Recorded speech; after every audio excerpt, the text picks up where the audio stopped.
Among the cobblestone streets of Compiègne, there existed a bakery unlike any other. When customers crossed the threshold, they found not only sustenance for the stomach, but also for the soul. In the soft light of dawn, the baker began each day in the basement with flour-dusted hands, working a secret ingredient into the dough. Before long, rumours were whispered throughout the town of a mysterious bakery whose pastries offered a taste of magic that could chase away even the darkest of sorrows. Just one bite of a croissant might bring luck, unlock a precious memory, or reveal hidden longings. But dark clouds were looming on the horizon, and when the war began, everything changed. Chapter 1. A recipe for disaster doesn't require that many ingredients. An unhealthy amount of wishful thinking mixed with a large dollop of devil-may-care when it comes to reading maps. Add a sprinkle of desperation, distilled from wanting so badly for things to change. And you had the perfect recipe for my current situation. Barricaded inside a toilet cubicle at the Gare du Nord, with only my shame and embarrassment for company.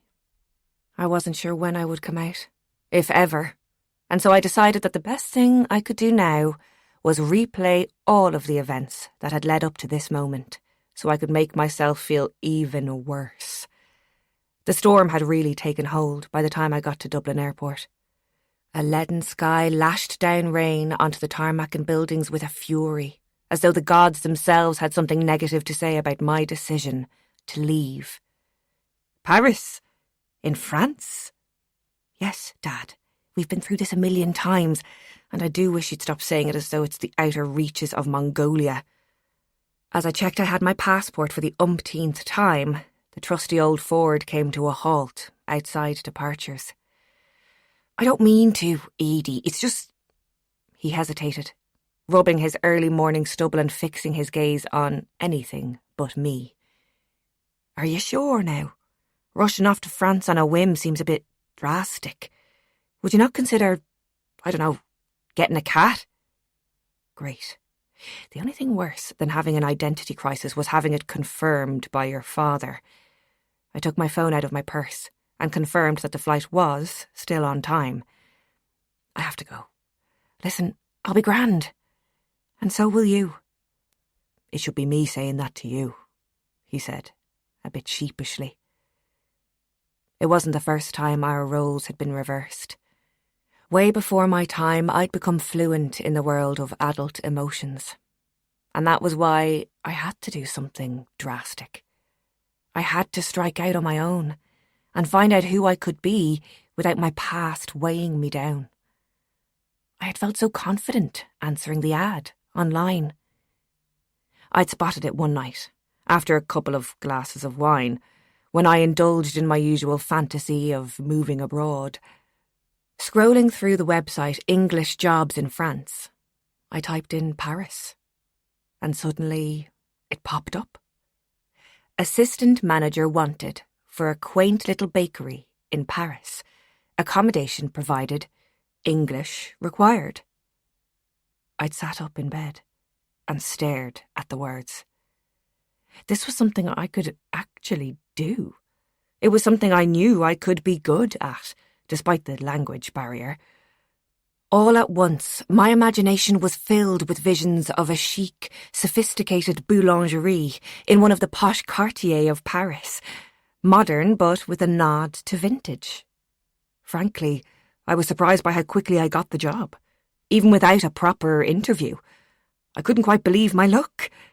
A few quick-fire questions over the phone, ensuring my fluency in English and a background in the service industry, and that was it. My career path had been something of a cul-de-sac up to that point. I never really figured out what I wanted to do, so I just ended up waitressing in a cafe.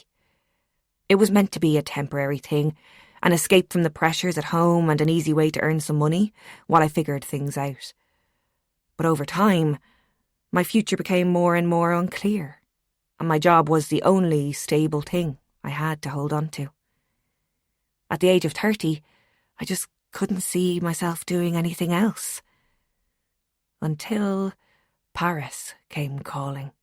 Once inside the airport, I tried to distract myself from the awkward goodbye with my father by trying to choose between a MAC blusher and a liquid eyeliner.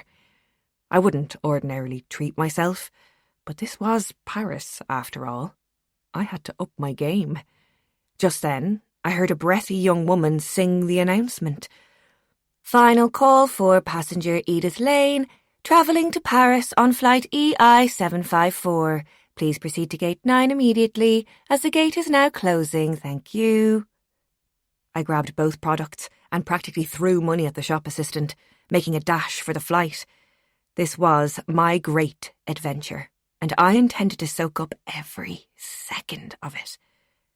For years I had watched old films with my mother, sighing enviously at elegant actresses like Grace Kelly or Audrey Hepburn, who embodied the kind of self-assured, fearless woman I hoped to be.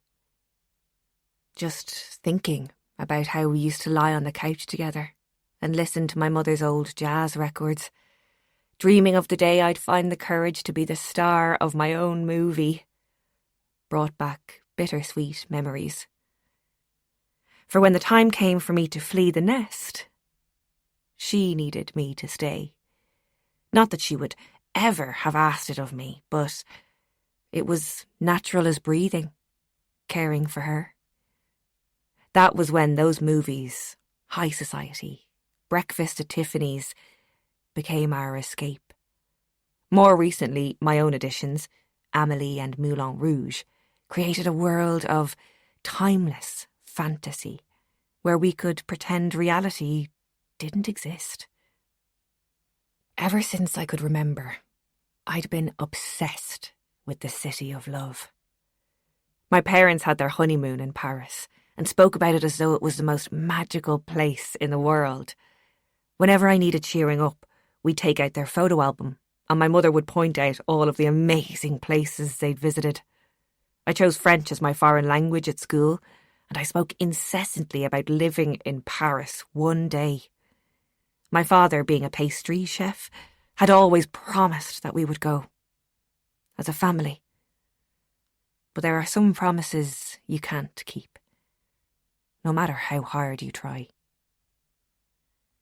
As the rain lashed relentlessly against the plane's oval window, I noticed a tall, silver-haired man scanning the aisles for his seat. There was something in his piercing blue eyes that caught my attention. I tried to arrange my features into a nonchalant yet inviting look, and to my great surprise, he smiled back and deftly swerved into the seat beside me. This is it, I thought to myself. An actual meet-cute.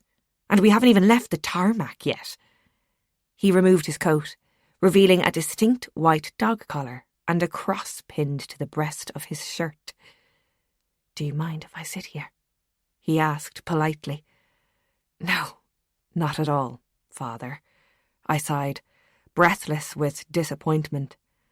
Oh well, at least God would be keeping an extra special eye on the plane. Which was just as well, for when we made our laboured ascent into the angry sky, I and my fellow passengers recited silent prayers several times over as our flying tin can lurched up and down in the turbulence. Babies cried, children whimpered, and I anxiously chewed my nails, wondering why the universe had picked today to unleash a storm. "Are you all right?" asked the dapper priest at my side, startling me out of my fear-induced stupor. "Oh, me? Yes, of course, I'm grand," I assured him, decidedly pleased to have a man of the cloth at my side. "There's no need to worry at all," he continued, closing the Ken Bruin crime thriller he was reading. "I've read the end of this particular story, and we all arrive safely in the end." This statement, coupled with a mischievous wink, made me laugh, and automatically I relaxed a little. "What takes you to Paris?" he inquired. "I'm starting a new job, assistant manager of a little bakery. Well, that's very interesting. Isn't it amazing that they couldn't find someone in all of Paris to do that job? He marvelled, shaking his head. It struck me as most peculiar that this thought had never once entered my head. And it irritated me no end that he was the one to spot such an obvious oversight.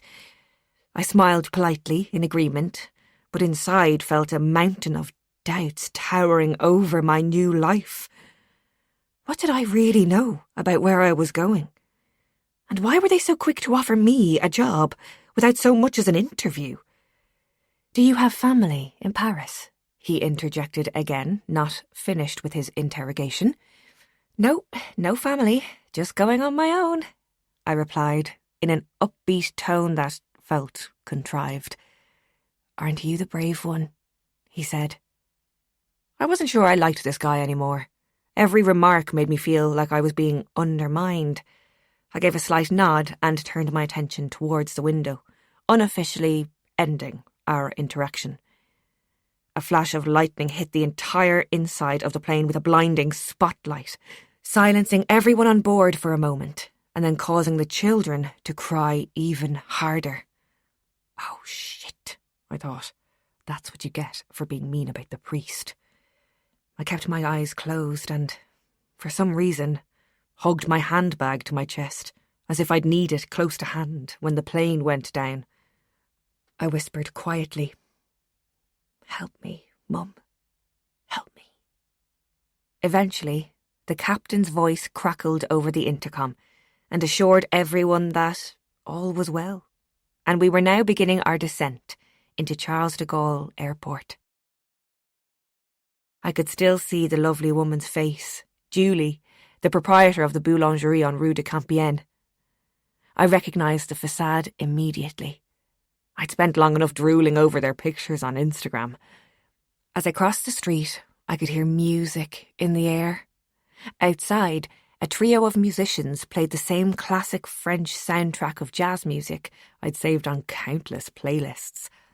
One sat, squeezing an accordion, another strumming a guitar, while a tall, thin man wearing a flat cap plucked a double bass. I had arrived. But following a halting conversation of broken English and French, my stupid mistake became clear. "Désolé, mais je crois que vous vous trompez," Julie said, while placing some cups on a tray for the waitress to take to a table of 4. Tromper. I knew that word. Se tromper. To be mistaken. I took out my phone and pulled up the ad I had answered. Julie pulled a pair of glasses down from her head and peered at the screen. "Ah, voici la boulangerie sur la rue de Compiègne. Vous cherchez la boulangerie sur la rue de Paris à Compiègne." My emotions were a swirl of embarrassment and panic. Even my bum cheeks felt as though they were turning red. Despite my broken French, I knew what she was saying. I was at the wrong bakery. Worse still, I seemed to be rooted to the spot. Julie was waiting for me to leave. Our business was at an end. And yet, I couldn't quite move. I had simply run out of steam. And where the hell was Compiègne? The waitress returned with an empty tray to the counter, and on seeing my face, must have taken pity. "I speak some English. May I see?" I nearly cried at her kindness. "Keep it together, Edie," I warned myself. The last thing we needed was a scene. She looked at the screen and nodded affirmatively. Thank God, I thought to myself. At least someone knows where I'm supposed to be. "You must take the train to Compiègne. Is approximately 1 hour north of Paris." Sorry, did you say 1 hour north of Paris? No, there must be some mistake. I'm here to take up my position in the boulangerie et pâtisserie de Compiègne in Paris, I said, feeling a little less confident now. "I can show you if you like," she said, pinching the map on the screen. "See, It is in the department of Oise, in the region of Picardie, see? Vous voyez là? She asked, pointing to the map. Oui, je vois, yes, I whispered in response, with a sinking feeling in my stomach. I wasn't going to be living and working in Paris at all. And if that was true, what else had I been misled about? The helpful young woman continued and even wrote everything down, as I must have looked completely lost. And besides, what was a département when it was at home? Alors, nous sommes juste à côté. We are right beside la Gare du Nord, she assured me, from where, apparently, I could get a train to the bakery where I actually had a job. Maybe. Did it even exist? Had I been scammed? I thanked them both and followed their directions for the train station where I now sat, weeping in a toilet cubicle. Right, I said, to no one but myself. I had to do something. I couldn't spend the night in the toilet. I wanted to ring home so badly, but I couldn't let Dad know that he was right, and that this had all been some foolish plan to reinvent myself, which it absolutely had. My finger hovered over my friend Gemma's number. We'd started working together at the same cafe on the same day, and she'd become the closest thing I'd had to a best friend. But even Gemma didn't get to know the real me. I was so used to keeping the sunny side out at home, I'd begun doing it with the people around me too. That's when I realised I couldn't call her either. She had been so enthusiastic about me finding my true self. How could I turn around and tell her the truth? I had no clue who my true self was, and she certainly wasn't here. No. I had to make my own decisions now and stop wondering what everyone else would do in my shoes. First things first, I had to find out if the job I had applied for was real. I found the number for Madame Moreau, my future employer at the bakery, and after several rings, when my heart seemed to stop beating, she answered. "Allô?" came a croaky old voice. I recalled the line I had been practicing and responded. Oui. Hello, bonjour, Madame Moreau. Ici Edith Lane? I planned on ending every sentence with a question, as in, do you understand me? Even though I had spent the last few weeks cramming with language apps and watching reruns of Amélie, my level of French felt painfully inadequate now. Que voulez-vous? Yes, well, je suis here in Paris and, you're not. Silence. Je cherche la boulangerie? My voice wavered. Ah, vous êtes la fille qui va travailler dans la boulangerie, c'est ça? Oui, yes. The girl you hired to work at the bakery. I'm Edith, from Ireland. Irlandaise. I sighed with relief at her recognition of my name. I wasn't going mad. The job was real. Vous devez aller à la gare du Nord et vous prenez le train à Compiègne, d'accord? À plus tard, alors? Yes, no, I know that part. It's just...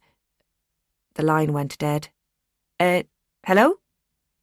Allô? Madame Moreau? I puffed out a sigh of indignation.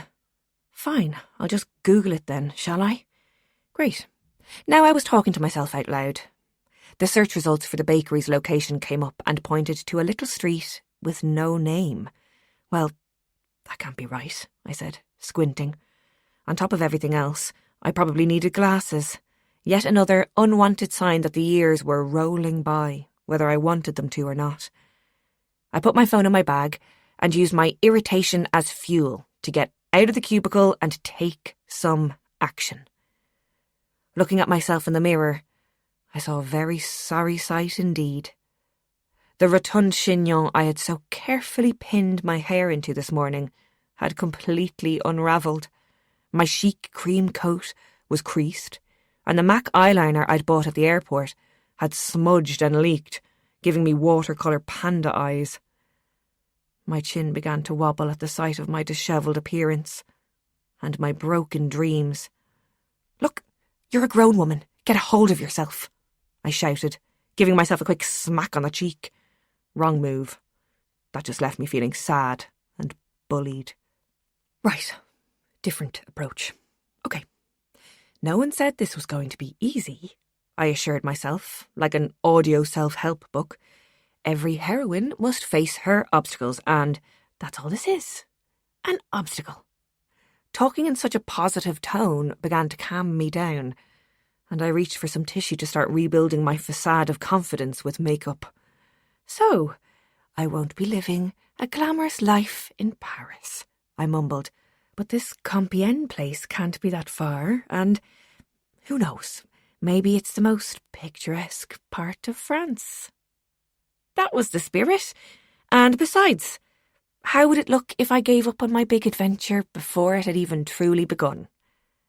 Just then, a woman stepped out of the other cubicle, giving me a wary look. "Oh, never mind me, just talking to myself," I joked, and received a stony-faced glare for my troubles. I was already a major hit with the French.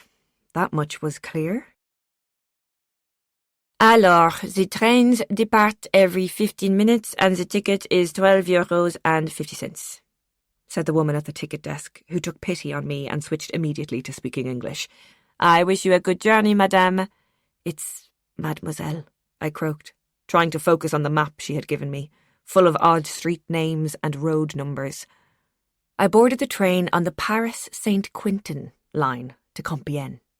I found a seat by the window, though by this stage the sky was growing dark, and as the train pulled away from the station, the lights of Paris blinked a luminous farewell. Monuments gilded with gold, fountains splashing generously, and red, white and blue flags flying proudly on every building. I was already leaving Paris behind. I let my head rest against the glass and tried to find some scrap of positivity.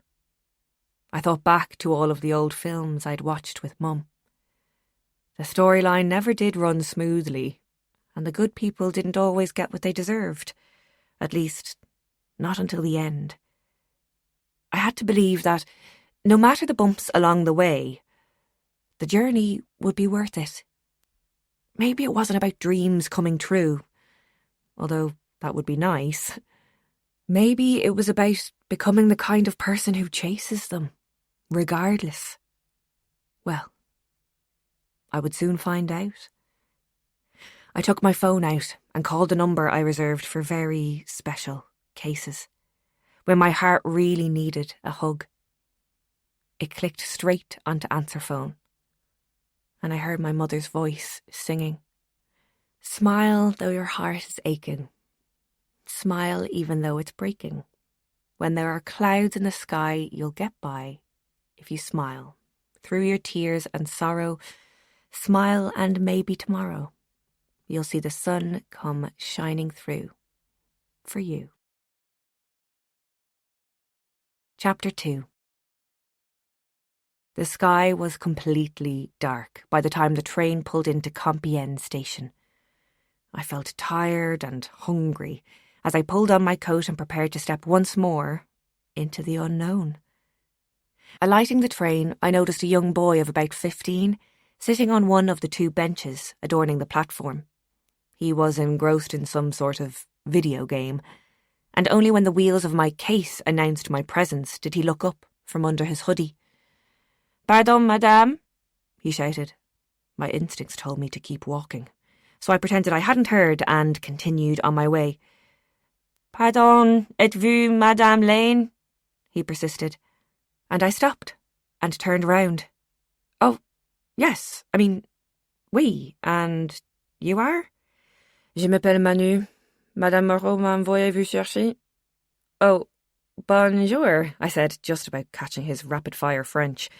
His name was Manu, and it sounded like Madame Moreau had sent him to meet me. Right. Already he had taken the handle of my case and was leaving the station. But wait, My words bounced off his heedless back. That was it? I'd had enough. I was tired, hungry, and fed up with being treated like an imbecile in this country. Oi, kid, you listen to me, right? I've been travelling all day to get here. Nearly went down in a thunderstorm in the process, so I think the least you can do is tell me exactly where we are going, instead of herding me there like a lost sheep. There. That felt so good, and I was certain that I had left him in no doubt as to the cut of my jib. He turned casually and simply said, La boulangerie, as if it was the most obvious thing in the world, which in fact it was. He gave a little signal with his hand that I should follow and set off once again, with my brand new suitcase rolling behind him. And just so you know, it's Mademoiselle, I finished, determined to have the last word. I finally caught up with my hooded guide as we entered an old cobbled street. The place seemed deserted, and a million miles away from my Parisian dream. Still, it did have an old-world appeal, and, despite the cold and the dark, I did my utmost to feel optimistic about what lay ahead. A hot cup of tea, and everything will seem better, I reassured myself.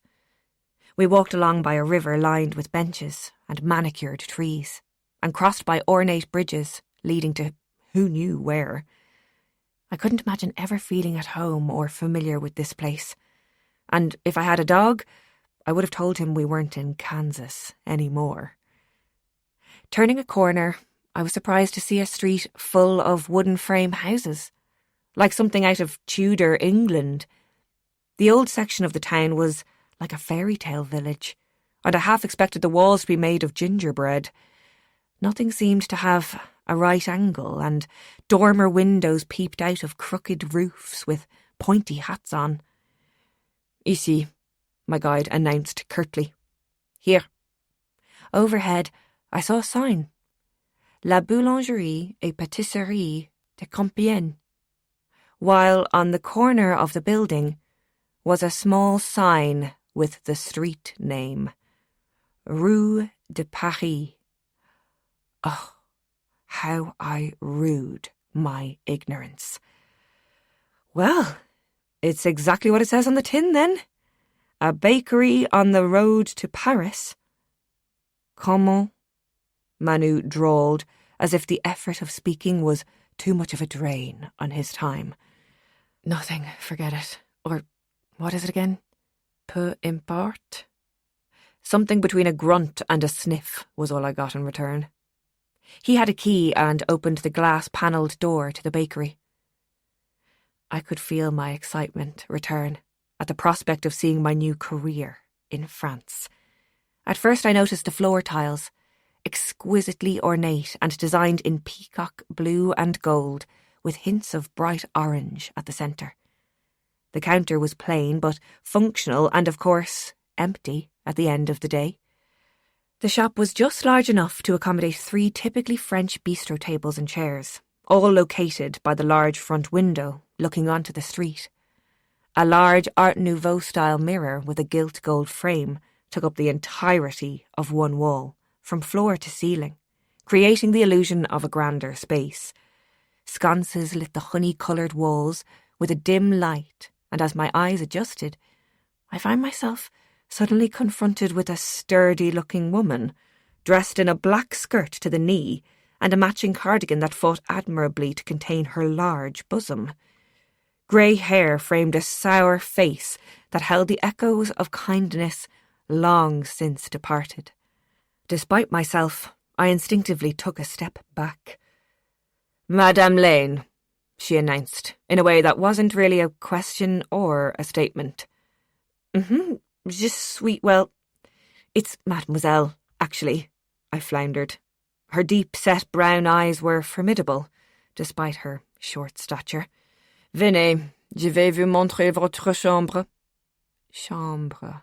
Oh, yes, my room. The way she'd said it made it sound like some kind of Victorian boarding house. I was entering my Jane Eyre era. With that, she padded silently behind the counter to an open doorway and began climbing some rather steep-looking stairs. I turned around to thank Manu, but he had already left. "Welcome to France, Edith," I muttered, picking up my suitcase. Following Madame Moreau up the stairs, I juggled unsuccessfully with my suitcase as it banged against the narrow walls and, in the end, resorted to carrying it over my head. The stairs took a dangerous 90-degree turn and then, quite suddenly, I found myself in a studio apartment. The term attic would have been a generous one in describing my new home. At the nearest end of the oblong room, a daybed sat snugly in front of an unlit stove, and to my right was a kitchenette, consisting of an electric hob and a sink, with a tiny shelf above it. At the far end of the room stood a giant oak wardrobe, taking up far more space than was practical, and behind a screen was what I assumed to be the WC. "Voilà," Madame Moreau announced, evidently impressed by her own lodgings. I was literally speechless. But she took this to mean quiet bliss. With a gruff bonne nuit and orders to be up for 7, she took her leave and left me to my doll's house. I flung my case on the bed and myself along with it, where I sat motionless for a long time. The wind whistled through the gaps in the eaves, and I became alert to every unfamiliar sound. The gurgle of old pipes, a cat meowing on the street outside. The moon was like a fingernail hanging loose in the sky as I stared out of the little square window pane. My phone announced the arrival of a text message, rousing me from my mini coma. Dad, of course, checking to see if I got to France in one piece. I texted him that I had arrived safely and was just settling into my lovely new home. Somehow, this little fib gave me strength to get back on my feet, unpack, and set about making the space my own. I was used to making the most of small spaces, and while I hoped this journey was leading me to bigger and better things, I assured myself that great things start with small beginnings. I had a fitful sleep that night, and woke to some strange noises in the building. I put this down to the creaking timbers and fell back into strange dreams that were vivid and disturbing. My mother, as always, was there, and we were on a ship trying to get somewhere. At some point I lost her and spent the dream searching frantically over all the decks. I awoke to the sound of low whimpering, then realised the strangled noise was coming from my throat. The alarm on my phone rang soon after, to announce the dawn of my first morning in Paris. It was 6 o'clock, and already I could smell the scent of warm bread wafting up the stairs. It hadn't occurred to me the night before to ask who or where the baker worked. Still, today would be my first official working day, and I figured I would discover all the inner workings of the place soon enough. The attic, or the atelier, as I chose to call it, to give it a more romantic aesthetic, was bloody freezing. My nose felt as though it had spent the night at the North Pole, and my toes along with it. In fact, all of my extremities were in serious danger of frostbite. Insulation was obviously a foreign concept over here, so I set to lighting the little stove, with a bundle of wood stored in a basket at its side. 15 minutes later, after filling the room with eye-watering clouds of smoke, I admitted defeat, and instead turned on the little portable electric hob to heat my coffee pot. And the room. I danced briskly on the chilly floorboards as I pulled on some woolly tights and a red tartan dress. Some might say, my father being one of them, that March was perhaps not the ideal time to start a new life abroad, and feeling the chills running down my spine, I had to agree. But Madame Moreau was quite insistent that she needed an assistant manager to start immediately, which now made me wonder what had happened to the previous one. Chapter 3. I gingerly made my way down the stairs for 6:45. Madame Moreau was already piling every size and shape of baguette, loaf and roll into wicker baskets behind the counters. The smell was intoxicating. The warm loaves filled the air with a slightly sweet and robustly fragrant scent, like a warm, doughy hug. I ignored my salivating mouth and straightened my dress before I greeted Madame Moreau. Tiens, was all she said, handing me a navy gingham apron. Merci, I replied chirpily, ignoring her taciturn monosyllabic style. Madame Moreau, I was wondering if I would be able to see the ovens at some stage. You know, see where all the magic happens.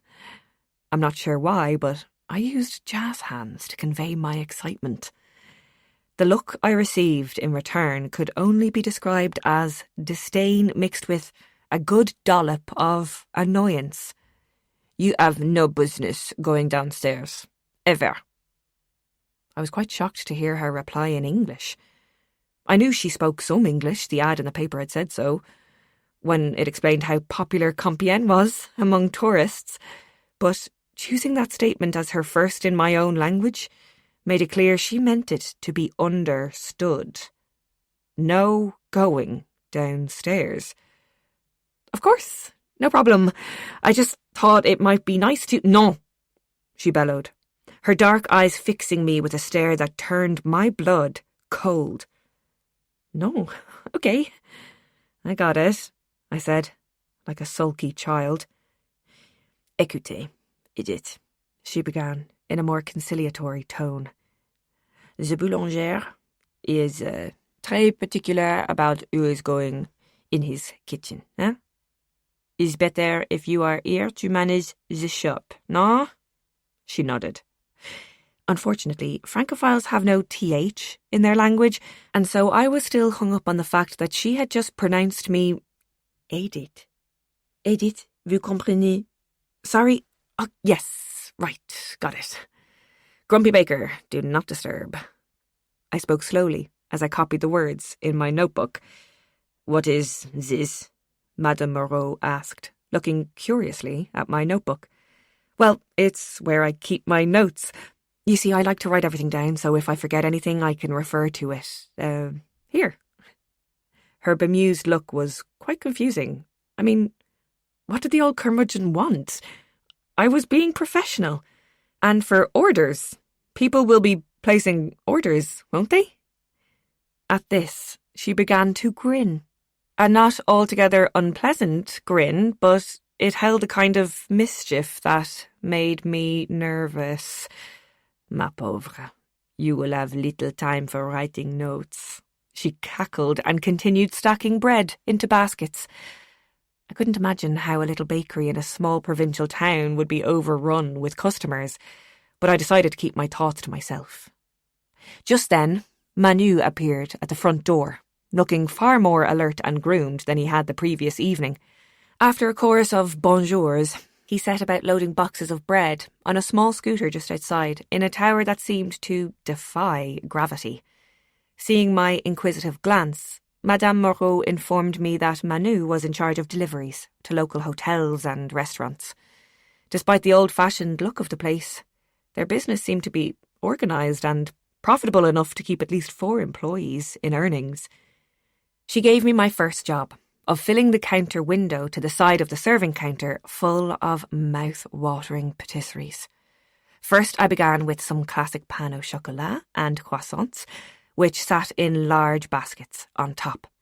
Then I placed 2 large round flans, bright and yellow like the sun, on the bottom shelf at the front, along with a tarte tatin. The middle shelf was for savouries such as croque madame and croque monsieur, and pizza cut into squares, which left the top shelf for tempting treats like eclairs filled with fresh cream, fruit tarts glazed with apricot syrup, and not forgetting those little scallop-shaped madeleines. Everything looked so wonderfully appealing. I could understand the old adage of eating with your eyes. At 7 a.m. sharp, Madame Moreau turned the ouvert sign over and opened the bakery for business. To my surprise, there were a handful of customers already standing by the door, and she greeted them with an easy charm I wouldn't have thought possible a moment before. I braced myself for my first French customer, mildly confident that I had enough mastery of the basics to see myself through. Wrong. The first gentleman to approach the counter gave his order so quickly that all I heard was bonjour, but nothing else. Pardonnez-moi, was all I could manage, in a voice that sounded embarrassingly pathetic to my own ears. Je prends 2 croissants et une baguette, s'il vous plaît, he repeated, but he may as well have not bothered. I was painfully unprepared for the speed at which customers spoke, their regional accent or their slang. For the first time, and unfortunately with an audience, I realised that this had been a big mistake. Huge. I wanted to just run out of there and never look back. Madame Moreau began introducing me to her patrons as Edith from England. On any other occasion, that slip-up would have warranted a very patriotic comeback, but I was floundering, and she was offering me a lifeline. The man, who wore an overcoat and a chapeau that made him look like a character from a detective movie, reached up and raised his hat a fraction. "Very nice to meet you, Edith," he said, pronouncing my name correctly. He had kind and intelligent eyes, and I gave him a grateful smile. "Monsieur Legrand est un avocat," Madame Moreau explained. Avocat, I echoed, hoping that the meaning would reveal itself with repetition. "A lawyer," he offered, helpfully. "Oh, of course, I knew that one," I said, as though this were a game show. Another gentlemanly tip of his hat, and he moved to the left, making way for the next in line of customers that was now reaching out past the front door. Rather than helping, I seemed to be slowing everything down. In the end, we worked out that simply pointing was the best means of communication, until my French improved, and, for the most part, it began to work out quite well. La Boulangerie et Pâtisserie de Compiègne had a steady flow of customers all through the morning. I had not yet been entrusted with the coffee machine, but I was now making short work of the cash register that mercifully resembled a straightforward calculator. Our own lunchtime finally arrived at noon, when I was informed that the bakery closed from 12 noon to 2 p.m. daily. It seemed a little old-fashioned, but Manu told me that it was a tradition Madame Moreau held fast to. At first, I felt a little dismayed at having to spend 2 hours in my cramped attic alone, but on balance, I figured that a snack and a little nap might just be ideal. I had lost my appetite for most things, and when I was at home, I often ended up eating cereal for lunch and dinner. That was when it dawned on me that I didn't even have cereal here. My little kitchenette cupboards were almost entirely bare, so I grabbed my coat and started off down the road in search of a supermarché. The afternoon had turned into one of those bright spring days where it almost dazzles the eyes to look up.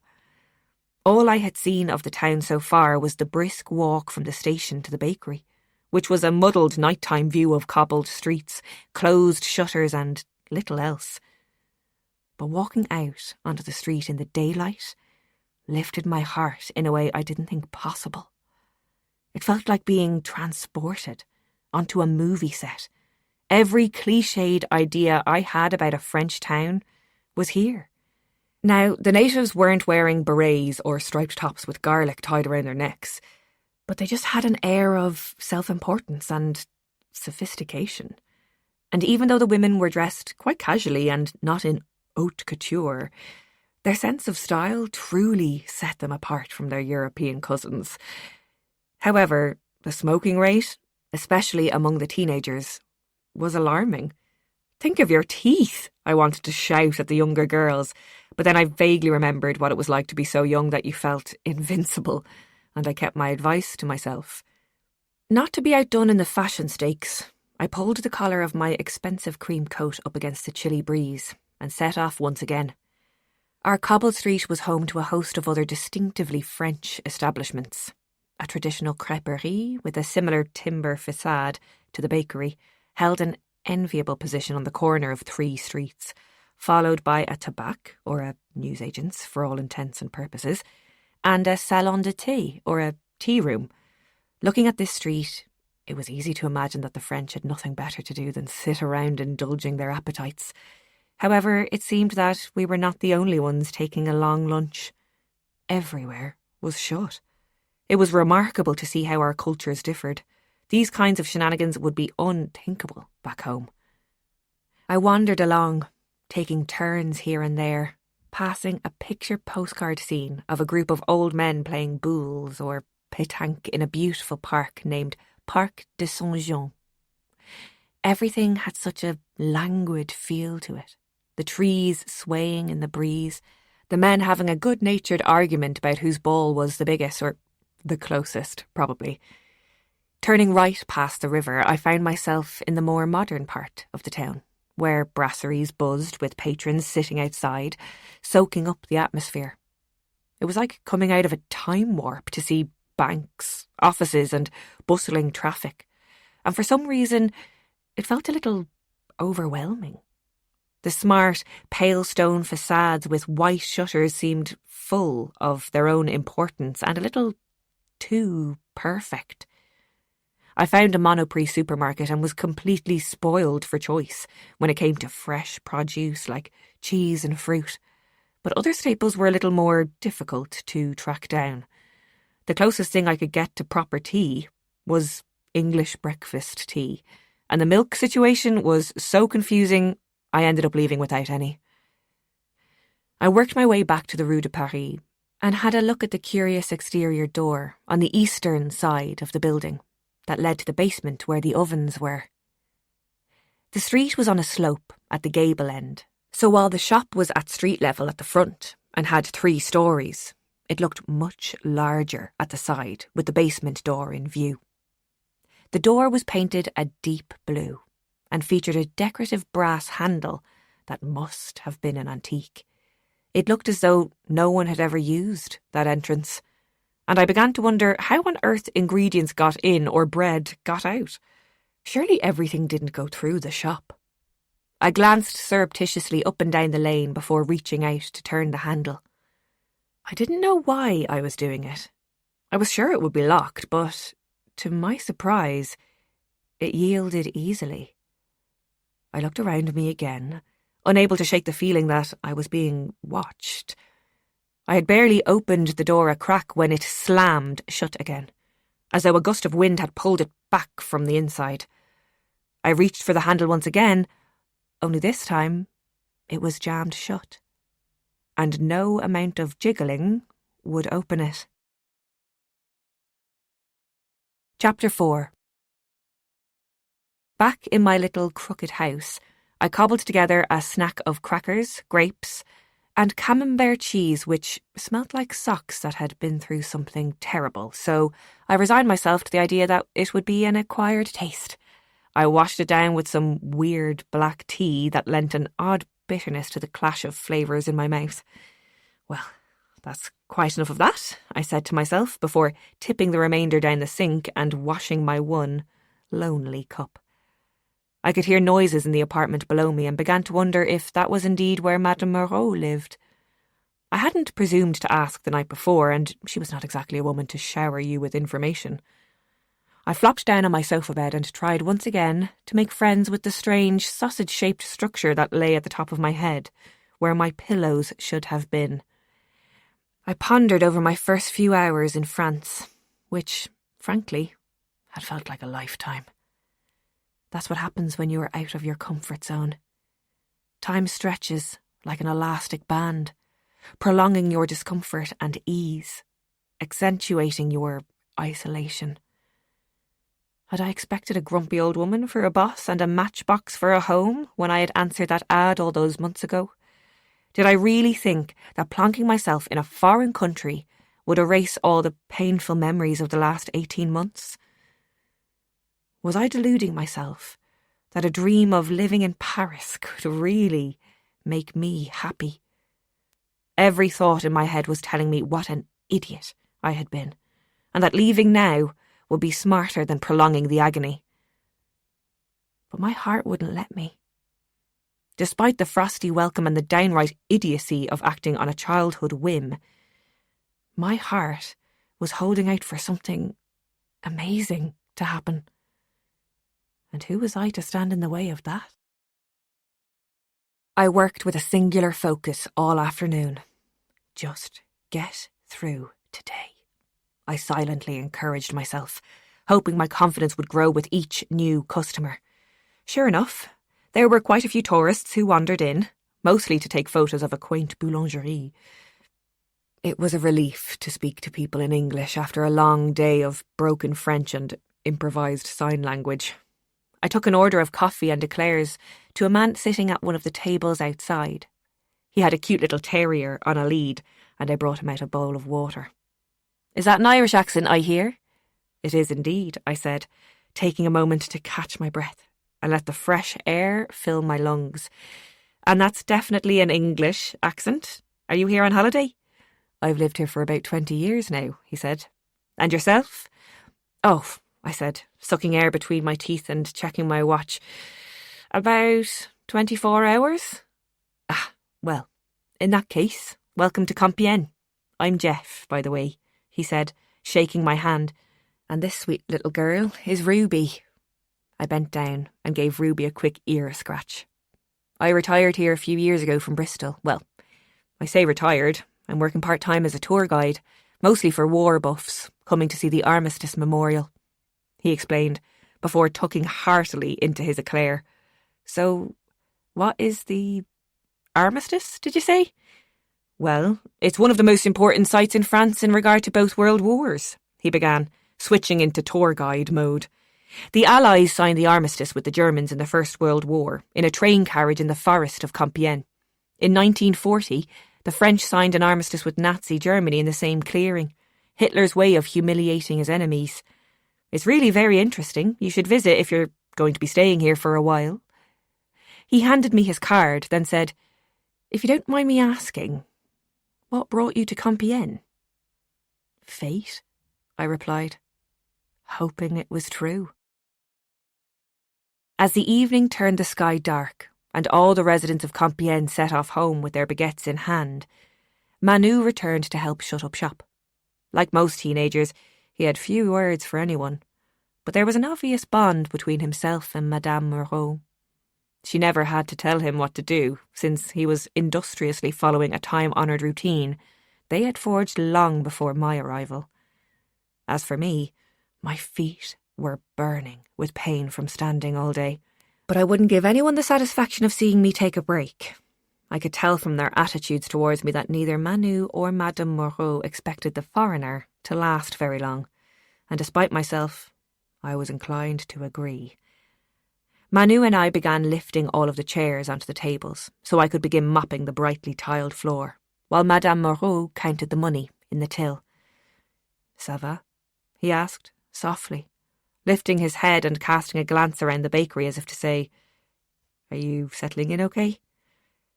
"Ça va, I think." I smiled lopsidedly. His gentle words almost cracked the hardened veneer I was trying and failing to keep. I wiped my eyes, as though from tiredness. With a swift nod, he headed over to the kitchen, poured himself a large glass of water from the tap, and gulped it down in one go. "J'y vais," he said, taking more boxes with him, and once again piling them on the Vespa outside.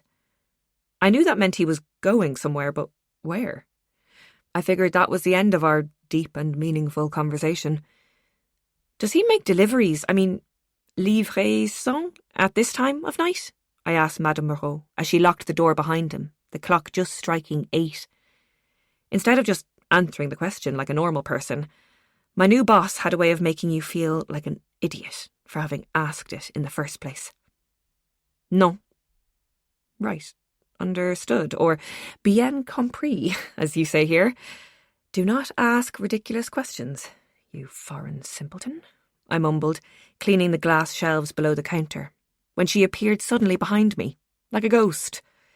"He delivers to the church, Mademoiselle Edith, pour les gens SDF, sans domicile fixe." To my blank stare, she added, "People who have no place to live." with that irritated response, she shut the lights off and threatened to see me at the same time tomorrow morning. "Oh yes, Dad, the people here are just so welcoming, and I've really hit it off with the owner, Madame Moreau," I told my father later that evening on the phone. In a strange way, it felt kind of nice, making up the French dream I had expected to have before I got here. And I was so good at it. I almost believed it myself. After a long day at work, I decided to go for a walk around the quartier, to breathe the cool, crisp evening air. It did my heart and soul good to get out and explore my surroundings a little. The streets were lit up by elegant street lamps that curled like a shepherd's crook. Compiègne's picturesque thoroughfares certainly held their charm, but I felt so far from home and pathetically alone. This whole following your dreams thing was not at all how I had imagined it. Where were all the fun friends I was supposed to meet? The fun experiences I was supposed to be having? I'd watched enough films to know what should be happening when you chase after your heart's desire, but none of that big screen magic seemed to be happening here. It was just boring, lonely, and a bit scary. Everything that had happened since the plane touched down at Charles de Gaulle had only confirmed my suspicions that coming here was a mistake. I passed by a hairdresser's on the busy Rue Solferino and saw a photo of a model sporting an Audrey Hepburn-style gamine hairdo. Her hair colour, a kind of dark chestnut, was quite similar to my own. Yet, while my long, shapeless do lacked any kind of style, her cropped locks were the essence of chic. I touched my hair absent-mindedly and wondered if I could carry it off. "Ça vous irait bien?" came a man's voice. I turned around, but he was already walking away down the street. He turned back momentarily, revealing a flirtatious grin. But before I had time to say anything, he had turned down another street and was gone. I think he meant that the hairstyle would suit me. Maybe Compiègne wasn't such a big mistake after all. Chapter 5. The following morning began much as the one before. Madame Moreau stacking the hot, crusty baguettes into baskets, me piling the golden, flaky pastries on the counter and the sweets in the glass display, while Manu packed his boxes for delivery. It still felt strange to be transplanted into this completely different environment, but less so than the day before. At least now I knew what to expect when the doors opened and the regulars poured in. I filled the baskets with warm pain au chocolat and almond croissants and stocked the display case with a delicious-looking tray of éclairs au chocolat. Madame Moreau was still stubbornly clipped in her dealings with me, though she oozed personality with her customers. Of course, I couldn't understand everything she said, but it was obvious she was something of a neighbourhood character, always with a sharp quip to throw her opponent off guard, and a wit and intellect to rival any French philosopher. This made me keenly aware of the fact that she and I were polar opposites. I tried too hard to make people like me, and for the amount of time I succeeded in this endeavour, it hardly made all the effort worthwhile. Yet this cantankerous old dame had everyone eating out of her hand. On the plus side, I was beginning to pick up some charming phrases while dealing with the customers, such as "Je vous en prie," which literally meant "I beg of you," but it seemed to be used as more of a "you're welcome" or "oh, it was nothing" kind of phrase. It was interesting how, if you heard a phrase used enough times in the same situation, you kind of construed your own meaning without the need to consult a phrase book. My accent was still frightfully clunky, like a pair of steel-toed boots clod-hopping over all the delicate French phrases, but the customers seemed to appreciate the efforts I made. Before closing at noon, it was announced that I was to have the afternoon off. That was how Madame Moreau operated. She made things known, rather than telling you straight to your face. Apparently, 2 days spent in France without the proper papers was 2 days too long. Il faut aller à la préfecture pour chercher votre carte de séjour, Manu advised, in a failed attempt to make things clearer. I have to go where to get my what now? I asked, squinting my eyes in an attempt to understand. Madame Moreau hefted herself onto the stool in the kitchen just behind us, showing for the first time some signs of her age.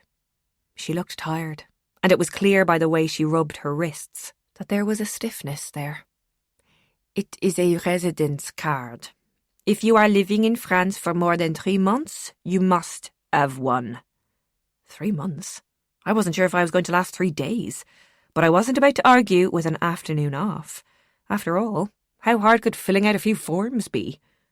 Wrong again. After spending the best part of an hour trying to find the right building, which was eventually marked out by its grey walls and grey people, I waited 2 hours in an unending queue of foreign students, immigrants, and a lot of tired and forlorn-looking people, only to be informed that I could have done the entire thing online.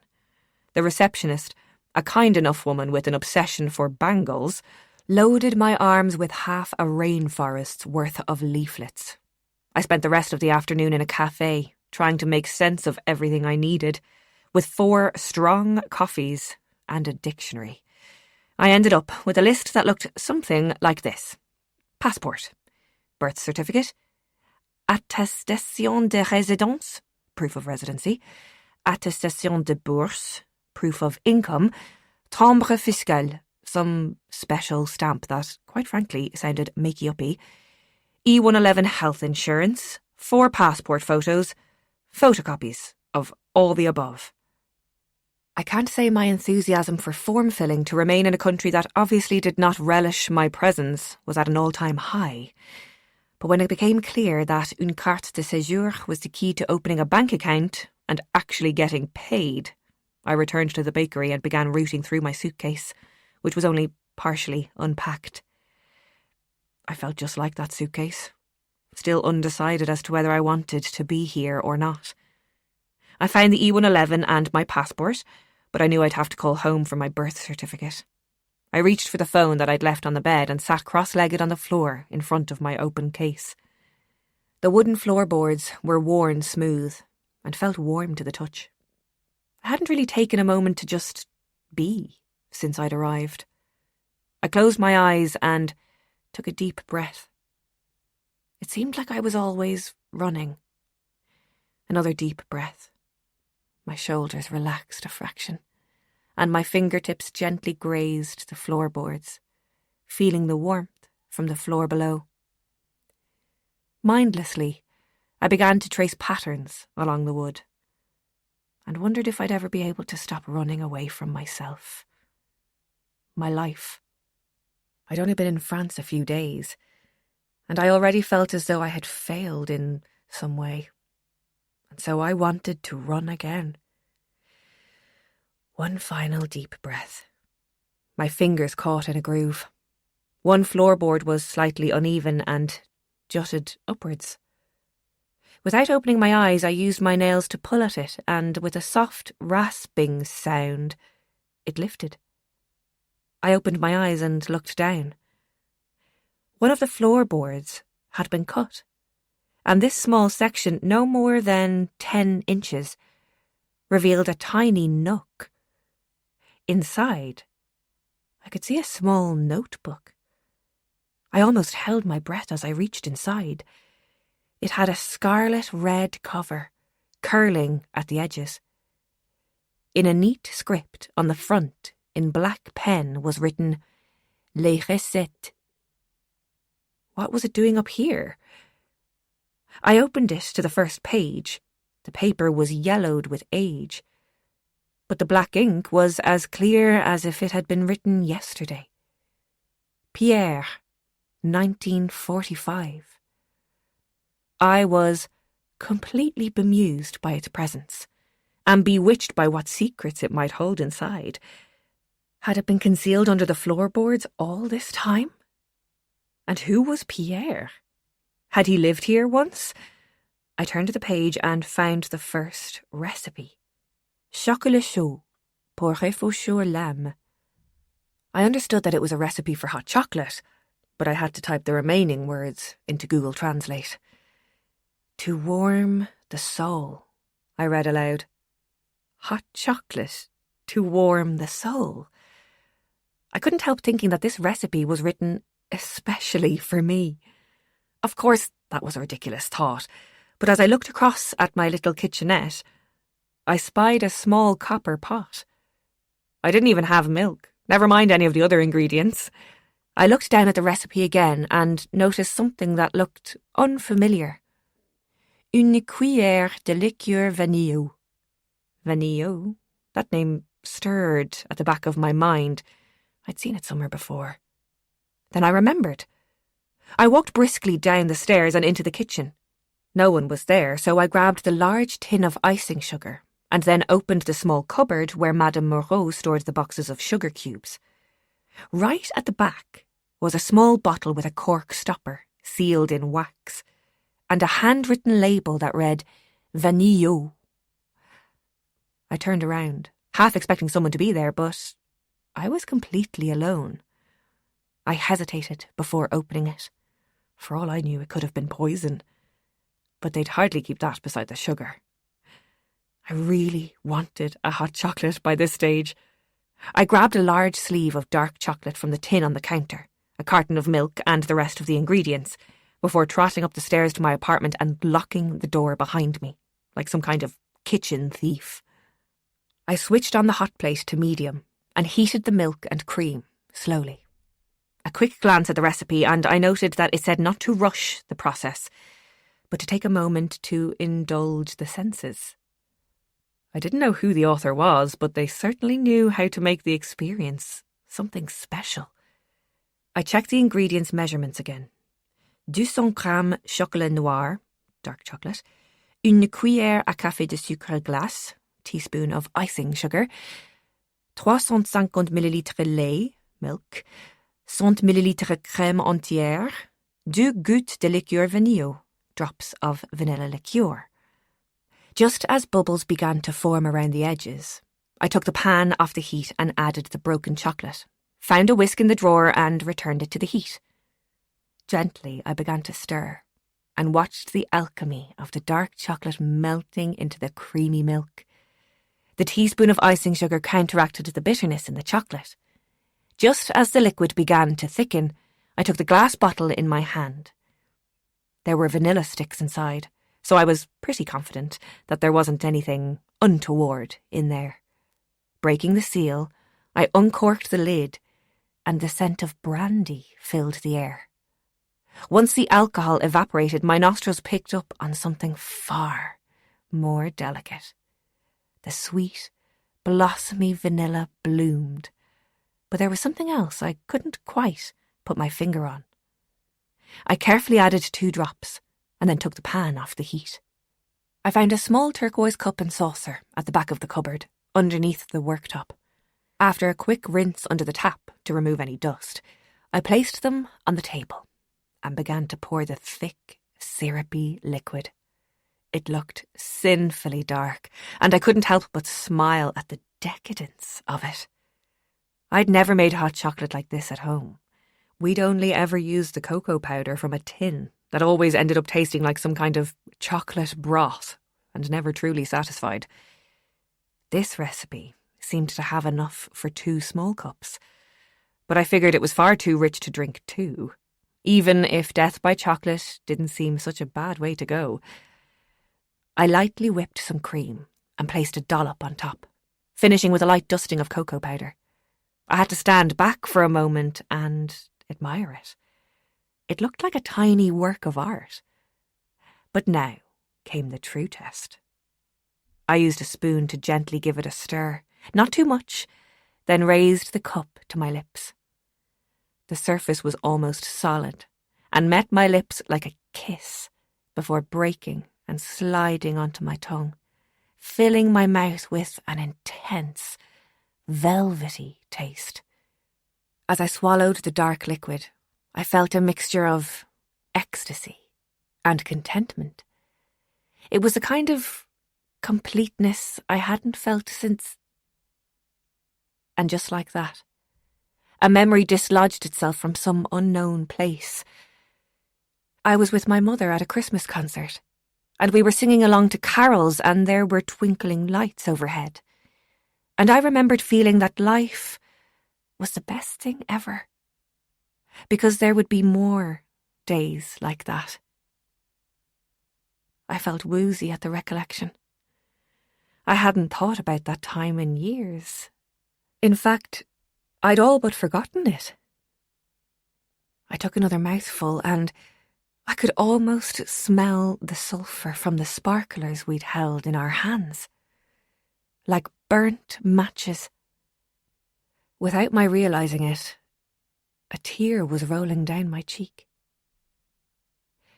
But I wasn't sad, exactly, just present with myself.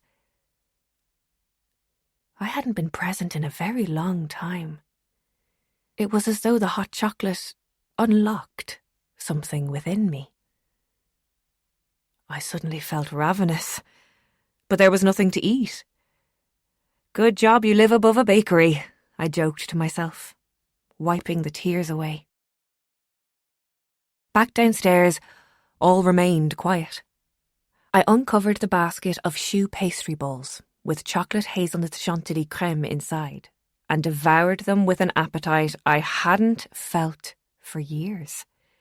I might not have stopped there, but I saw Manu arriving on his bike through the window and realised it was time to open up again.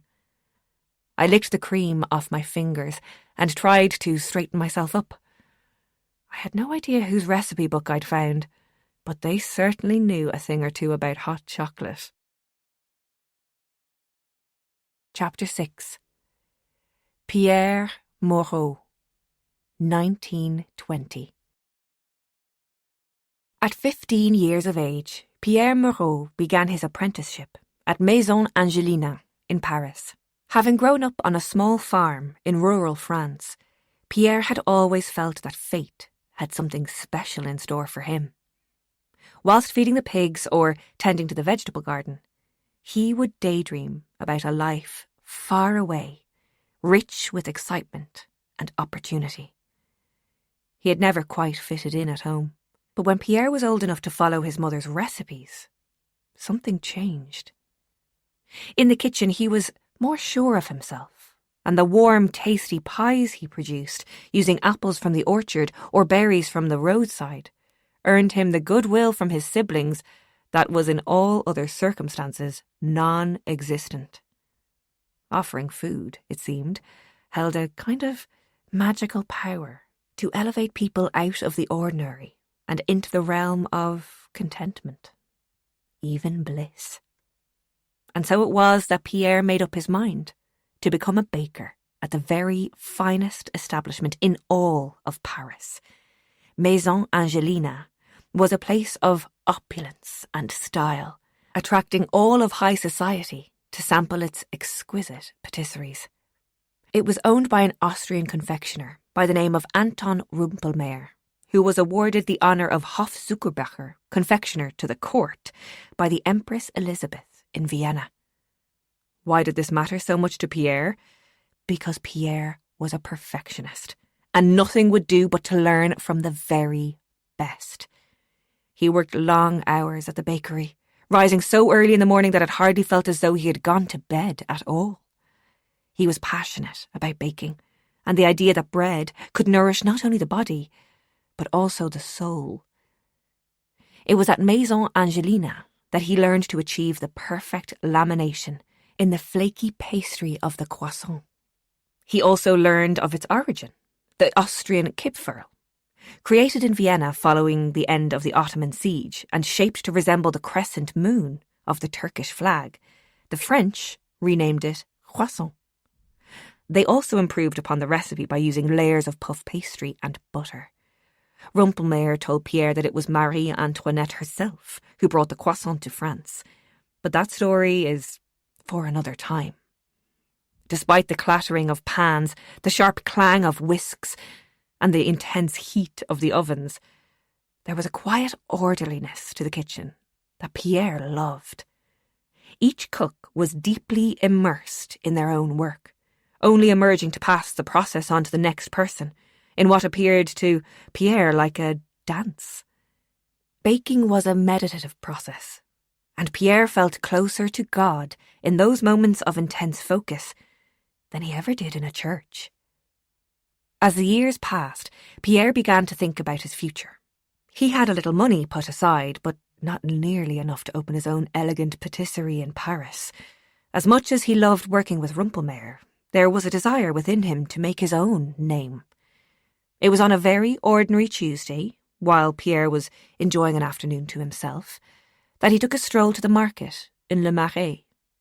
Among the stalls selling fresh fruit, cheese and the finest cuts of meat, he stumbled across a strange man who claimed to have journeyed from Madagascar, an island off the southeastern coast of Africa, bringing with him a rare form of vanilla bean.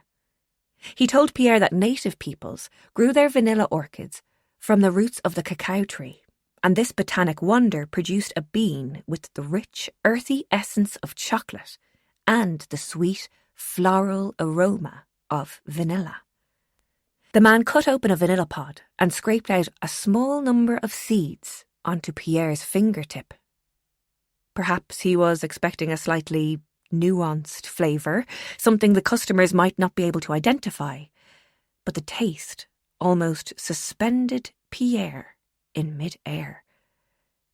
It had an intoxicating perfume that blossomed within him. Clocks stopped. The market around him fell into silence, and as clearly as he was standing on a street in Paris, all at once he was back in the town of Compiègne, eating a tart filled with fresh fruit and crème pâtissière, with his friend from school, Jean-Yves. In all these years, he had never realised, until this moment, until the memory came unbidden, that he had been in love with Jean-Yves. With tears blurring his vision, Pierre turned back to face the strange man, who had a knowing smile on his face. "What is this?" Pierre asked. "Your heart's desire, my friend," the man replied, placing his flat palm on his chest. All of a sudden, Pierre knew exactly what he wanted to do. He would return home and open a bakery so the humble people of Compiègne could taste the elegance of Paris. But more than that, with this special ingredient, he would melt their hearts. "I'll take everything you have." "I hesitate to tell you, Monsieur Moreau, but in all good conscience, I must. This building has something of a history," said the agent, Monsieur Dujardin, who was a nervous type and ensured that no gap in conversation went unfilled for long. Pierre had hardly said one word since they arrived. "Every building has a history," Pierre said, matter-of-factly, descending the stairs from the apartment above. It was perfect.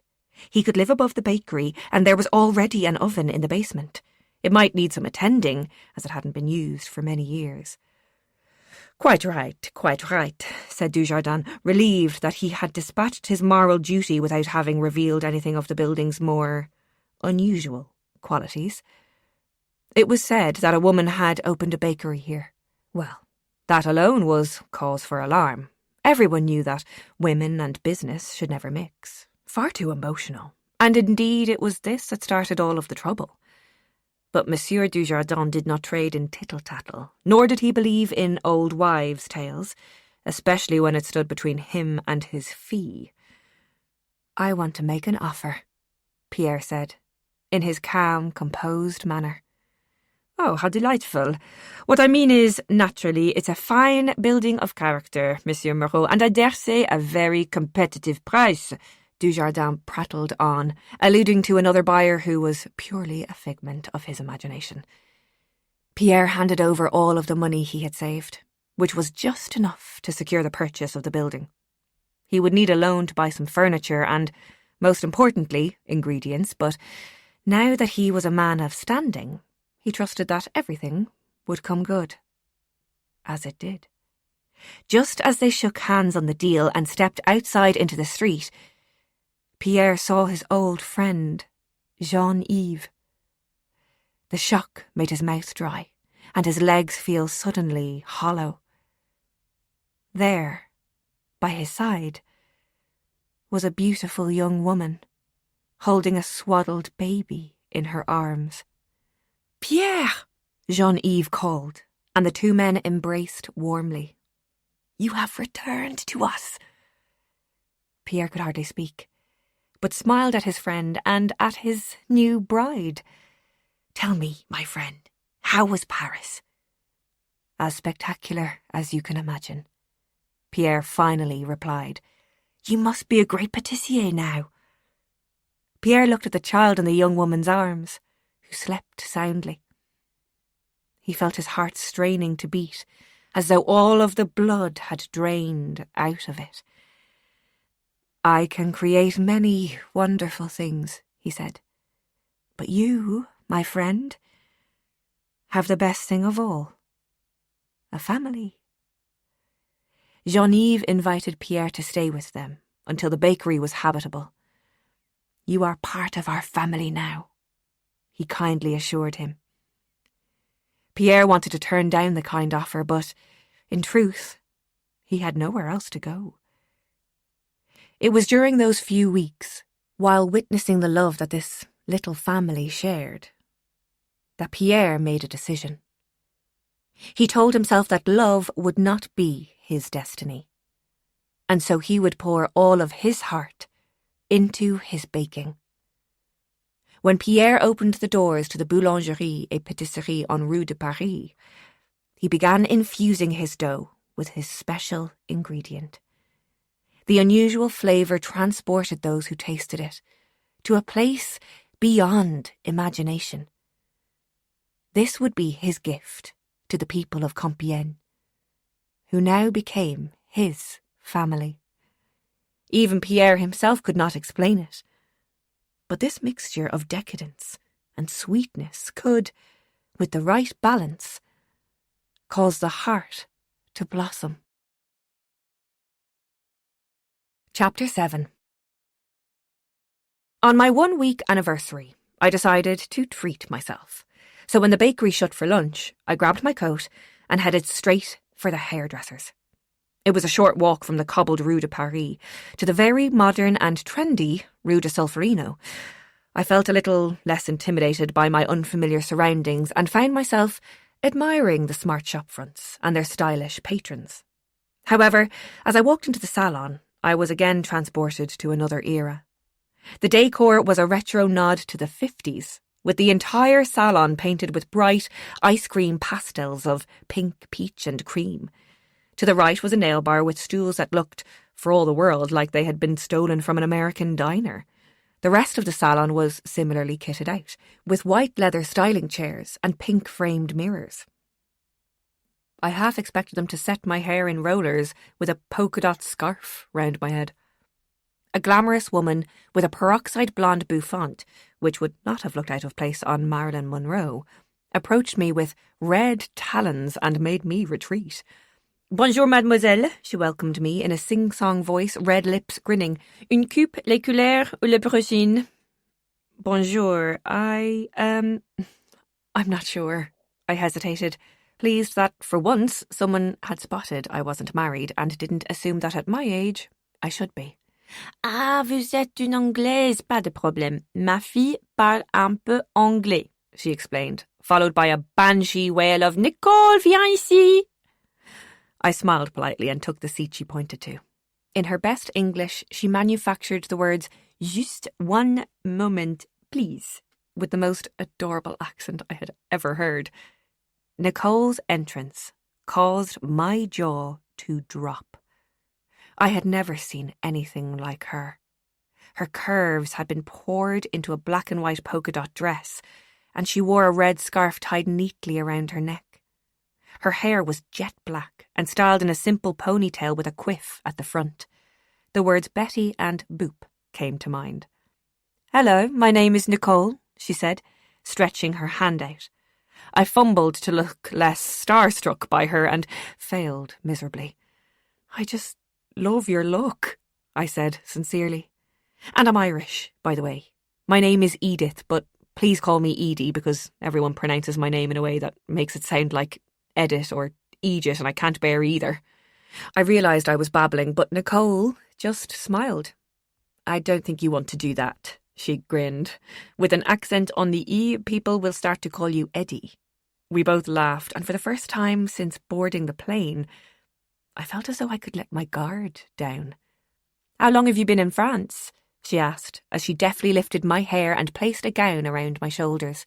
A coffee also appeared in front of me, and I caught her mother winking at me in the mirror as she went back to her other client. "A whole week," I sighed, the strain evident in my voice. And already you are changing your hairstyle? This can only mean one thing. A man," she pouted. No, man, I needed a change, you know? I didn't want to get into all the complicated reasons I had for coming here with little or no plan, but something in her eyes made it clear she understood. "Your English is so good, by the way. You even have a bit of a London accent," I said. "Oh, thank you. Yes, I made my Erasmus in London. It is where I met my husband, Johnny." She smiled instinctively. "I was doing business, he studied history, and now we have our little Maximilian," she said, pointing to a photograph peeking out from behind the mirror of a toddler. "He's so cute," I said, and I meant it, for his dark blonde hair had also been styled into a quiff, and he sported nothing but a nappy. "Thank you. He's nearly 3 years old now," she said, shaking her head in disbelief. "My God, time really goes so fast, no?" I nodded in agreement. "That's why I came to France, to work in a bakery. Carpe diem.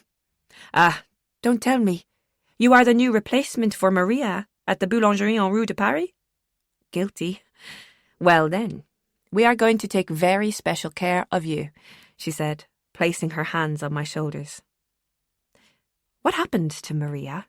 I asked, suddenly feeling uneasy. "I'm not really sure. One day she was here, the next day, gone." I gulped hard. Hardly surprising, if she'd received the same warm welcome from Madame Moreau that I had. Nicole smiled warmly. "Madame Moreau, she appears tough, but there is a softness there. The years have made her that way," she explained. I decided to reserve judgment. "Now, the hair. What would you like today, mademoiselle?" Nicole slipped into professional mode and ran her fingers through my tresses, which felt divine. "Well, I was thinking of cutting it all off, actually, and going for the gamine look," I announced courageously. Aye. Everyone who comes to France wants this gamine, girly girl look, huh? No, it is not for you, ma belle," she replied. I was taken aback by her candour. Most hairdressers at home would just go along with whatever you said, but proceed to do the opposite. They would never challenge you. "Well, something drastic has to happen," I said, taking a quick sip of my coffee. Taking a leaf out of her book, I decided to say exactly what I thought, rather than be my usual overly polite self. "I want the kind of hair a man wants to play with." As soon as I said it, I couldn't help but laugh. And thankfully, so did Nicole. But there was no disagreement this time, as she walked me to the sink and set about changing my personality from the head down. When I arrived back at the bakery for the afternoon shift, Madame Moreau hardly glanced my way, and if she did notice my new hairstyle, she said nothing. Nicole and I had settled on a layered bob just above my collarbone, with a sweeping fringe that grazed my eyelashes when it fell from behind my ears. I felt like a new person, and as I passed by shop windows on my way back, I hardly recognised myself. I looked younger, more vibrant, and inexplicably flirtatious. As far as I could see, I was becoming French. I even ducked into a pharmacy across the street and bought fire engine red lipstick. Nicole was a breath of fresh air and, to my great delight, invited me to my first soirée at a jazz club to see her husband Johnny playing bass in a gypsy jazz band. It was marvellous how, in the blink of an eye, everything had begun to change and look a lot rosier. I couldn't remember the last time anyone had invited me out on a Saturday night back home. Perhaps this whole idea wasn't harebrained after all. Monsieur Legrand approached the counter, and with a newfound confidence I greeted him by guessing his order. Une tarte au citron? Justement, Mademoiselle Edith, he said, putting his hat on the counter. You are acclimating well, I see, he said, nodding at my new hairstyle. Pas mal, I agreed, placing the tart into a small box, if it wasn't for all the paperwork. He gave me a questioning look. Carte de séjour? I said. Ah, yes, we do enjoy our protocols here. If ever you need my services, he said, handing me his card. Merci, Monsieur Legrand, I said, taking it and slipping it into my apron pocket. You'll be my one phone call from prison. Let's hope it won't come to that, he smiled. Deux chocolats chauds et deux tranches de flan, Edith, tout de suite, Madame Moreau croaked, making it clear that chit-chat had a time limit. So I tucked my sexy hair behind my ears and set about being the best serveuse in Compiègne. Chapter 8. Life on Rue de Paris began to settle into a rhythm, and the days no longer felt so exhausting. Every mistake I made in the early days made me feel as though I was on a crash course for dummies. But my second week felt a little less bruising to the ego. To my surprise, the weekend rolled around again quite quickly, and Madame Moreau informed me that my wages had been paid into my bank account. Oh good, Mr. Grumpy at the Prefecture must have received my birth certificate from the embassy, I cheered. I half expected to be told that baguettes and board were payment enough, but she stunned me further by handing me my share of the tips. Pas mal, was all she said. Not bad. It annoyed me to realise just how much her approval meant to me. Still, she wasn't to know that, so I just agreed. Je sais, I said, and thought I saw the trace of a smile, but it was probably a trick of the light, for she had already switched off the main lights, leaving us in relative darkness. À lundi, she said, bidding me farewell until Monday. I was looking forward to having Sunday all to myself, and not having to get up with the birds, although this made me recall the noises that had woken me up every night since my arrival. Feeling bold, I decided to ask her about them. Madame Moreau, do you know what all the banging is at night? I keep hearing noises in the building. That familiar veil of irritation came over her face as she grunted, Ce bâtiment est très vieux, mademoiselle.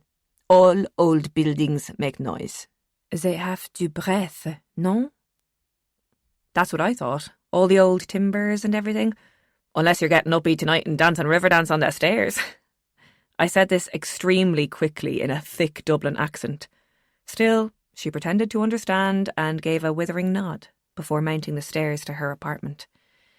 Charming as ever, Madame Moreau. Pleasure working with you, I scoffed in her absence. This kind of encounter would have really upset me back home, where being polite was like an extreme sport. But here, I was getting used to people speaking directly, and I was finally saying what I really meant. Back in my own little room, which I was really growing quite fond of, I indulged in my preparations for the night ahead. I turned on the old-fashioned radio on the shelf above the stove and found a station playing all-American jazz. It was like the old days at home, with my mother.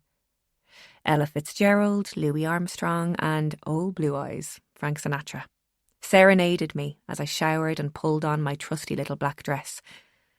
I longed for Nicole's curves, but realised I would soon have my own if I kept wolfing down the bakery's products. Like a true Française, I enjoyed a fresh baguette with my evening meal and even took to eating a croissant every morning for breakfast. Trotting through the cobbled streets in a pair of kitten heel shoes, I almost lost my balance once or twice as a sparkling night frost set in. Following the directions Nicole had given me, I made my way to the club through the winding streets of the old quartier. From the outside, It looked very unassuming with blue velvet drapes covering the windows and those plastic-coloured beads that scream student flat forming a curtain at the front door. The name overhead, written in blue neon lighting, read Nostalgie, which sounded close enough to the name Nicole had given me. Although I tried to act like meeting friends in a bar in France on a Saturday night was just routine, secretly, my stomach tingled with nerves. As soon as I walked through the door, however, I saw Nicole's face keeping an eye out for me. Her genuine smile on seeing me made me relax. "Hey, Edie," she called over the music and embraced me with a kiss on each cheek.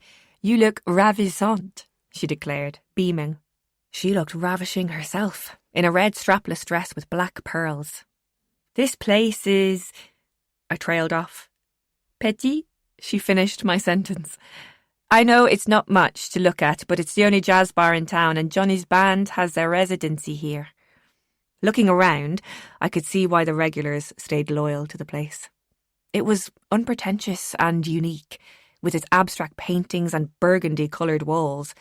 The tables were huddled closely together for a cosy feel and lit by little candles in wine bottles. The waiter was covered in tattoos and sported a gravity-defying quiff. Nostalgie seemed to be the kind of place where standing out meant fitting in.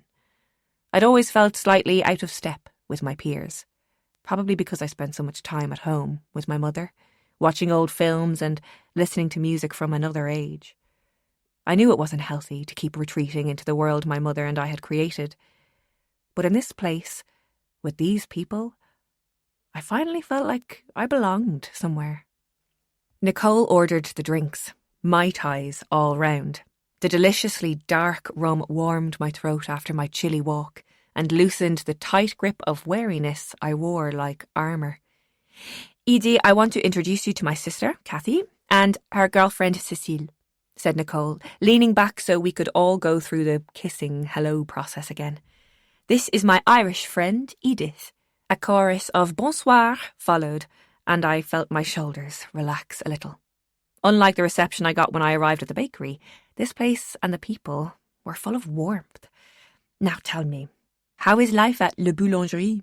"Oh, you know, Madame Moreau simply can't do enough for me, like even today. She gave me a bonus in my salary for being Employee of the Month." Nicole tilted her head to one side, looking confused. I'm being sarcastic. She still ignores me for the most part and grunts at me when she has to. It's working out fantastically well. Nicole laughed a deep, throaty laugh. "You are a funny one." "Well, I'm glad my French adventure is amusing someone," I smirked.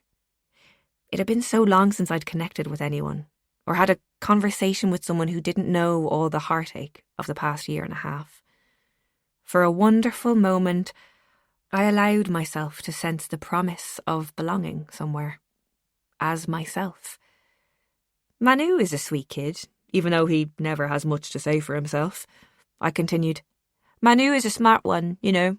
He will take over the bakery after Madame Moreau." Nicole trailed off, delicately.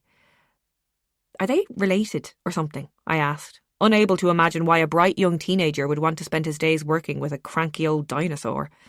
"I'm not certain, but he has been at the bakery since he was a child. It's so long now that I cannot remember, but I know he wishes to, make an apprentice to become a master baker. Perhaps he will become the next Monsieur Moreau." Monsieur Moreau? This was news to me. "Madame Moreau's married?" I gasped. No, it was her father, or her uncle, I think. He's dead for some time now." "Oh." I felt a pang of sympathy for her. "So, I wonder who the master baker is now, then. I've never met him, and she's hardly mentioned it, except to say that I am not to enter the basement on pain of death. I will ask my mother, if you like. She grew up in the neighbourhood, so I'm sure she will remember." Just then, a group of musicians took to the stage and began warming up their instruments. "Look, is my husband Johnny on stage." Nicole waved at a tall, muscular man with dark blonde hair swept to one side, revealing a close shave on the other. He wore long black baggy trousers with black braces and spun his bass around as though he were dancing with it. The band leader introduced the musicians. Johnny on bass, Frankie on the snare drum, Laurent on violin, and himself, Stéphane, on guitar. They were a raggle-taggle group of musicians, if ever I saw one. All sideburns and thin moustaches, and with clothes that looked as though they came from a vintage shop. Yet when they started to play, it all made sense. Nicole stood and cheered loudly as they broke into an up-tempo number I didn't recognise, which just oozed cool. I sipped my cocktail happily as I watched my feet take on a life of their own to the rhythm. "You like?" Nicole yelled over the crowd. "I love." I was living all of my Hollywood movie fantasies. I glanced around the bar at my fellow patrons, chatting animatedly and carrying off the style of the 40s and 50s with aplomb. It was then that I noticed a solitary figure, emerging from a tussle with the beaded curtains and taking the first available seat at the bar. He was in a dark grey suit with a black tie loosened at his neck, and had a look of someone far too serious to enjoy jazz. Then again, I reasoned, that was probably how I looked when I was alone and uncomfortable. From my vantage point, I could clearly see him, while I remained hidden behind a conveniently placed palm tree. He seemed strangely familiar to me. But it was only when he spoke to the barman that I recognised him. He was the guy from outside the hairdresser's that day. My heart began to skip some beats. His blonde hair was neither long nor entirely short either, and it had a slight wave that gave him a boyish look. His eyebrows were knitted together in a stern look, and his high cheekbones only exaggerated his slender physique. However, when the barman brought him his drink and he smiled a thank you, his dazzling blue eyes almost pierced my heart from across the room. As if that wasn't enough, his lips transformed into the most endearing smile, as the corners turned down slightly, creating little dimples in his cheeks. At this stage, Nicole elbowed my arm and asked what I was looking at. "What, me? Oh, nothing, really, just enjoying the place. N'importe quoi, or should I say whatever, ma belle. You've spotted someone, like a lioness and her prey." "Allez, tell me who it is," she insisted. I felt like a schoolgirl again, pointing out the guy I liked. "Ah, yes, I see. Il est mignon, non? He's cute. Why don't you go over and talk to him?" she suggested. Just like that. What? I wouldn't know what to say. She might as well have asked me to take all my clothes off then and there. It was unthinkable. Nicole rolled her eyes in that impatient manner she had with dilly-dalliers. "You don't have to say anything, just walk by on your way to the restroom and give him the look," she replied. "The look?" "The look, you know. The look that says, 'Come and get me.'" She laughed before pouting seductively. I thought about it for a second. I mean, here I was, starting a new life, and things were actually beginning to fall into place for me. I felt good about myself. My hair was coiffed, my red lipstick was on. What did I have to lose? Besides, sitting around and waiting for the man to come to me seemed ridiculously old-fashioned, even for me. "Right, I'll do it," I announced, knocking back the rest of my cocktail, which unfortunately went down the wrong way, inducing a temporary coughing fit. "Allez, come on.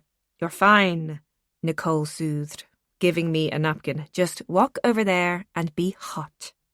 "Will do." I shimmied my way through the maze of tables, trying to seem as though shimmying was my natural state. As I was about to pass by the bar, my target's features had returned to those of a brooding grizzly bear, so I aborted the entire operation and took a swinging right turn towards the gents. Backtracking along the blue velvet drapes at the rear of the club, I managed to edge my way along to the ladies and dived into a cubicle. My heart was racing, as though I had just cheated death. "So much for being hot," I whispered to myself, hoping no one had witnessed yet another one of my most embarrassing moments. After a couple of minutes, I opened the cubicle door and stood at the sink. "Oh well, maybe next time," I muttered, half-heartedly, before reapplying my lipstick. I would just have to resign myself to the fact that I would never be a movie siren, just plain old Edith. I walked back into the club, which at this stage was really humming with smooth jazz and hard liquor. I gave a sideways glance at the bar and, to my disappointment, I noticed that old Blue Eyes had left his seat. I knew it shouldn't really matter. I mean, I didn't even know the guy, and the chances of him having already met someone with an ounce of confidence were disappointingly high. But I felt my heart sink a little at not getting to find out. People had taken to dancing wherever they happened to be, and I almost ended up in something of a menage a trois in an effort to get past a couple lost in a slow dance. So I didn't even notice, when I returned to my seat, that Nicole was now chatting animatedly to a man in a grey suit. When he looked up into my face and gave me an ever so cool nod of recognition, my heart actually stopped for a second, as did everything else in the room. "Ah, Edith, I would like you to meet Hugo Chadwick. Hugo, this is my friend Edith from Ireland." Nicole did the honours without the faintest trace of guile in her wide, innocent eyes. I instinctively went to shake his hand, forgetting all about the obligatory kisses, whereas he stood to embrace me appropriately or faire la bise. This miscommunication meant that I had embarrassingly greeted his groin while he lightly kissed me on my temple as I bent forward. "Enchantée," he said, kindly overlooking my faux pas. I couldn't remember anyone in my life ever having been genuinely enchanted to meet me. His deep, sultry voice reverberated in my ears and sent ripples along my skin. As we all sat around the table again, an awkward silence descended. "Hugo has just arrived from London." Nicole spoke to me as though speaking to a child unwilling to take advantage of an opportunity that had dropped neatly in her lap. Her widening stare provoked me into action, and I grabbed the lifeline with both hands. "Oh, you're not French, then?" I thought with a name like Hugo. I trailed off, aware that my voice sounded remarkably nothing like me. "Half and half. My mother is French and my father is English," he replied, still with that serious look that made it difficult to decipher whether he liked you or was simply tolerating you. "C'est comme Johnny et moi," Nicole interrupted, then realised that neither of us were really listening and so excused herself to move closer to the stage. I was ridiculously nervous, and my heart began to thump in double quick time. Here was this attractive, intelligent, cosmopolitan guy, and I couldn't think of the first thing to say. "Do you come here often?" swam around my head a few times before I formed a less cliched question. "What brings you to Compiègne?" Well done, Edie, I thought. That almost sounded something like a normal person would say. "Oh, this and that," he said, with a non-committal shrug. But to my delight, he moved to Nicole's chair to sit closer to me. I took a large gulp of my Mai Tai. "Do you like jazz?" he countered. Before I could even answer, he began shaking his head as though he'd said something wrong. "Sorry, I'm a bit out of practice." I couldn't believe it. He seemed nervous, which oddly put me more at ease. "Actually, I love jazz," I said. "I grew up listening to all of the old standards, so this place is like heaven for me." His features brightened a little. "Oh, good, because my French side was thinking of asking you to dance." "What was your English side thinking?" Oh my God, I was actually flirting. Where had that come from? He gave me a sidelong glance, and it felt as though his mind grazed lightly on my figure. "Now that would be telling," he said, playfully, before taking a sip of his drink. I giggled. Yes, giggled, like a foolish teenager, and pretended to look at something very interesting on the dance floor. "Well," he said, leaning closer to my ear, "do you want to dance?" "What, here?" "Well, preferably on the dance floor. I think that's what they generally had in mind when they set the tables up around it." I burst out laughing. His deadpan delivery was very disarming. "Are we doing this?" he asked, standing up and offering me his hand. Was I, Edith Lane, about to dance with this gorgeous guy? It felt as though there was some kind of catch. But watching him standing there, waiting for me to place my hand in his, I suddenly felt like all of my Christmases had come at once. And maybe, just maybe, this was how life could be if you just said yes. Chapter 9.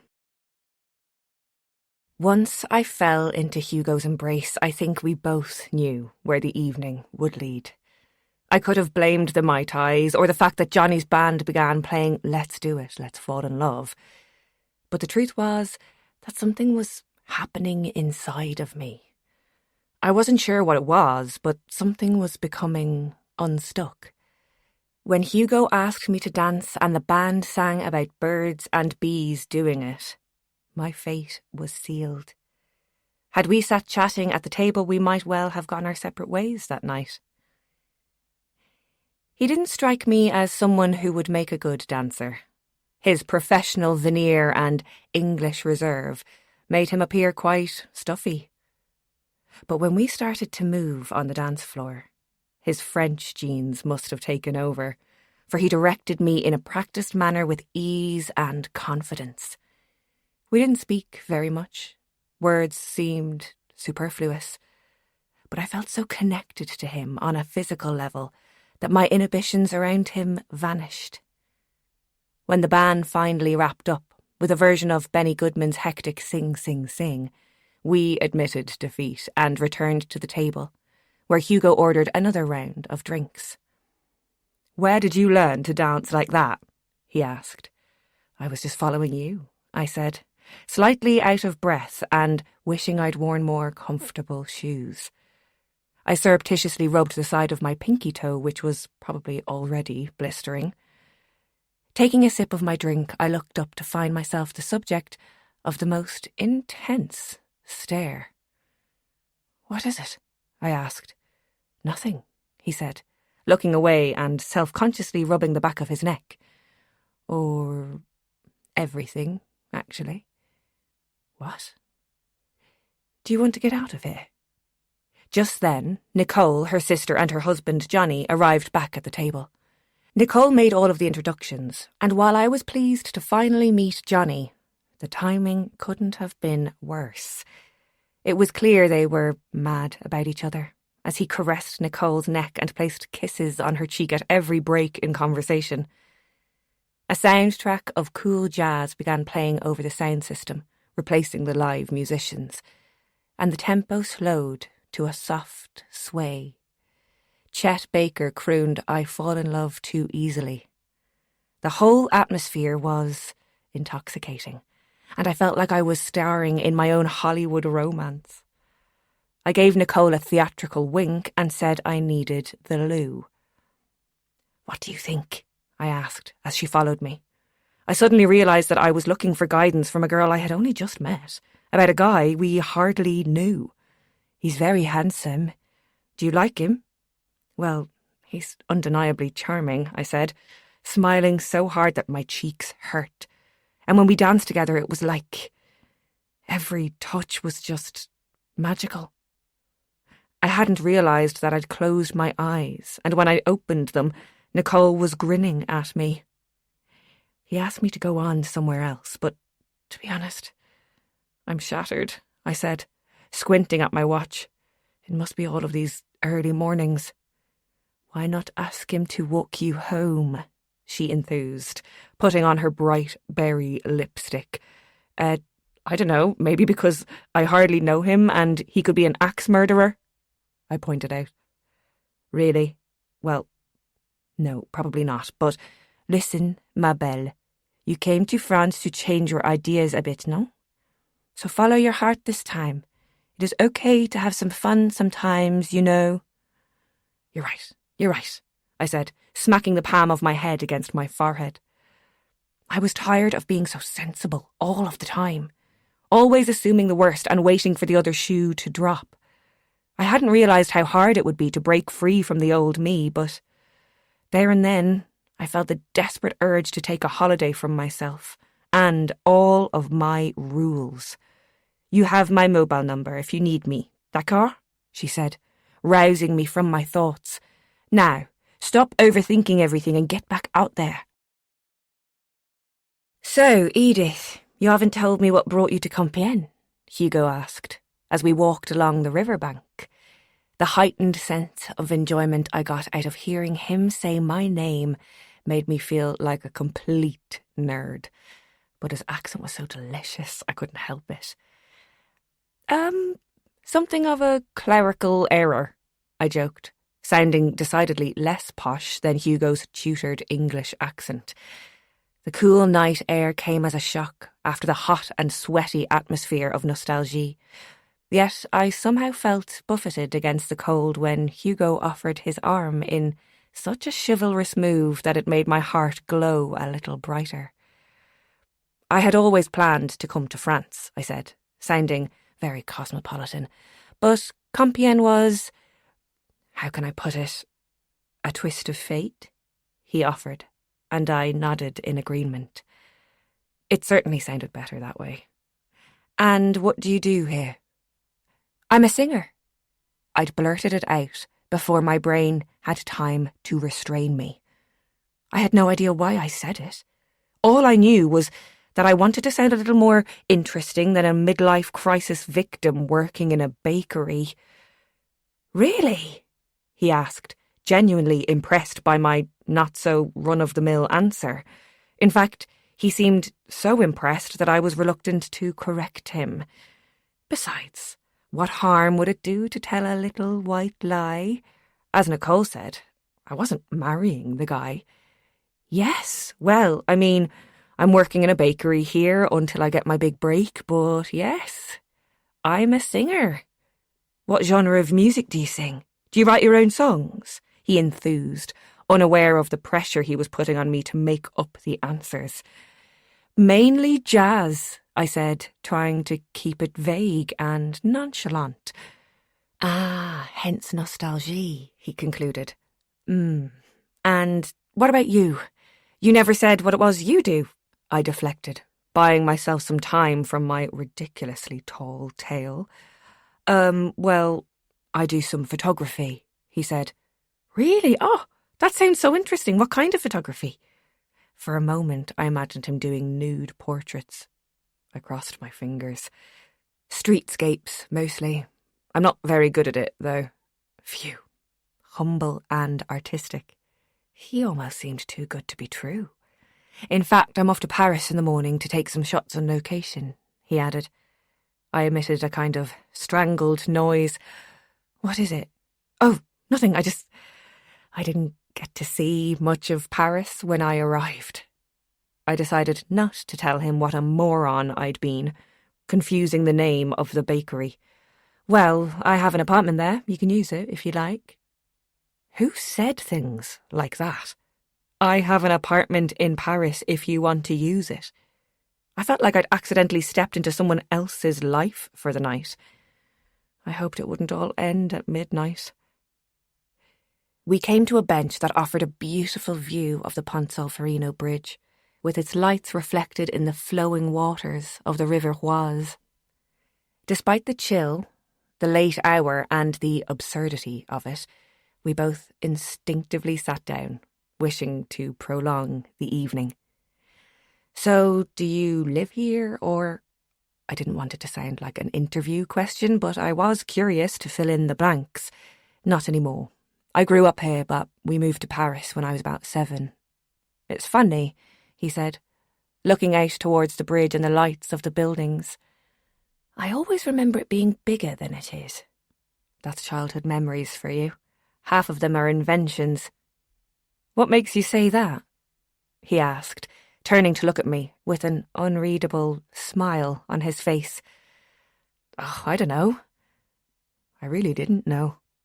I'd been trying to block out the painful memories for so long now, it was difficult to recall what actually happened. what was true and how my childhood brain had interpreted it. Two people can have the same experience, yet still have completely different memories of it. He looked out at the water again, as if trying to solve some puzzle. Have you read Proust? I burst out laughing. What? He asked. Sorry, it's just so random. We both began to laugh. It seemed like a ridiculous question to ask someone, half drunk, that you just met in a bar called Nostalgie. He reached into the inside pocket of his jacket and pulled out a beaten-up old paperback and handed it to me. Swan's Way by Marcel Proust, I read aloud. It's the first volume of In Search of Lost Time. I think you might like it. Besides, you're living in France now, so you have to read Proust. I don't make the rules. And you just happen to carry a copy around with you, like a prop? I said, flicking through the pages. What can I say? I like to have a paperback on my person at all times. You're really not like anyone I've ever met before, I said, letting my guard down momentarily. I hope that's a good thing. So do I thought to myself. I felt his fingertips brushing against mine and looked up at his face. God, I wanted to kiss him. I wasn't sure if I was leaning towards him or if the earth tilted on its axis, but before I knew it, our lips were touching. I could feel his stubble grazing my top lip, his hand reaching up to cradle the back of my neck, and it felt like a romantic film. There wasn't a sound, just the breeze blowing in the branches overhead. He kissed me softly and deeply, the warmth of his breath on my skin intoxicating. It was the most beautiful feeling of complete abandonment, and I did not want it to end. I felt lightheaded when we stopped, and I didn't know what to say. That was... he murmured. Yeah, I agreed. He held my hand in his, and eventually we found some words and began forming sentences again. But none of it really mattered.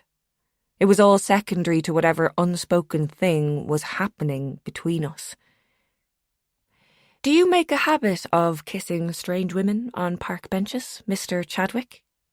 On a scale of 1 to 10, how strange are we talking? I smacked his arm playfully and he leaned in to kiss my ear. Oh, God. I was really falling for him. In fact, I have a very strict rule about kissing women on benches after midnight, he continued. Oh, and what is that? Well, you see, the thing is, they have to sing me a song. Oh dear. I had well and truly landed myself in it. When he'd asked me what I was doing in France, I'd felt compelled to embellish the truth, and for some reason, a long-forgotten dream I had had about being a singer just popped into my head. I used to sing for my mother all the time, but I'd never done anything about pursuing it. It was as if I had now become possessed by my younger self, who was intent on living out all of the dreams I had never been able to fulfill. I really couldn't, I began nervously. I know the crowd must be putting you off. He waved his hand to gesture at the family of ducks sailing obliviously past us on the river's gentle current. I just can't. I'd be embarrassed. There's no music for starters, I complained, knowing this was going to be a losing battle, as he had begun to kiss my neck, all the while whispering gentle encouragements. I'm not sure if it was the drink, the magic of the star-speckled night, or if it was just him. But I started to think, what did it matter? I'd probably never see him again, so why not live out this little fantasy until the dawn arrived and broke the spell? Taking a deep breath and a giant leap of faith, I closed my eyes and sang my old favourite, Dream a Little Dream of Me. I hadn't sung in so long, I knew I was a little rusty, but there was something in the tone of my voice that even surprised me. It was richer deeper and more emotive than ever before. Stars shining bright above you. Night breezes seem to whisper, "I love you." Birds singing in the sycamore trees. Dream a little dream of me.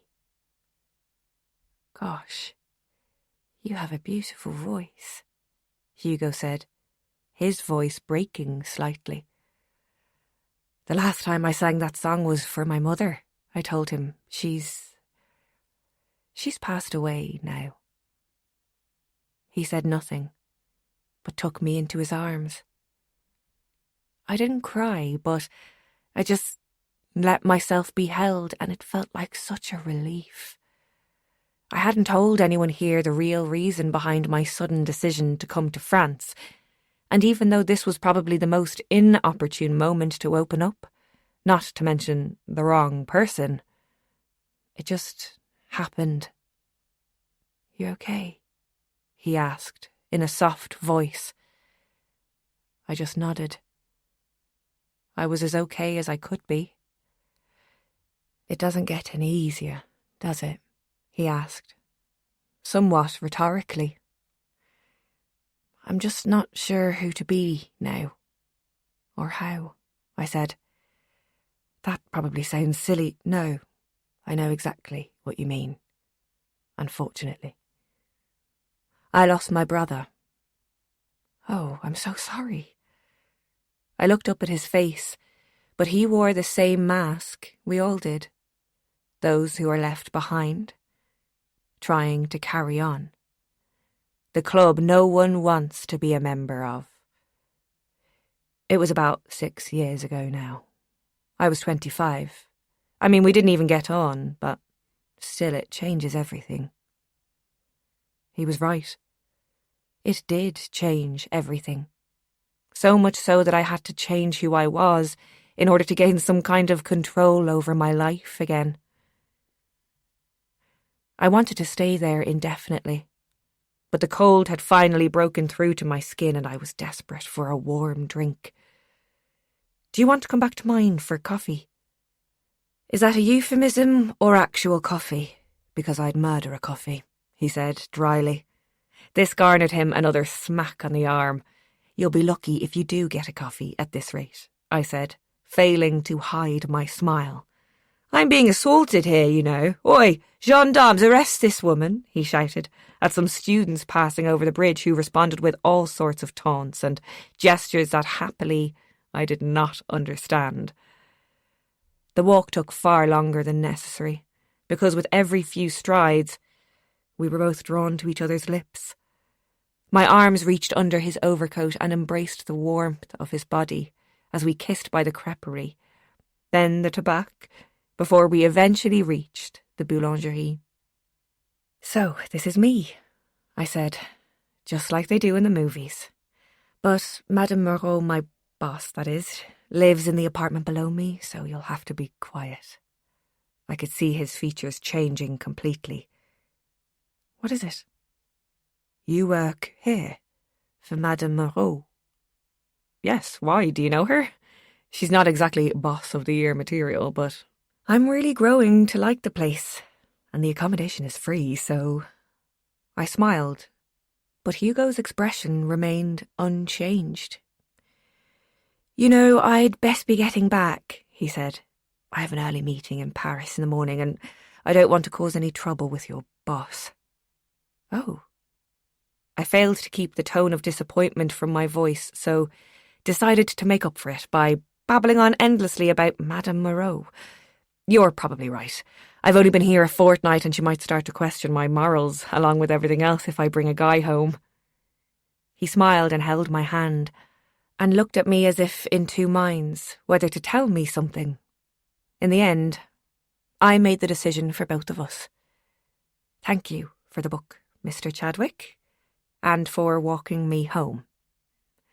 "The pleasure has been entirely mine, Miss Lane," he responded, lifting both of my hands and kissing each of them tenderly.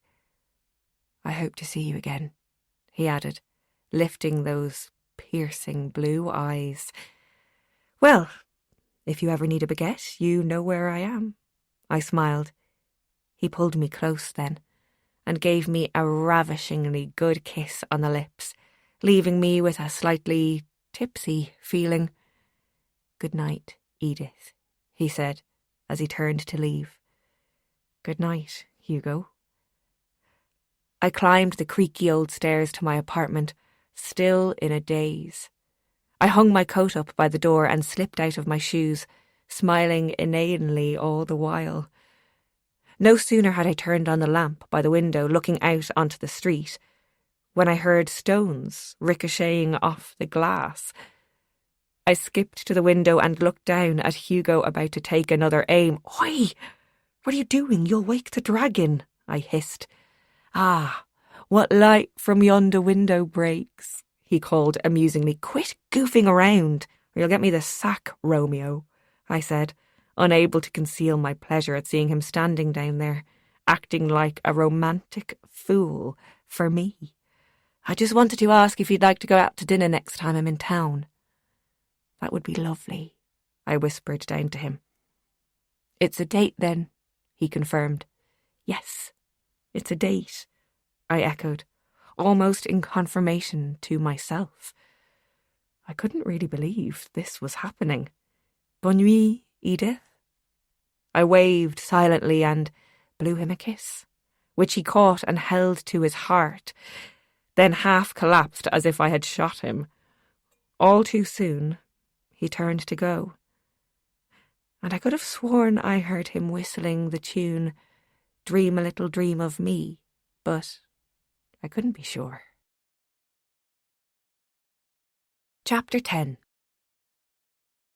My mother had been ill for a long time. She had known from a young age that her time would be limited once she was diagnosed with cystic fibrosis, or 65 roses, as I used to call it when I was a child. But it was not a life sentence that damned her. Quite the opposite, in fact. She was determined to live life to the full and make the most of every experience. She had to spend a lot of time in hospital, dealing with infections and other complications, so we had to try our best to make it fun. She and my father were what you would call high school sweethearts. She always said she knew he was the one when, after she told him about her illness, he told her they'd just have to hurry up and live a life's worth of memories in half the time. Telling someone you have an incurable disease is a surefire way of separating the men from the boys, she often told me. That's why they decided to have me when my mother was only 20. My father was 21 at the time and got a job as the desserts chef in a top cafe in Dublin. He packed it all in when Mum began to get really sick and took on work as a taxi driver, which still meant long hours, but at least he could work the shifts that suited him. The average life expectancy for cystic fibrosis sufferers is 40 years, so we cherished every year we shared beyond that. They both made it quite clear that I didn't need to stay at home. "I can get some home help," my father would always insist. But I was their only child. It had always been the three of us against the world, and it just didn't feel right to abandon them when they needed me most. With Dad's help, I converted the garage at home into a little studio apartment, so I had my own front door while still living at home. We managed quite well between us, and, despite their protestations, I knew my parents were glad to have me close by. With the hindsight that only time can give, I realised too late why they wanted me to make a life for myself. There are some things that are better done when you're young and foolhardy and unafraid of failure. That's the time when you build your career, meet your future husband, carve out your own space in the world. But I couldn't do it, and never once regretted the time I spent laughing, crying, watching old films or sharing a box of chocolates with my mother. She stayed at home a lot to prevent any risk of infection, so we turned it into our own little world, indoors. I'd avoided the big bad world for so long, but now I would have to turn the natural order of things on its head. At 30 years old and something of a late bloomer, I was determined to finally live my student years. I awoke to church bells ringing, and for the first time since I had arrived, I realised I had slept the night through. Picking up my phone, I saw the time was 9:30 a.m, and despite a medium-sized hangover, I felt well rested. My thoughts instantly turned to Hugo, and I couldn't help the smile that kept creeping across my face as I replayed our evening together. When I eventually got around to taking a shower, I absent-mindedly began humming to myself and, to my complete embarrassment, remembered singing for him. "Oh my God!" I screeched, putting my hands to my mouth while the water cascaded down my back. I shoved my head underneath the temperamental spout that changed force on a whim. Still, I couldn't help but laugh, because the entire night had been so surreal. Even telling him about my mother only seemed to forge a stronger bond. "Hugo," I whispered, just wanting to say his name. My last boyfriend, Barry, was a postman. My mother always joked that the only way I would ever meet a man was if he came to our house and knocked on the door. And strangely enough, that is exactly what happened. He seemed happy-go-lucky and always did his best to make me laugh. When he asked me out, I didn't really feel butterflies, but rather a practical resignation to it all. I felt like the chances of me meeting someone were slim, so I thought I'd better make the best of this one chance. I ignored my lukewarm feelings for Barry as long as possible, because I really did want to love him and marry and maybe even start a family. It would have been convenient. But while I was feeling guilty about not loving him, I didn't notice that in some ways he was taking advantage of me. I was spending nearly every night at his flat, and without understanding why or how, I sort of became his housekeeper. I was constantly cooking, cleaning, and basically taking care of him, on top of taking care of my mother at home. It all became too much in the end, and I finally snapped when he asked why I hadn't bought flowers for his mother on Mother's Day. "Oh, just grow up, Barry," I shouted, before leaving his apartment for the last time. I thought I might even be a bit sad, but all I felt was relief. My mother just smiled and patted my hand. "You'll know when it's right," was all she said. Wrapped in a towel, I tiptoed across the floorboards to where my phone lay flashing on the bed. A text from Nicole inviting me to Sunday lunch at her mother's house. She couldn't have picked a better time to reach out the hand of friendship, for all these thoughts of home were making me pine for some familial company. I heard Madame Moreau returning home, most likely from Sunday Mass. I wondered if she was lonely, and whether she had any invites to Sunday lunch. I pushed the thought from my head. I would be seeing her soon enough in the morning. Wearing my go-to jeans, ballet flats, and oversized cardigan, I set off to find Nicole's family home. It wasn't far from the centre, and despite the maze-like nature of the town, I found it easily enough. On Rue Saint-Antoine, the detached houses all seemed to have their own unique character and design. Nicole's mother's house had a curved roof that made room for one little window at the top of the house, and then gradually stretched out to incorporate more windows on the first floor. An iron gate opened onto a gravel drive with shrubs lining the way up to the steps at the front door, which was painted a spring-like green with coloured glass panels on each side. Bonjour, bonjour. Madame Dubois hugged and kissed me like a long-lost friend and insisted that I call her Jacqueline. Looking every inch the glamour puss in a leopard skin blouse and matching skirt, she invited me in and took my coat and bag and hung them in a cupboard under the stairs, only to discover a little monster waiting inside who almost knocked her over with fright. Maxie, mais qu'est-ce que tu fais là-dedans? She admonished him lightly, wagging her finger and making lots of gestures he happily ignored. Nicole's little boy ran across the parquet floor straight towards me and then stopped just as fast. He pulled a toy gun out of his pocket, carefully took aim and shot me in the stomach. I couldn't see anything for it but to play along, so I folded in two with pain etched across my face. His laughter rang through the house, and when he even offered a tiny hand to help me back up, I knew I had passed the test. Max, essaie de ne pas tirer sur nos amis, s'il te plaît? Nicole, coming out of the kitchen, begged her son not to shoot the dinner guest.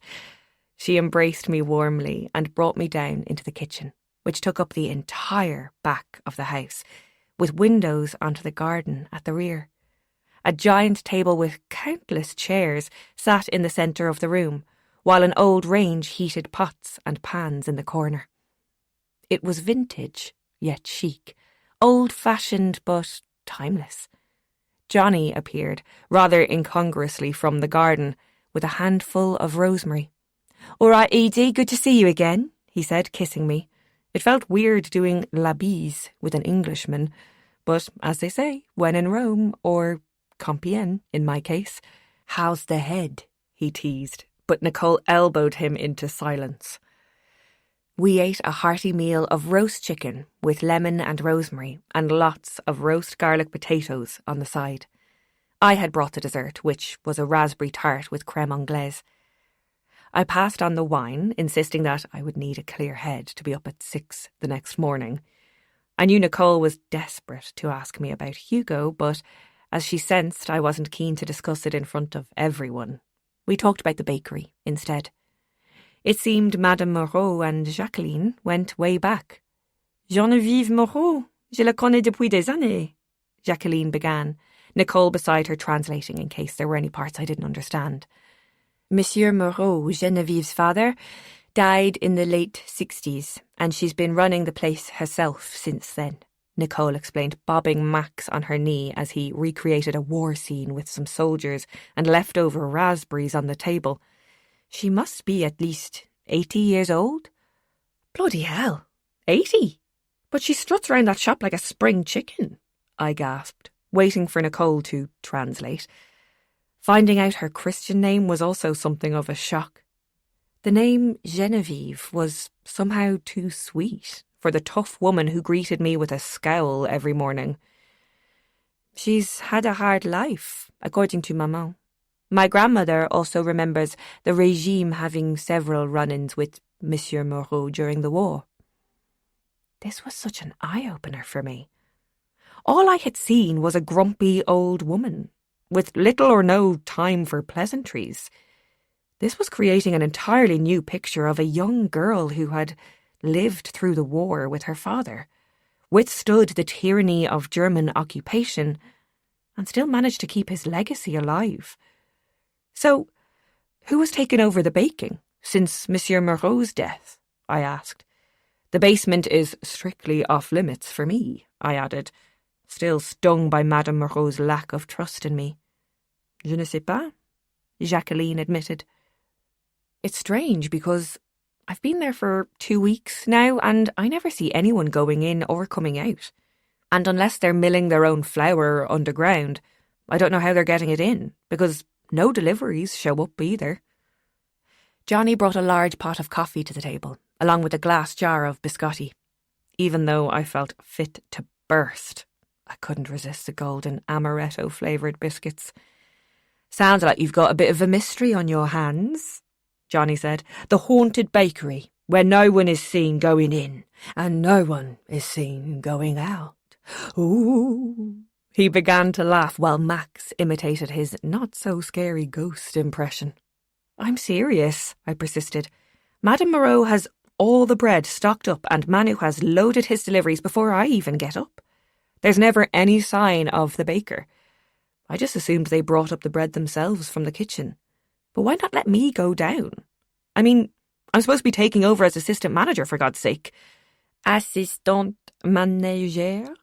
Jacqueline repeated in a cute French accent, and I smiled. Well, that was the job title. I think she's going to have to retire soon, even if she finds it difficult to let go of the reins. Her arthritis won't let her carry on without help for much longer. Maman says she must like you. The last girl, Maria, only lasted 2 days. I knew this was meant to comfort me, but somehow it didn't. Again, I wondered what had gone wrong with Maria. I know. We'll all start keeping a closer eye on the bakery and see if we can't catch them out. Maybe they're laundering money down there, or cooking up some Class A drugs, joked Johnny. You'll have to eat your words when I discover a secret dough society or something, I said, playing along. As the dark evening sky settled in around the house, I made the reluctant move to go home. Merci pour tout, I said to Jacqueline, kissing her warmly at the door. Je t'en prie, chérie, she said, as if it was nothing. Max was asleep on a little settee near the fire, and Nicole didn't want to wake him just yet for their walk home. They lived in an apartment near the university, which was convenient to her mother's house and the salon. I will walk Edith to the end of the road while you wash the dishes, Johnny. D'accord? She smiled at him sweetly. You see what I have to put up with, Edith, he said, kissing me goodbye. They treat me like their English slave, cooking and cleaning, and I won't say what else to save your blushes. Nicole threw a tea towel at his head to quieten him, but it didn't work. We'll see you at Nostalgie next week, yeah? He shouted after me.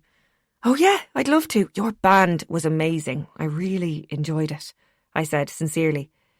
But who's that Django guy you keep talking about? Was that his music you were playing? Oh my God, you're joking, right? He asked, in all seriousness. Django Reinhardt. You don't know who he is? He asked. On seeing my newly acquired Gallic shrug, he begged us to wait for 5 minutes while he dug out a vinyl from his collection. Django Reinhardt is only the king of gypsy jazz, he informed me, barely excusing my Philistine ignorance. You've got to take this home, he said. Listen to it, familiarise yourself with it, and we'll pretend this conversation never happened, right? Not everyone has a record player, Johnny, Nicole reminded him. Right, well, stream it then. Obviously it won't have the real, authentic sound. I'll listen, I promise, I said. A drizzle had begun, so I told Nicole she needn't bother stepping outside. But I wanted to hear all about Hugo, she said. It'll keep. Nothing happened. Well, nothing and everything, I admitted, hopelessly. OK, tomorrow meet me after work for a glass and tell me everything, yes? All right, everything, I promise. Chapter 11. Hugo Chadwick. Hugo heard the wrought iron and glass doors of his apartment building click behind him. He liked the feeling it gave him, walking out onto the street from his third-floor apartment, just steps away from the Jardin du Luxembourg in the 6th arrondissement. His father had gifted an apartment each to him and his brother when they'd turned 21. At the last evaluation, it was worth 1.5 million euros. Hugo never really felt any sense of ownership over it, though. He hadn't worked for it, or earned it. But now he was coming to realise that the apartment was a down payment of sorts, an unspoken commitment to Chadwick Holdings and his father. His future was already bought and sold. There was a time when he might have rebelled. But after Stéphane's death, the weight of responsibility outweighed any personal feelings. He had to make up for what had happened. Walking down the Boulevard Saint-Germain towards the Seine, an old shop front caught his eye on a side street, just before the Quai d'Orsay. Now trading as a salon de thé, it had once been a flower shop, with large windows and an unusual shape, as it hugged the corner of two streets. He was already running late, but couldn't help himself.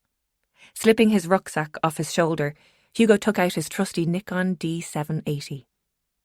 The shop itself was tiny, but there were brightly coloured tables and chairs outside for the patrons to enjoy their flavoured teas. An old wooden sign over the doorway still had the faint outline of the original name and artwork. À l'eau de rose, with cerise pink roses intertwining the letters. In the morning light, it looked almost like a dream. If it weren't for the sound of the traffic and the deliveries, Hugo could almost imagine he had stepped back in time. He looked down at the little screen and scrolled through the images he'd captured. A smile crept across his face as that familiar feeling of satisfaction glowed within him. He couldn't explain it exactly, but there was something about capturing the world the way he saw it, or rather the way he wanted everyone else to see it, that gave him a sense of fulfillment and joy that nothing else could match. It was a passion project he kept mostly to himself, apart from his mother, of course, who understood that creative urge to make something. His father would mock him, and his brother, when alive, couldn't see the point in it. Hugo took a deep breath, put the camera back in his pack and continued on his way to the office. As you know, my wife inherited the building many years ago, and we have now acquired the adjoining premises. Raymond Chadwick halted as his son walked into the boardroom. The look he gave him was imperceptible to the partners around the table, but Hugo knew what it meant. Resentment. The words had never been spoken, but the meaning was clear. The wrong son had died. "We've made an offer on the corner building," his father then continued, "and I'm confident that we should have acquired the entire street by the end of the month. My son here will be heading up the negotiations with the hotel group," he finished, concealing any doubts he might have had as to Hugo's ability. "Yes, in fact, I've already been liaising with the design team, and they're quite adamant that they wish to retain the original facade," Hugo said, taking out some brochures and handing them around the table. His father gave him another of his covert looks, but, as always, was careful not to betray his emotions in public. Hugo was counting on this as he added, "I must say I tend to agree. As we want to keep the local council on our side, there will be a lot of disruption to the area. As well as regeneration, employment, increased business rates," his father countered. "Absolutely," Hugo said, swallowing hard. He had to win this argument. However, retaining the historical facade would go a long way towards ingratiating the local businesses. "Gentlemen," Raymond cut in, oozing fake charm, "I am sure you all appreciate my son's enthusiasm for the genteel aesthetic, but let us move on to more important matters and touch base with the negotiating team once they've secured the contract for the final property." With that, Hugo was excused, like a child who'd been pestering the grown-ups. It was utterly humiliating, but he had to risk his father's ire if it meant retaining something of the property in question's original features. If his father had his way, every piece of beautiful architecture would be replaced with angular concrete and glass. All Raymond cared about was profit. And yet the more money he made, the more miserable he became. Hugo couldn't understand what was driving his father anymore. Win at all costs. That was his motto. But win what, exactly? Walking home that evening, Hugo passed by the old flower shop again. The light had completely changed, and even though the facade was just as ornately beautiful, it lacked the vibrancy he had caught this morning. That's what he loved about photography. The conditions were so happenstance. You could never capture the same image twice. In a habit he could hardly recall forming, Hugo touched the left inside pocket of his jacket, where his paperback should have been. Then he remembered. Edith. He shook his head with a smile at the memory. She must have thought him so contrived, but it was true. He carried that book everywhere like a talisman. In some ways, it was a symbol of protection, something that was stopping him from turning into his father. And yet, he could feel himself slipping. When Stéphane was alive, he was the centre of attention. He was naturally full of charm, and as the firstborn son, his every achievement was lauded, every indiscretion indulged. Hugo had always looked up to him as some sort of demigod. Yet it was only after his death that Hugo realised how much of a buffer his brother had been between him and his father. As long as Stéphane was the high achiever, the heir apparent to the Chadwick fortune, his father was happy, and this allowed Hugo to pursue the life he wanted. Being the younger brother, he didn't feel any pressure to carry the mantle of his father's expectations. In fact, he wasn't sure that much was expected of him at all. Stéphane had been the golden child. But in the end, all of that pressure began to weigh down on him. And now it was crushing Hugo, too. Taking photographs of old buildings began as a hobby, but it had become so much more than that. It felt as though keeping some kind of connection with the values of the past could keep him connected to his soul. In the dying light of the evening, he now saw his camera lens as a doorway, some kind of threshold between the life he was living and the idealised version of it he'd once had. The gulf between these two realities was beginning to swallow him up. Chapter 12. On Monday morning, I awoke at my usual time of 6 a.m.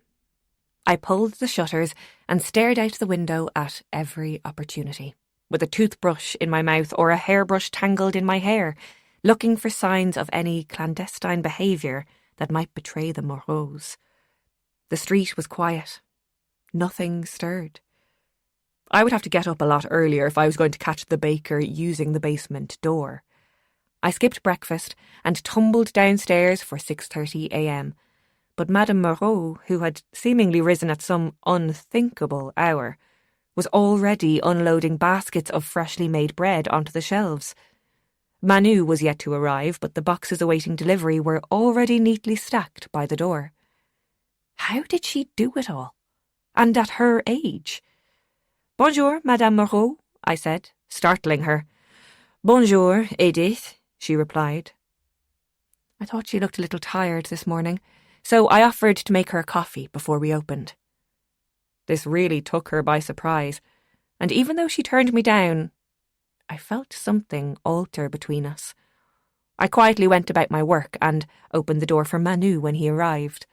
The rain was pouring down, and I really felt for him, having to get on that scooter and deliver bread. He wrapped a small tarpaulin over the boxes and zoomed off without much ado. "He's a good lad, isn't he?" I said to Madame Moreau. "Il est bien," I repeated. "Il travaille bien, oui," she agreed, giving very little away. "Il habite près d'ici?" I pressed on, trying to find out if he lived in the area, or who his family were, and perhaps how he ended up working here. En haut. She lifted her head briefly, signalling above our heads. "He lives with you?" I said, unable to hide my incredulity. Thanks to this little faux pas, I was back to receiving grunts and hand signals that I should get on with my work.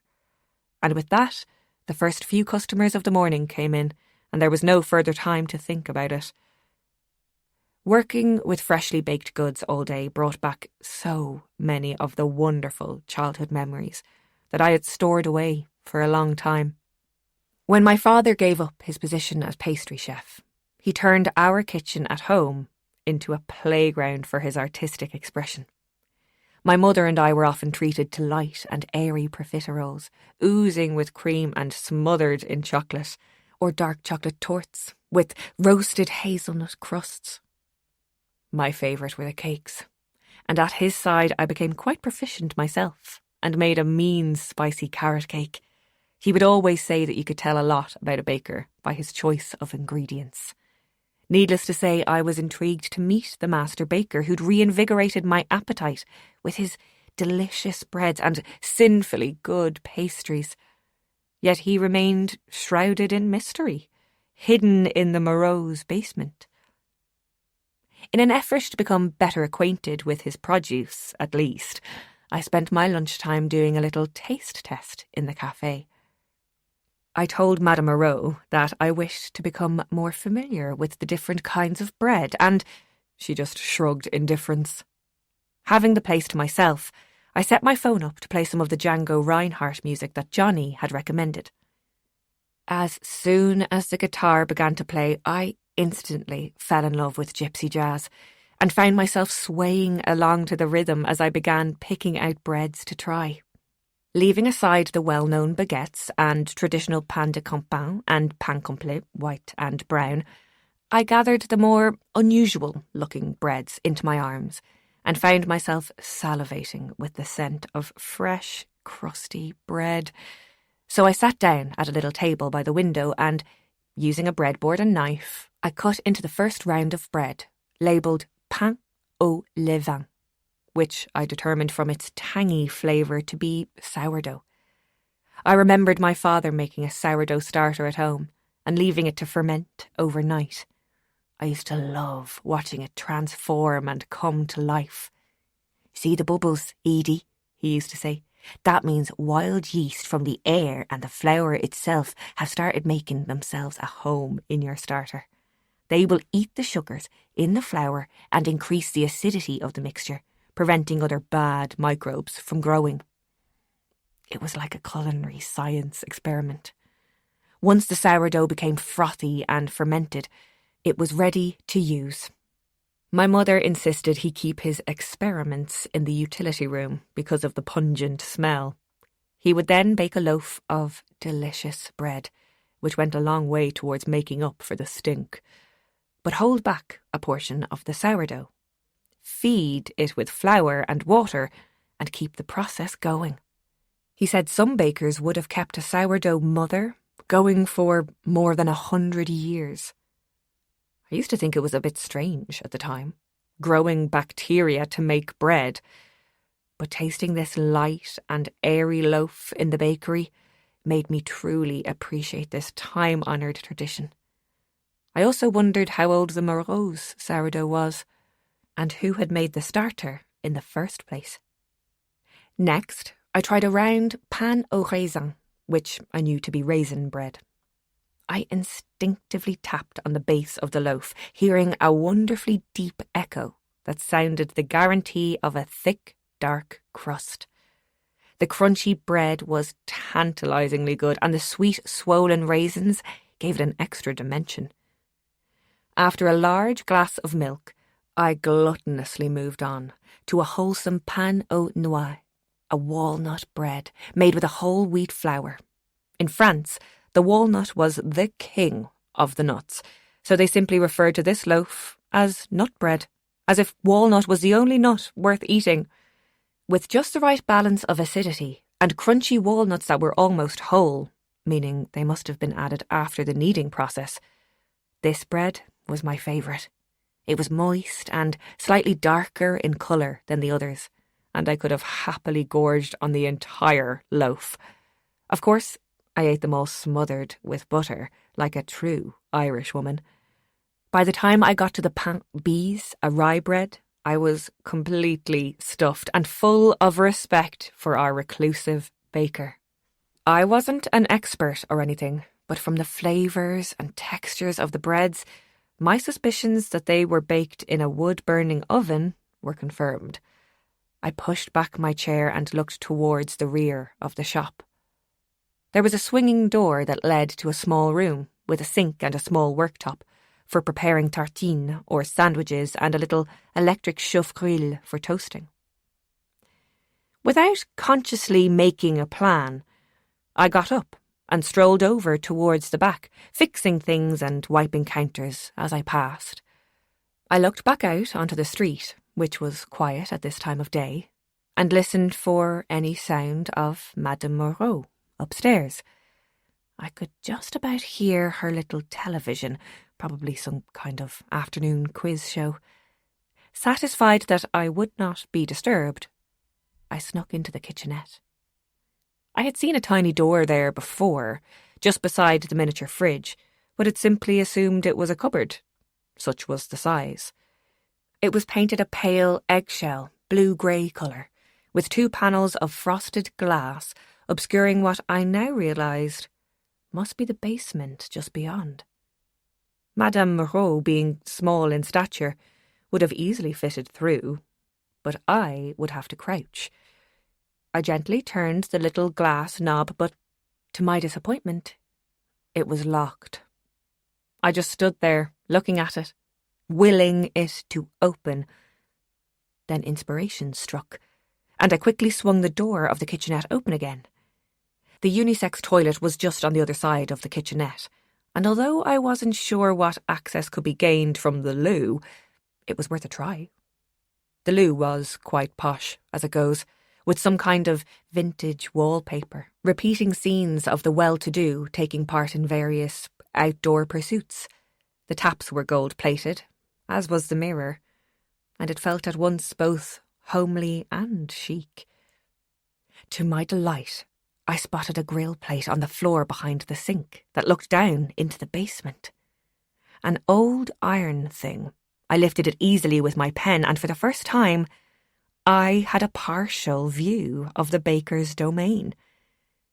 It was incredibly authentic, and I realised that things must have changed very little since Monsieur Moreau's time. The walls were simply exposed bricks, and the floor plain concrete, and everything was dusted with a fine layer of flour. No wonder the bread tasted so good, I mused. They were probably using age-old recipes and baking them in the wood-fired oven. I could just see the side of it from my rather awkward vantage point, but I didn't even need to. I could smell the rich scent of burnt wood.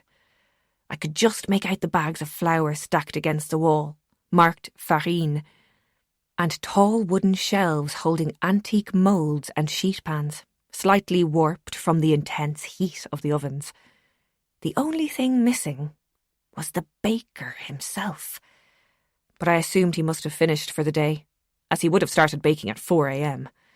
My knees were hurting from the tiled floor, and I was about to heave myself up when a voice startled me.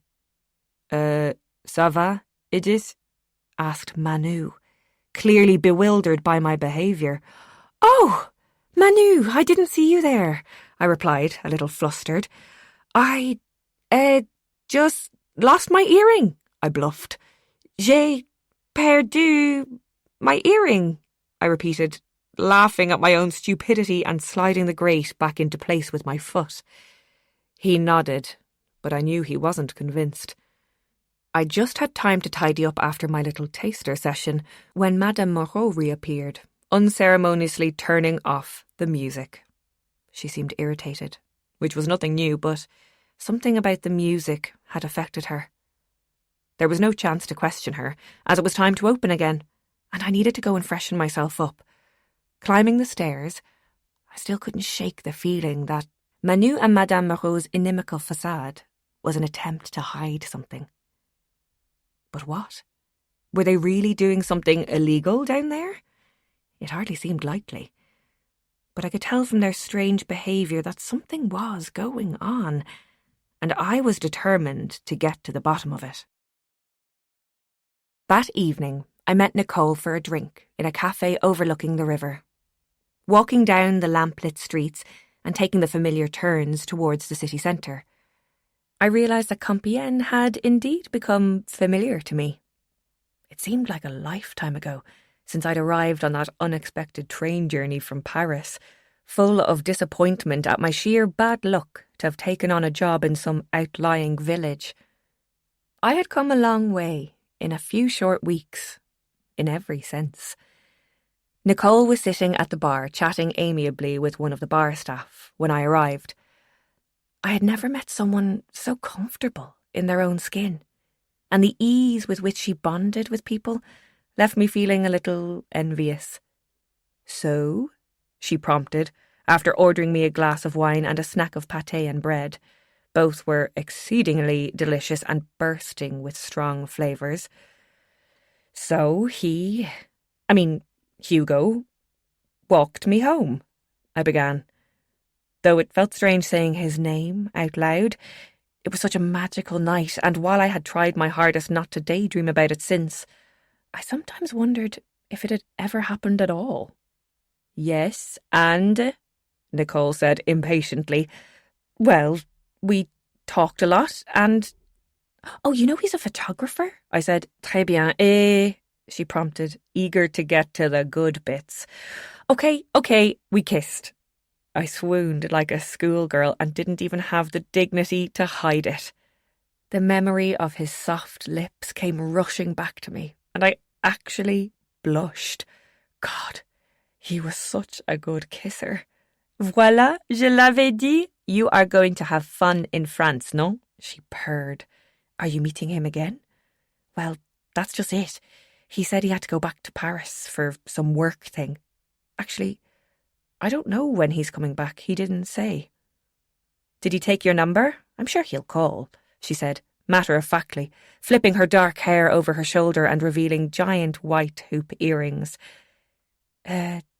No, he didn't," I realised, with a sinking feeling. I didn't even think to ask. But he lives here, yes?" "I don't think so. He said he has an apartment in Paris." Now that I was saying this aloud to Nicole, the whole thing began to sound a bit sketchy. "Oh God, you don't think he's married, do you? Pourquoi? What makes you think that?" Nicole asked, clearly less concerned about the possibility than me. She was French, after all. "Well, when we got back to the bakery, I invited him up, and he just said something about having to get up early. At the time I thought he was being chivalrous, you know? I mean, I'm not completely deluded. I'm sure he was interested. But it's like he stopped himself. Now I'm thinking it was guilt that made him hesitate. Non, je ne pense pas. He did not have that vibe of a married man." "What vibe?" I asked. "Well, it's hard to describe, but he was too uneasy to be married, you know? Married men are just more relaxed, probably because they know they have someone at home. Nah, he was too tense to be married." "That's ridiculous. Tense people get married. Relaxed people marry and become tense. What kind of reasoning is that? You're just trying to spare my feelings." "Maybe," she admitted. "But look, there are so many other men here." Her gaze took in a room full of couples. I tilted my head with an ironic look. "Okay, well, not here, but why are you putting all your apples in this basket?" "It's eggs," I corrected her. "Ce n'est pas important," she sighed, exasperated. "You really like him, eh?" I nodded helplessly. "Perhaps he was being, how did you say, chivalrous? He is part English, after all." I gulped the rest of my wine with a hard swallow. "He was such a good kisser," I repeated, looking out of the window. Just then, Nicole's phone buzzed, and she clicked open the message. Her relaxed features suddenly tensed. "Everything okay?" I asked. "Zut alors. The rent is overdue again." She slumped a little. "Oh," I winced. I couldn't think of any platitudes, and didn't want to intrude on Nicole's private affairs. "Never marry a musician, Edith." "Sorry. If there's any way I can help," I said lamely, knowing that there was nothing I could do. "Well, if you hear of any jobs going for a qualified historian, let him know." She rolled her eyes. Here I was thinking that they had the perfect life, but everyone had their problems. Anyway, tell me about Hugo again. So, he is a really good kisser, she encouraged me. And I talked about that and the romance of the evening with him until we were both smiling again. Confiding it all to Nicole helped to restore my belief that I would hear from him again. When I got home that night and let myself into my little apartment, I noticed something on the mat as I opened the door. Picking it up, I realised that it was a postcard with a black and white image of the Eiffel Tower. I flipped it over and straight away saw the name Hugo signed at the end. My heart skipped as I threw off my coat and sat on the bed to read it properly. Miss Lane, still dreaming a little dream of you. Hugo. Kiss. Short, sweet, and incandescently romantic. He hadn't asked for my number, but he had remembered my address. There was something so wonderfully old-fashioned about sending a postcard rather than texting me. God, he's smooth, I thought to myself. For he now had me, hook, line, and sinker. Chapter 13. I couldn't sleep that night. At home in Dublin, I often had sleepless nights after Mum passed away. Partly because I didn't want to dream about her, only to wake and find her not there. The last few years had been like living suspended in mid-air, always waiting for the other shoe to drop. Thinking about it now, in this place, with the distance it put between me and the past, I began to realise that I'd lost a part of myself back then. In the process of becoming Mum's carer, I had to abandon some of my own needs. And while I had no regrets about that and would do the same thing in a heartbeat if I could have her back, I was beginning to wonder if those missing parts would ever return. And who would I be if they did? I looked at my phone. 3:11 a.m. Switching on the light, I reached for Hugo's book on the nightstand. In Search of Lost Time. Same, Proust, same, I sighed, and opened it to the first page and the first line. For a long time, I used to go to bed early. I had to smile. Maybe Proust was more accessible than I'd thought. I followed his thought process, gentle and rambling, but still no sign of sleep. When I checked the time on my phone again, it was almost 4 in the morning. I should try counting sheep, I thought. But then I had a better idea. I left my squeaking mattress behind and got up to make a hot chocolate with the special vanilla liqueur. With my dressing gown wrapped tightly around me against the chill of the old building, I went downstairs to put on a saucepan of milk. It wasn't far off dawn, and with little or no sleep, I knew I would struggle later today. But somehow, it didn't really matter. I found the little bottle in the cupboard and followed the recipe just as it was written in the book. I poured the warm, dark liquid into a bowl and sat at the counter and wrapped my hands around it. It took a little while for me to realise that the far-off noises echoing underneath me were voices. Multiple voices. I strained to hear by lifting my head and turning it to one side just like a dog, and confirmed that yes, I could hear 2 people speaking. But it wasn't coming from the street outside. It was coming from the basement. Of course! I shook my head at my own stupidity. There were 2 bakers. I put my pan in the sink to soak as my thought processes figured it all out. They must have just begun burning the wood in the ovens while they started the day's baking. It made perfect sense now.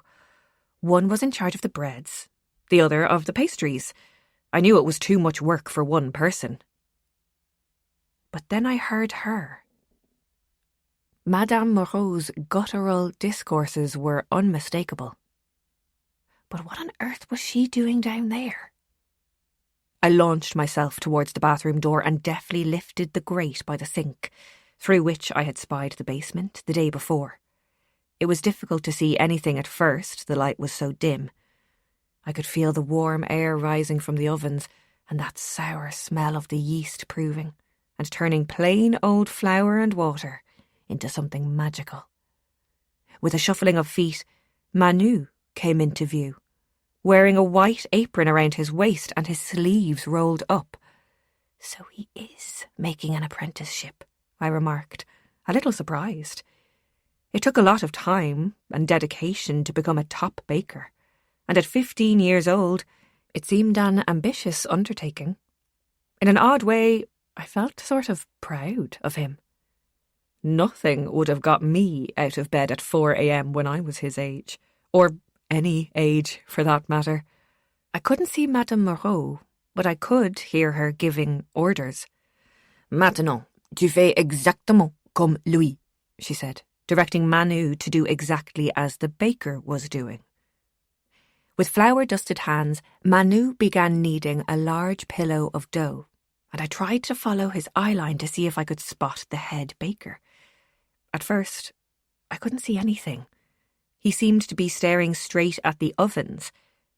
Then I began to notice a flicker. Once. Twice. A person.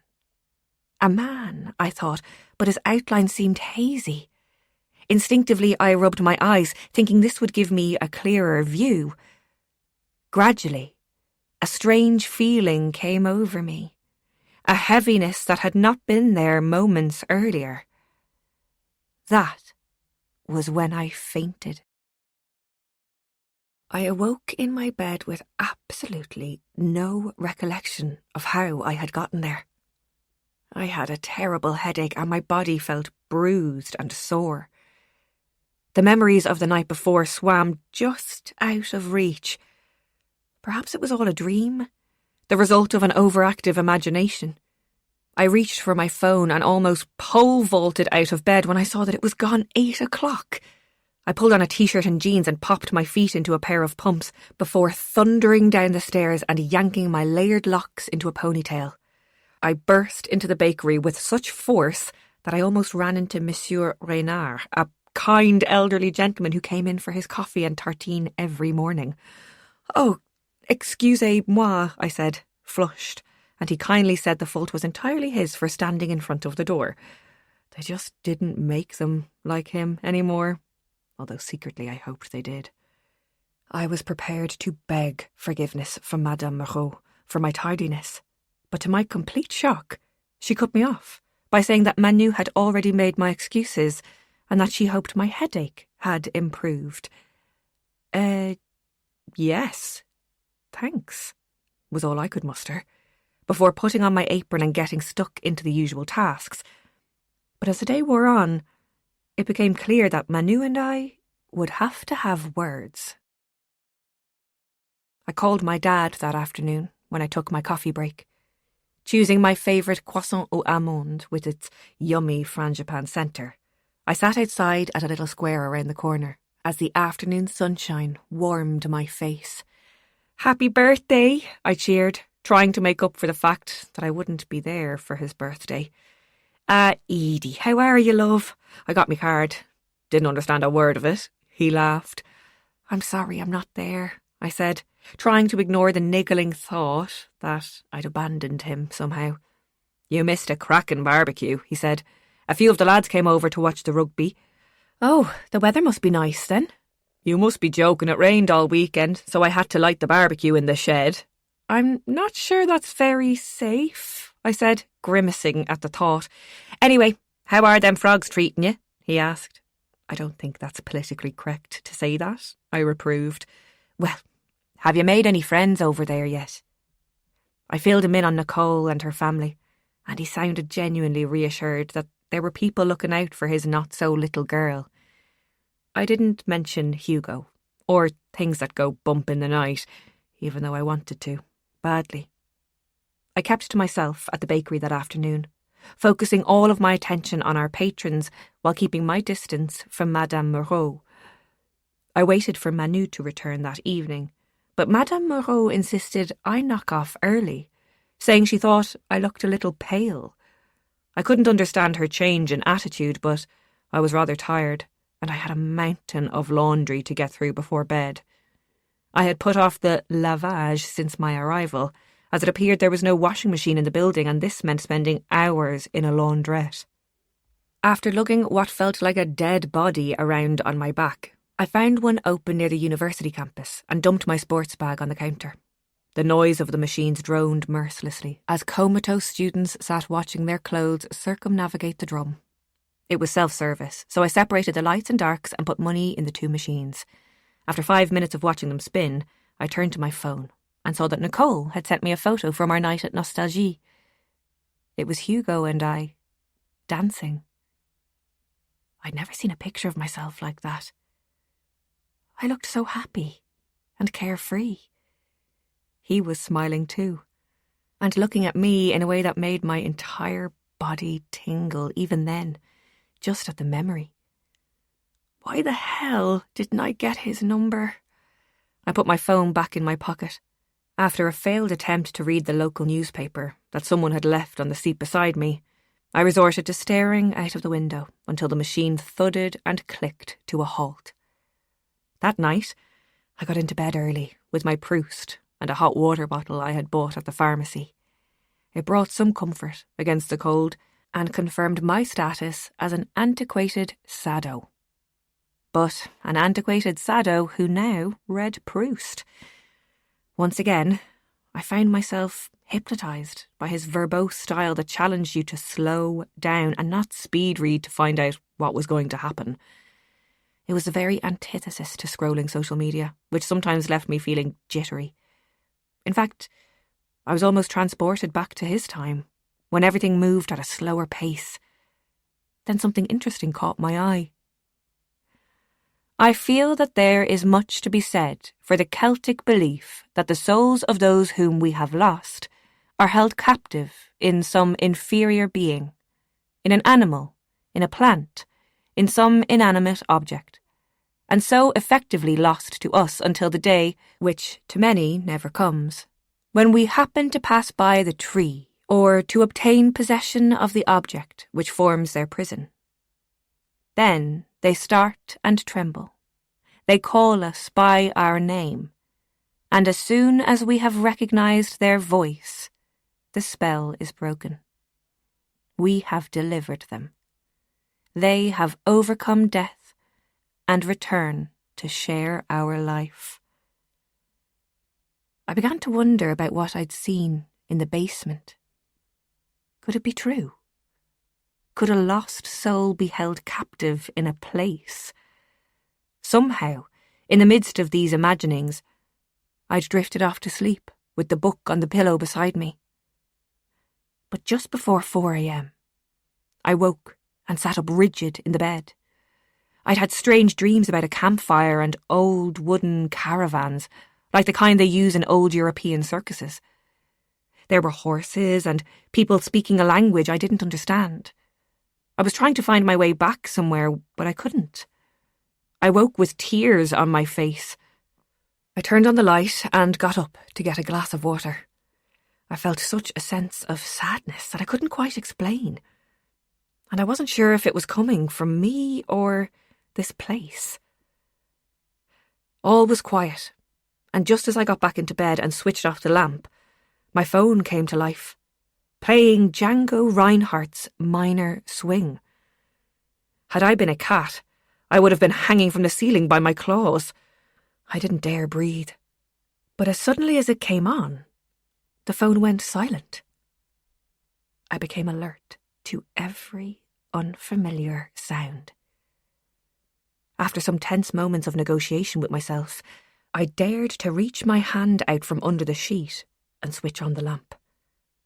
Everything sat motionless and ordinary, as it should be.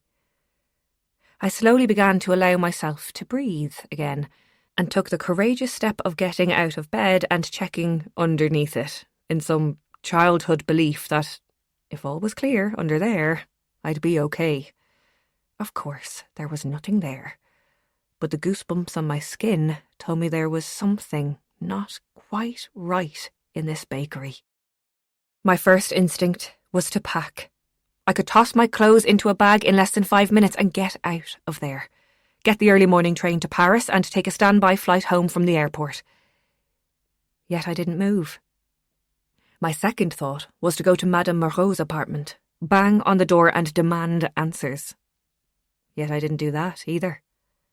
I couldn't explain it rationally, but somehow I got the feeling that whatever was going on in this bakery was a key to unlocking something deep within me.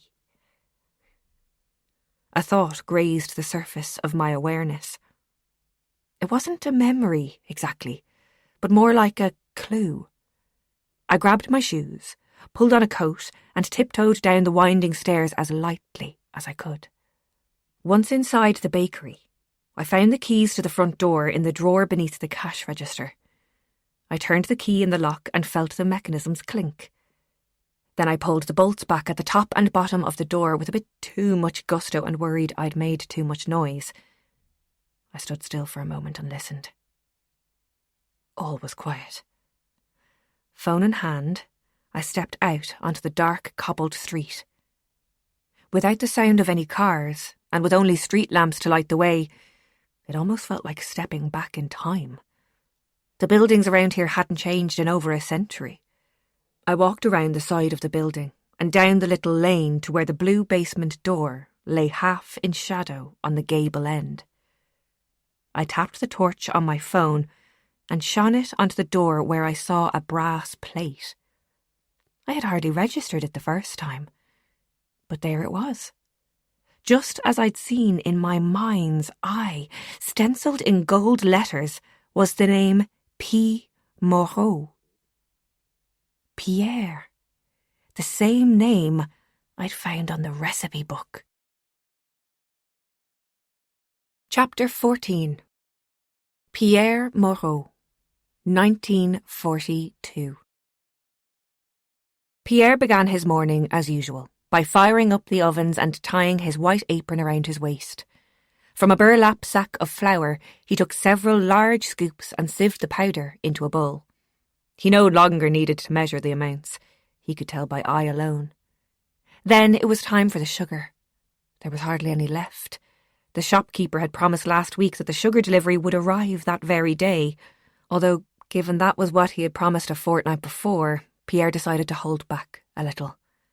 Having folded the flour into some beaten eggs, he finally mixed the batter into melted butter, giving the madeleines their distinctive golden taste.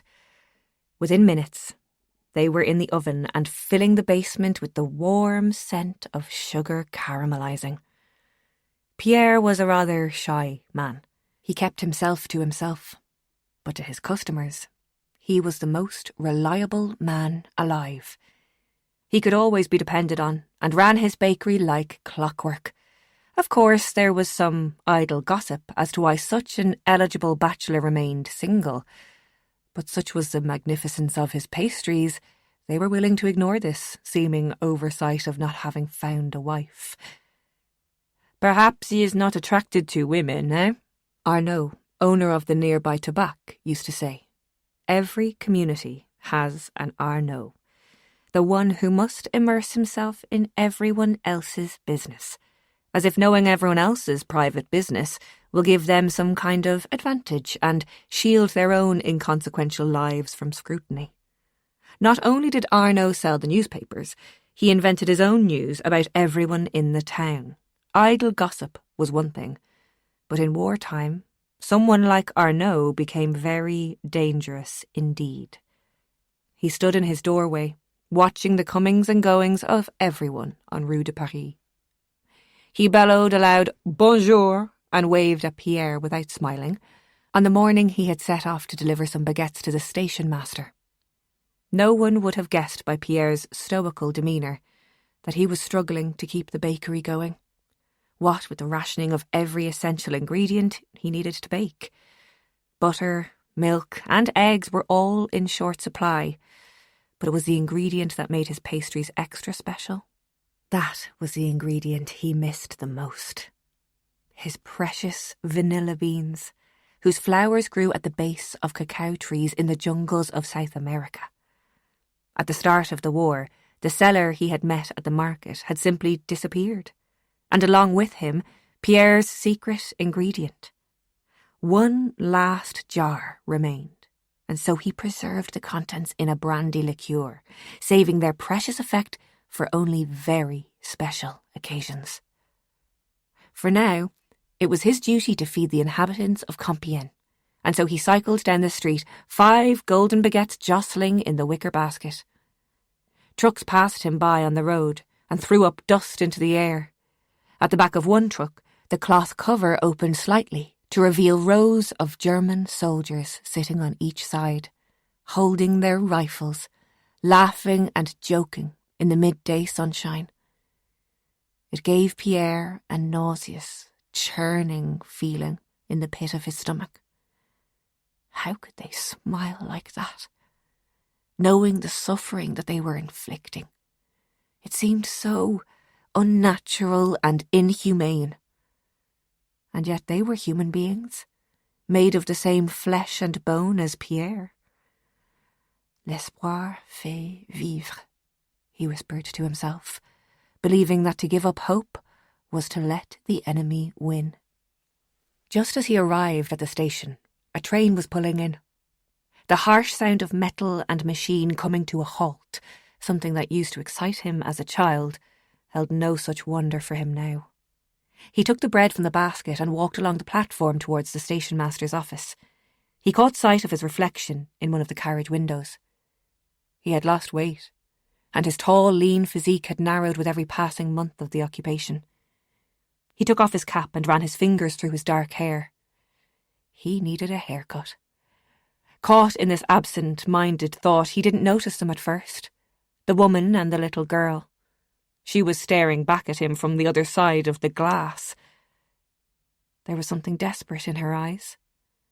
She hurried out of the carriage, hardly taking her eyes off of him, as though he were the finishing line to a race. The platform at this point was full of people, and soldiers too. The woman walked right up to him and gave him an imploring look, but no words. The war had robbed everyone of their beauty, it seemed to Pierre. But this woman was lit from within. Even he could see that. The child clutched her hand tightly, her grimy face streaked with tears. He looked back to the woman, and that was when he noticed her split lip and the bruise just above her eyebrow. It must have only been seconds, but to Pierre, everything seemed to be moving in slow motion. "Chérie," the woman said loudly. One of the soldiers turned to look at them, and all at once Pierre understood. "Welcome home, my darlings," he said, embracing these 2 strangers as though they were his own. Little did he know that day, this woman was about to change his life. Chapter 15. Another postcard arrived, first thing the next morning. I just about managed to refrain from kissing the postman, for my heart leapt at the thought of Hugo and his intense eyes that sought to know me on that magical night. I had been intermittently going over that evening in my head, wishing things had turned out differently. Our premature goodbye had left me feeling as though I'd missed my chance, so these postcards kept my foolish hopes alive. The picture this time was of a beautiful building, La Musée Carnavalet, an exquisite stone mansion featuring an inner courtyard with cafe-style seating and giant parasols. Oh, Paris, I sighed. On the back, it simply said, "Thinking of you, Miss Lane. Hoping it wasn't all just a dream. Hugo. Kiss." I knew I shouldn't have been so affected by his words, but I couldn't help it. I had a major crush on him, and in a way, I had sort of resigned myself to whatever would result from it. A fling, a heartache, a lifelong relationship. Either way, I was bound to see it through. I cringed at how his handwriting piqued my curiosity even further. I was desperate to know more about him, to find out if he felt the same way I did. At the same time, there was also a sense of being overwhelmed by my feelings, and that made me want to run and hide. I put the card in the pocket of my apron and went to wipe down the tables outside, humming a little tune to myself. "I don't need to ask what has put the song in your heart," came Nicole's voice as she stopped by the bakery that morning to pick up some pastries for the salon and have a quick chat. "He is very, old-fashioned with his postcards and calling you Miss Lane," she said, sipping a quick espresso at the counter after I'd shown her the postcard. "I know. I think that's what's making this so unbearably romantic," I agreed, rather enjoying the drama of it all. "He still does not say when he is coming back," she added, flipping the postcard over in her hand. I left the statement unanswered and popped some pain au chocolat into a brown paper bag for her to take back to the salon. "De toute façon, it's better than dating apps, hein? Mon Dieu, you should see what's on there," she said, draining the last of her cup. "You're replacing Johnny already?" I said, jokingly. She gave a raucous laugh. "Don't believe the stereotypes. Not all French people take lovers. Honestly, with work and little Max, where would I find the time? No, it's my mother. She and my father divorced some years ago, and I suggested she go on a date. The man who gets to go on a date with your mother will be one lucky guy. She's a total stunner, inside and out. As I keep telling her, but the men on these sites, I don't even think their profile pics are real. Well, if I meet any millionaire bachelors, I'll send them your way," I assured her as she headed for the door. "Don't forget, Johnny is playing in Nostalgie on Thursday night, so you have to come, yes?" "Sorry, it's way past my bedtime. I'm hardly getting any sleep as it is." "Too busy dreaming of you-know-who," she winked as she sashayed out of the bakery.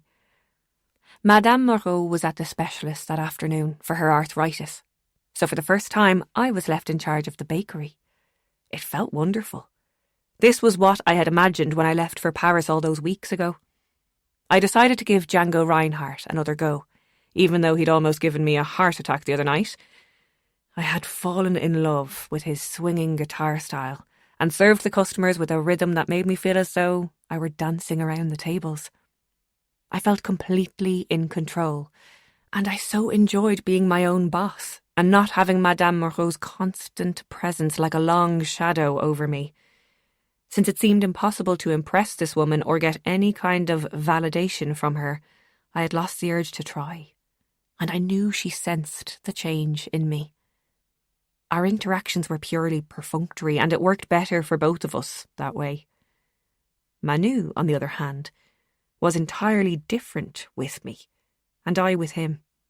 I sensed that he was hiding some kind of secret, and that it was only a matter of time before he would come to search me out. When I closed up that evening, I decided to go out for a bite to eat. Madame Moreau had not yet returned from her outing, and I didn't feel entirely comfortable being in the building on my own. I went to the brasserie where I had met Nicole the previous week and sat at the back of the restaurant on a banquette. The staff were kept on their toes with a decent number of patrons eating out on a Monday night. I ordered a salade roquefort, a blue cheese and walnut salad that packed a punch, with a glass of equally bulshy red wine. That was one thing I was coming to appreciate about France. Their ballsy flavours and simple presentation. Bread, wine and cheese could happily sustain the population for breakfast, lunch and dinner. I was so tired and preoccupied after a long day at work that I didn't really mind eating out on my own, something I never would have done at home in Dublin. I'd always thought people either looked lonely or ridiculously self-confident when eating out alone. I felt neither just now in my absent-mindedness. A thought was forming in my subconscious, and it was only as I mopped up the dressing with my bread that it came to the fore. I'll Google him. I actually said it aloud without realising, but thankfully no one seemed to notice. I quickly typed Hugo Chadwick photographer into the search engine.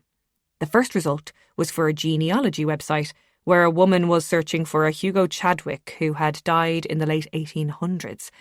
The second was for a country pub in England called the Chadwick Arms, And after that, there were a few photography studios in Australia and America with the name Chadwick. But nothing for my Hugo. I deleted the word photographer and hit search once more. This time, the first result was a Facebook page for Hugo Chadwick. My heart jolted. Then my conscience had a serious argument about looking too eager if I sent him a message, and quite possibly ruining the old-fashioned correspondence we had going on. Still, I need not have wasted my energy worrying, for when I clicked on the link, I found a black and white picture of a Colombian bodybuilder. Not too hard on the eye, but still not my Hugo. I felt a bit deflated, and hardly noticed the next link, for Chadwick Holdings Incorporated. My eyes glanced over the first line or two, with terms such as principal, investor, commercial properties and asset management, none of which held much meaning for me. Just out of curiosity, I noted that their registered office was in London, with a subsidiary in Paris. In the end, I decided to abandon my background search. I didn't want to feel like a stalker and satisfied myself with the belief that if he wanted to tell me more about himself, he would. Besides, it was nice to have this air of mystique. If he looked me up online, he wouldn't find much. The very raison d'être of social media was having something to show the world, and up to now, I didn't think my life had anything worth bragging about. In fact, I was actively trying to hide myself and the blank spaces where all of my milestones should have been. And that was when the doubts crept in. Why would someone like Hugo be interested in me? I didn't want to indulge these negative thoughts, so I paid my bill and left before I had a chance to overanalyze my situation any further. Walking home, I bumped into Jeff, who was taking his dog for an evening walk in the square. "Settling in okay?" he asked. I bent down to pat Ruby. "I am, actually, thanks." "Better than Paris?" he asked, recalling our conversation. "Do you know what? I'm starting to think Compiègne was meant to be. Tell you what, why don't you come to one of my tours? If you're planning on sticking around, it might be good to find out about the history of the place."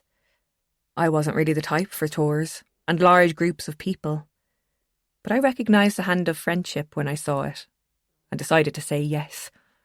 I agreed to go on my next day off.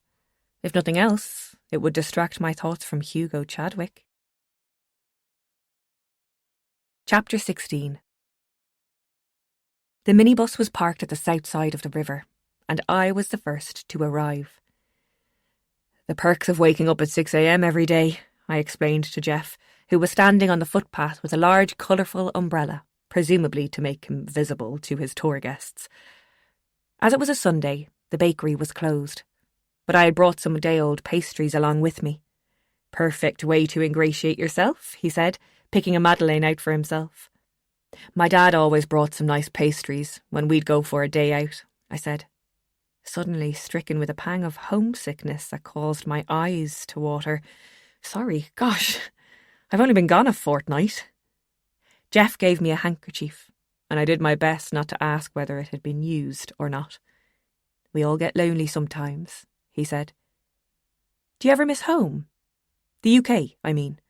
"Oh, you know, I get back now and then. There's just my mum left now. She's in a home in Bristol." I nodded. There was a sad sort of finality to it. It was the natural way of things, but it didn't chase the empty feeling away. Thankfully, people began to arrive in 3s and 4s, and before I knew it, the minibus was almost full, and Jeff started the engine. We drove east out of Compiègne, on the N31. It felt strange leaving the city and seeing the outskirts for the first time. Rue de Paris had become my entire world since I arrived, so much so that I had almost forgotten that there was an entire country to be explored. Within minutes, we were driving into the Compiègne forest. It was beautiful, so peaceful and verdant. Passing by the massive Alsace-Lorraine monument, a huge sculpture depicting a sword cutting down the imperial eagle of Germany, it became clear to me why so many war historians held this place in such high regard. We parked in a small car park, and walked along a wooded path to an extraordinary clearing. In front of us lay railway tracks leading to the centre of the memorial. To one side there was a statue of Marshal Foch, and ahead, between a tank and a gun, stood the museum. A nondescript low white building with flags fluttering in the breeze. Although the area itself was green and lush and smelled of sap, there was a sense of something solemn that had taken place. Even though I was as yet incognizant of what had happened in this place, I could sense the gravity of it. We entered the small building and Jeff explained that this was the Armistice Museum. He purchased our tickets and went into full tour guide mode. Despite myself, I was hooked on his every word. He looked the part, too, in his mustard corduroy trousers and V-neck jumper. Now, listen up, everyone. This is a replica of the railway carriage used by Marshal Foch and his officers, who included the English First Lord of the Admiralty, Sir Rosslyn Wemyss, and the French Chief of Staff, General Weygand. It was here that they met with the Germans to sign the armistice to end the horror that was the First World War, the Great War. It was signed on November 11th at 5:10 a.m. And who was Marshal Foch? I asked. Basically, he was the commander-in-chief of the Allied armies, the head honcho. He was revered as a great military theorist and fought the Germans back into their own territory. He did predict, however, that the armistice was not a permanent peace and that after 20 years, war could break out once again. He was right. 20 years and 65 days later, the Second World War began. It was chilling. Not like history lessons at school, where books containing old photos of dead generals did little to convey the realities of war. There was a lot of First World War memorabilia in that room, with yellowing newspaper articles, photocopies, old cameras showing pictures from the various fronts, flags, objects made from shells, old hypnotic film footage that flickered and eerily reminded me of the ghostly baker. For such a small museum, the atmosphere was extraordinary. The simplicity of the display and the objects was so affecting, drawing visitors into those past events. "What about the Second World War?" a woman with a Spanish accent asked. I remembered then what Nicole's mother had said about Madame Moreau's father living under the regime during that war, so my ears pricked up. "I'm coming to that just now, madam," Jeff replied. He really came into his own when talking about the past. You could tell it was his passion, and I felt really lucky to have this knowledgeable guide all to myself. Right, so this space covers the events of 1940, which were a very different story for the French. The Battle of France was lost, the enemy was in Paris, and France was about to be cut in half. A request for an armistice was made, and here, in the forest, at what was called the Glade of the Armistice, the French and German delegations met on June 21st, 1940. Talks were conducted in the very railway carriage that had been the scene of Germany's defeat.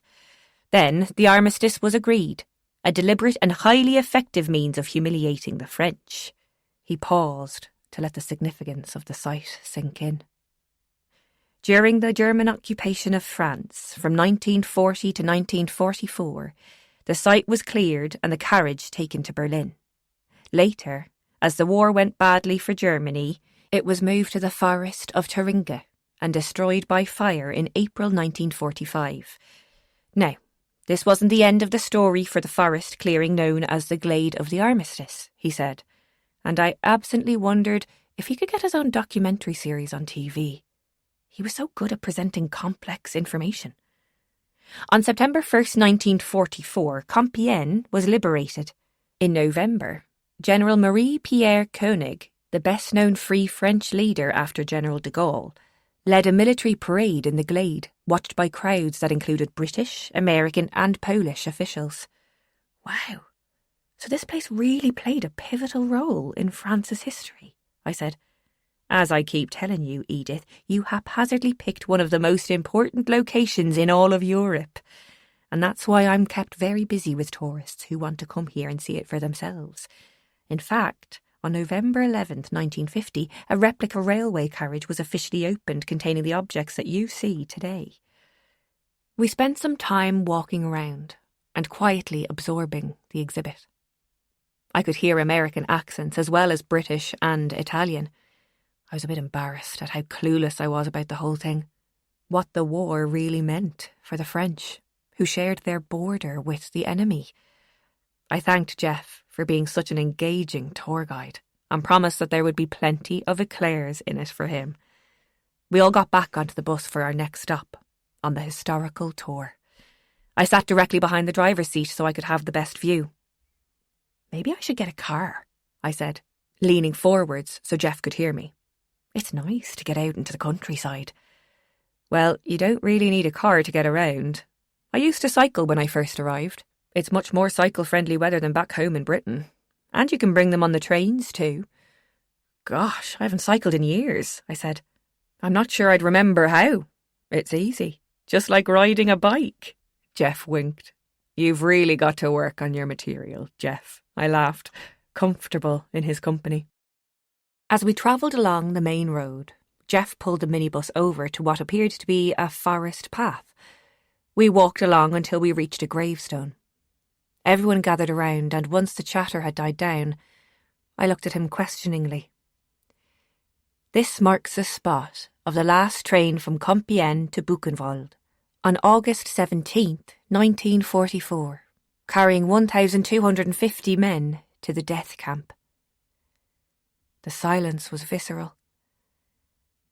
It was one thing to read about these things, but to actually stand on the ground where such unthinkable crimes against humanity had occurred was truly humbling. What? You mean trains left from here for the concentration camps in Germany? I couldn't believe the words I was saying. German occupation, Nazis, the Holocaust, these were things that were a million miles away from my life. In fact, there was an internment camp here that held many Jews and French resistance soldiers. They detained them here and eventually shipped them off to the labour camps where most of them perished. I felt numb with shock. This place seemed so peaceful. It was impossible to imagine such traumatic events had taken place here. The stark realisation affected me deeply, and I asked him how he could bear coming here time after time. People need to remember, Edith. Otherwise their deaths and the thousands of people who sacrificed their lives trying to protect them would have been for nothing. His words were so powerful. Remembrance was the best way to honour people. As the other members of our tour began making their way back to the minibus, I hung back for a bit. My mother always loved France, I said. Sometimes I wonder if I'm living her dream or my own. He paused for a while, then took out a pack of cigarettes. I'd never smoked in my life, but for some reason, it seemed like the right thing to do in this instance. I coughed and wheezed as he lit it for me, and I tried unsuccessfully to inhale. He lit his own and slowly gathered his thoughts. She's no longer with us, is she? No, I replied, glad that I didn't have to explain. Tell you what, why don't I show you some place that both you and your mother would have really loved, he said, patting my arm. He reminded me a bit of my own father, and that wasn't just the 70s sideburns. He had a no-nonsense attitude that made him easy to be around. It's not far, he assured me. We headed back towards the city centre as the sun began its descent into soft lavender clouds. Just as he had promised, it did not take long before we entered another car park. But this time, we were at the entrance to a grand castle, set in stately gardens and surrounded by woodland. My fellow passengers made lots of appreciative oohs and ahs before slipping on their backpacks and getting out of their seats. What is this place? I said, shaking off the shadows of the forest. This, he said, taking off his seatbelt, is where I bring all the wives when they get fed up following their husbands around all the war museums. It seems to do the trick, he added casually. I was completely taken aback by the scale of the castle. As we walked up the steps to the terrace, lined with magnificent classical statues, I mentioned to Jeff that it kind of resembled Buckingham Palace. There are similarities, yes. Indeed, Chateau Compiègne is an example of the first French Empire style from the 18th century, but the Compiègne estate dates back to the Merovingian dynasty. Jeff was back in tour guide mode, and again I find myself grateful to have his fountain of knowledge on tap, if I could just keep up with what he was talking about. The who dynasty? It sounded made up, like something out of the Princess Diaries. In the 5th century, the Merovingian dynasty ruled the Franks for 300 years, in a region known as Francia. It's believed that all French kings descended from them. I had no idea, I said, realising that history was like a vanishing point that just kept moving further and further away. So, who lived in the castle? The castle itself was built as a royal residence for Louis XV and was later restored by Napoleon.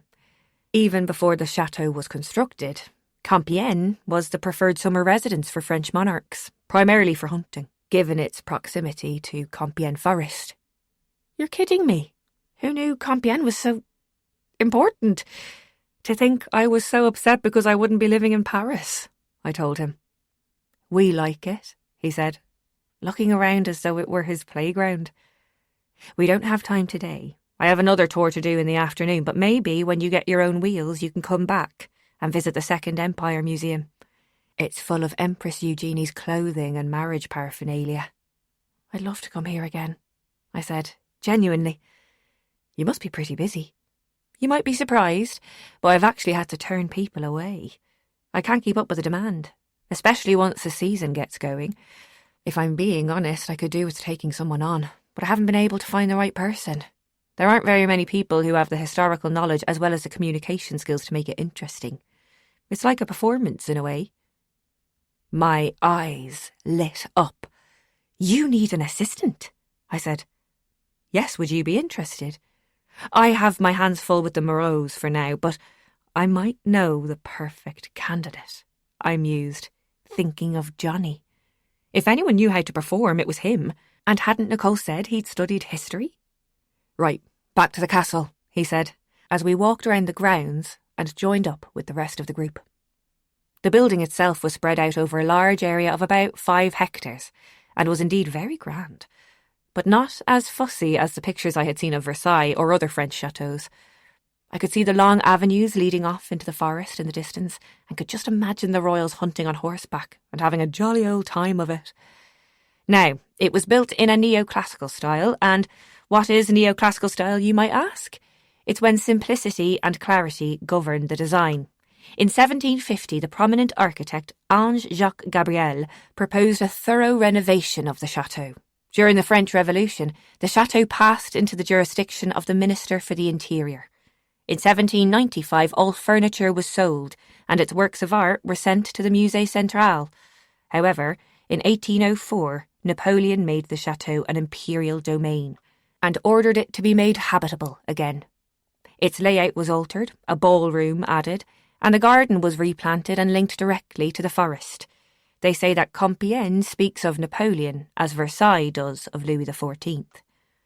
Bravo, I clapped, impressed by his ability to memorise so much detail. This really is your passion, isn't it?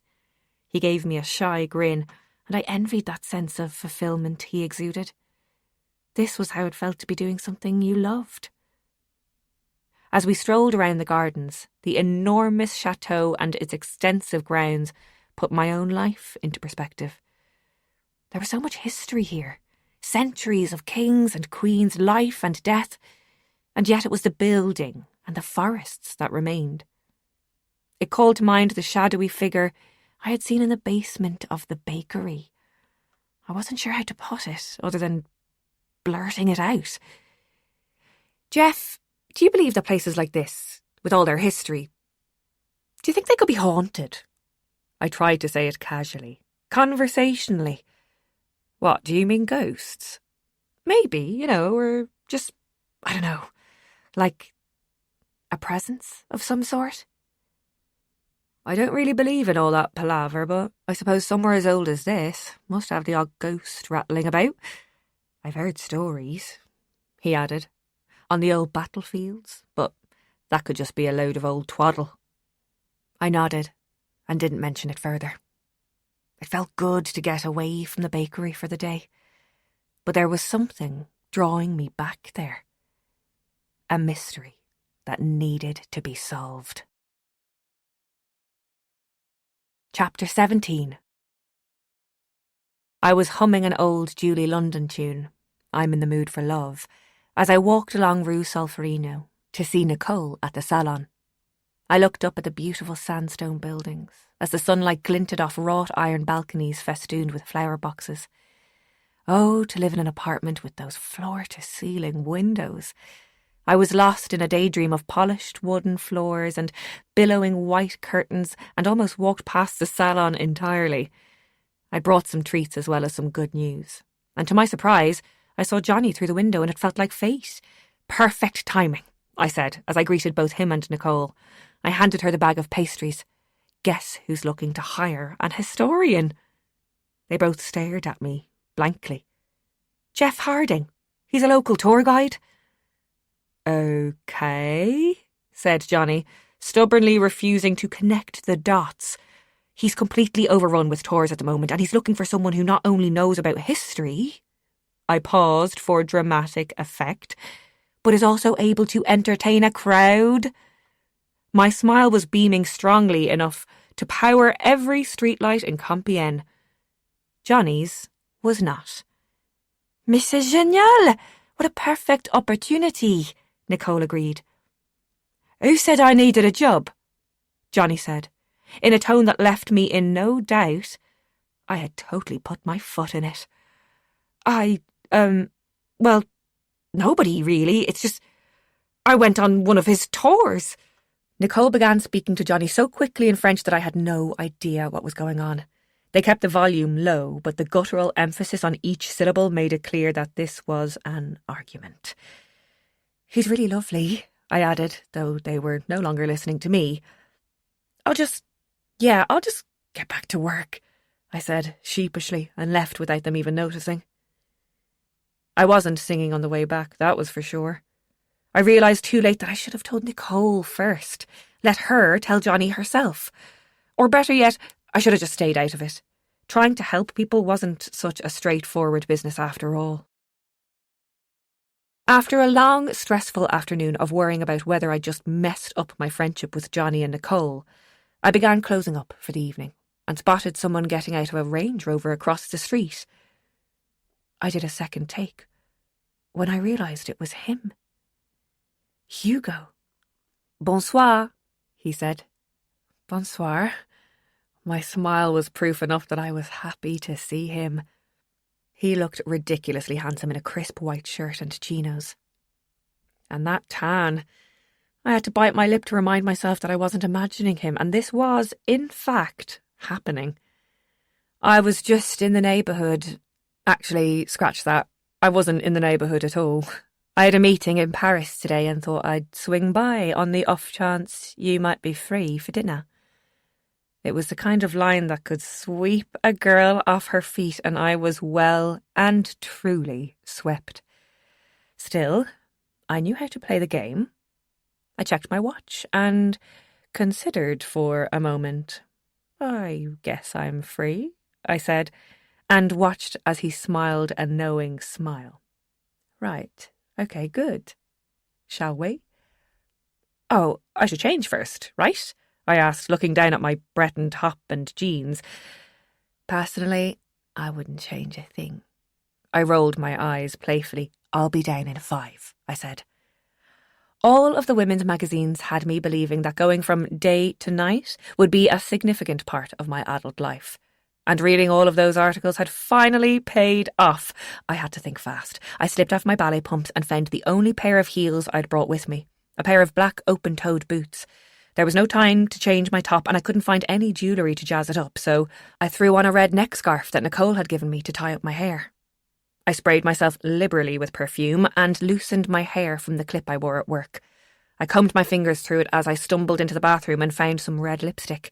A quick lick of mascara on my eyes later and I was done. Day to night accomplished.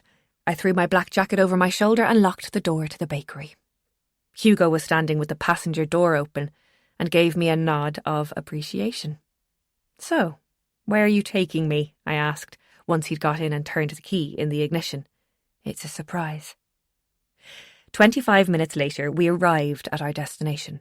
A long driveway lined with cypress trees led up to what, at first, looked like a weathered old barn. But as we got closer, I could see lights strung over a trellis outside with tables set for dinner. "What is this place?" I asked, surprised and relieved that we weren't going to a posh restaurant. "It's an old vineyard. A friend of mine took it over last year," he explained, turning the wheel and deftly slotting the car into a space. He was out of the car and around to my door before I had time to open it. "Allow me," he said, holding it open for me. "You're setting a dangerous precedent here," I said. "I'll take the risk." I felt like I was already a bit tipsy. Was this actually happening? To me, Edie Lane, terrible map reader and average waitress? "Jean, comment ça va?" Hugo said, shaking his friend's hand as they walked into the barn, which I now saw was a winery. "Et mon ami, content de te voir," Jean replied. "And you have brought a guest?" "Oh, bonsoir," I greeted him with a kiss on each cheek. This place is beautiful. I could see inside to the rows and rows of oak barrels and a small bar at the front for tastings. "Merci, mademoiselle," he said. We sat at a table that overlooked the vineyard below, sloping away southwards and now shimmering under the moonlight. Although it was still early spring, it was lovely to be outside in the night air, listening to the crackle of wood logs burning in a small chimenea. There were sheepskin rugs on the seats and blankets to stave off any chill. The other tables were filled with couples and groups of friends, their light conversation providing the perfect soundtrack. "I don't think I've ever been anywhere like this," I said. "It is quite special." Oh boy, he brought me to a special place. This meant something. Butterflies crashed into each other in my stomach. A waiter came and poured some wine, which Hugo, of course, refused. "Please go ahead," he said, when I shook my head in solidarity. "Well, maybe just one glass. I do have to get up at 6. "Ah, yes, the bakery. How's it going?" His cool blue eyes fixed on me, and I suddenly felt the need to make my life sound far more interesting than it was. "Oh, it's just a day job. I'm more interested in pursuing my music." Oh, why had I said that? That's amazing. Any performances coming up? I have to say, I really enjoyed the last one. Quelle merde, as the French would say. Yeah. I might do a session with Johnny's band at Nostalgie," I said, digging deeper and deeper into a hole of lies. What was I saying? If nothing else, I was the last person Johnny would want to speak to right now, let alone sing with. Mercifully, the food arrived. "Bon appétit," Jean said, placing 2 giant white plates on the table, followed by a small pot. When he lifted the lid, the aroma that wafted towards us was rich and hearty. "Do you like coq au vin?" Hugo asked, as he spooned the delicious-looking chicken onto my plate. "I'm not sure I've tried it." I placed my napkin on my lap and waited for him to serve himself before tasting. "Bon appétit," he echoed Jean. The taste was divine. Chicken braised in wine with pearl onions, mushrooms and some salty bacon. The French did simple ingredients so well. There was a basket of bread on the table and Hugo began tearing some up and dipping it in the sauce. A brave move with a white shirt. "Thanks for bringing me here," I said, after savouring the first few mouthfuls of our meal. "It's magical." "I had a feeling you'd like it," he said. I began to wonder what kind of photographer he was, to be driving a car like that and eating in hilltop vineyards. "What is it?" he asked, when he caught me looking at him. "I'm just trying to figure you out, I suppose. On the one hand, you seem to live this glamorous life, but on the other, you look happy with simple things. Can't I enjoy both?" I nodded in agreement. Perhaps I'd put my foot in it. He was entitled to live whatever way he wanted. I finished my glass of wine and accepted another from the waiter. I was really out of practice at this dating thing. Sorry, that came across a bit rude, he said, pushing his plate aside and placing his napkin on the table. My life is full of contradictions. Like you, I have a passion for the more creative side of things, in my case photography. But also like you, I have a day job. A boring, soul-sucking day job. He drained his glass of water. It just pays a bit more than your bakery, he said, with a wink. I didn't mean to sound nosy. It's none of my business, really. No, he said, reaching across the table and taking my hand. I'm glad you're interested, because I'm interested in you. Whoa. An actual man actually stating his intentions. It was all too much. I was far more used to guys hiding their emotions, disguising their feelings and only revealing a crumb of their true selves after a few pints. So I decided to do what I did best in these kinds of situations. I babbled. Did you know that Compiègne has a really rich history? I went on a tour with Jeff, one of the customers from the bakery. He's English, like you. Anyway, he was saying I should get a bike, and I don't know why I didn't think of it myself. I used to love cycling, and it would be really handy here, if I'm staying, to have a bike. But not like a regular bike, one of those vintage ones, you know? Maybe with a basket. Again, I was saved by the arrival of dessert. Cherry clafoutis with a light chantilly cream, Jean announced, and the other diners broke into spontaneous applause. I had almost forgotten there were other people dining alongside us. I tucked into the soft, spongy cake and almost forgot what I'd been talking about. So, you are staying then? Was I? I suppose I was. Who was I kidding? Of course I was. If living in Compiègne meant more nights like this. For the time being, I replied. Now who was playing hard to get? I like its old-world charm. Ah, well, if it's old-world charm you're after, you might like these. Hugo took out his phone and brought his chair a little closer to mine. This is a project I've been working on, he explained, as he pulled up some photos of vintage-style shop fronts. Oh, wow, these are gorgeous. A cobalt blue shop front popped out from the screen. Oh, cool, it's a record shop. Johnny would love that. His timid smile betrayed how much this project really meant to him. And this, he said, scrolling down to reveal a faded pink and gold window with puppets inside. A puppet shop? I asked, bemused that such a thing existed. Yes, the owner has been making puppets, mechanical toys and music boxes since the 70s. It's a 17th century building, the last of its kind in Paris. So, are you going to exhibit your photographs? I asked, attempting to get my head back out of the clouds. What I'd really like to do is put them all in a book, but I haven't approached any publishers yet. Why not? I don't know. Fear, I suppose. Anyway, I'm not finished yet. What made you begin?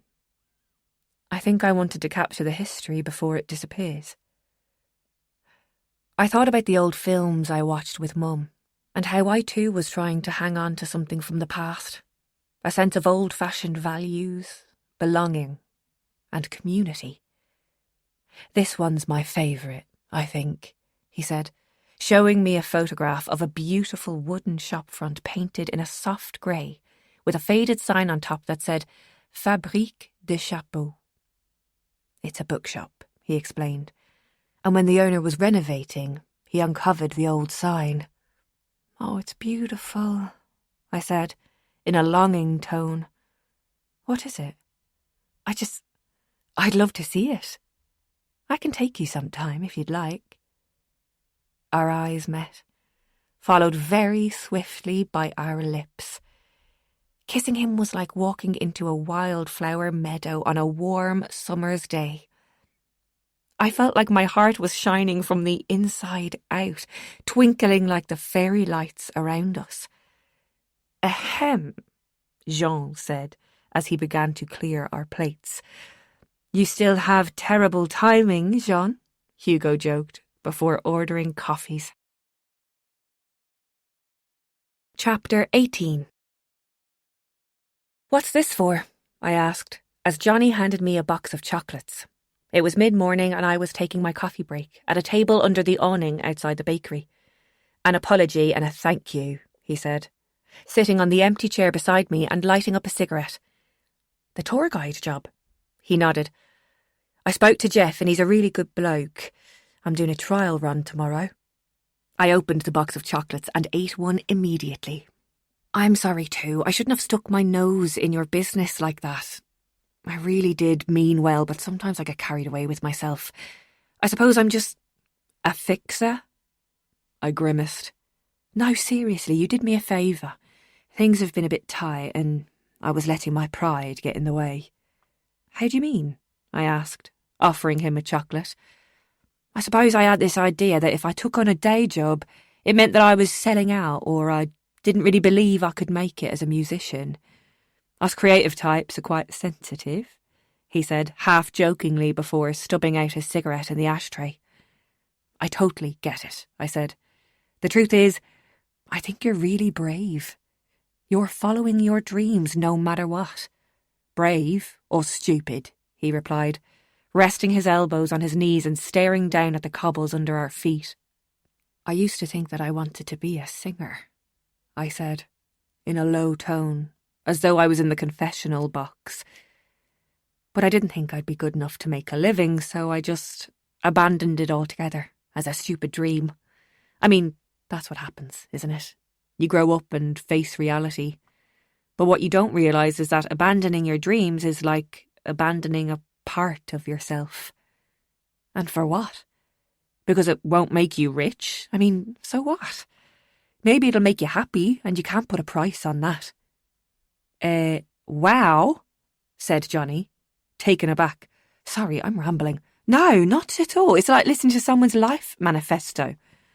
You should sing, Edith, if it makes you happy. No, I mean, I wasn't talking about me per se, I said, suddenly feeling exposed and awkward. Listen, any time you want to jam with us. Oh, I couldn't, Johnny. I'm not a performer like you.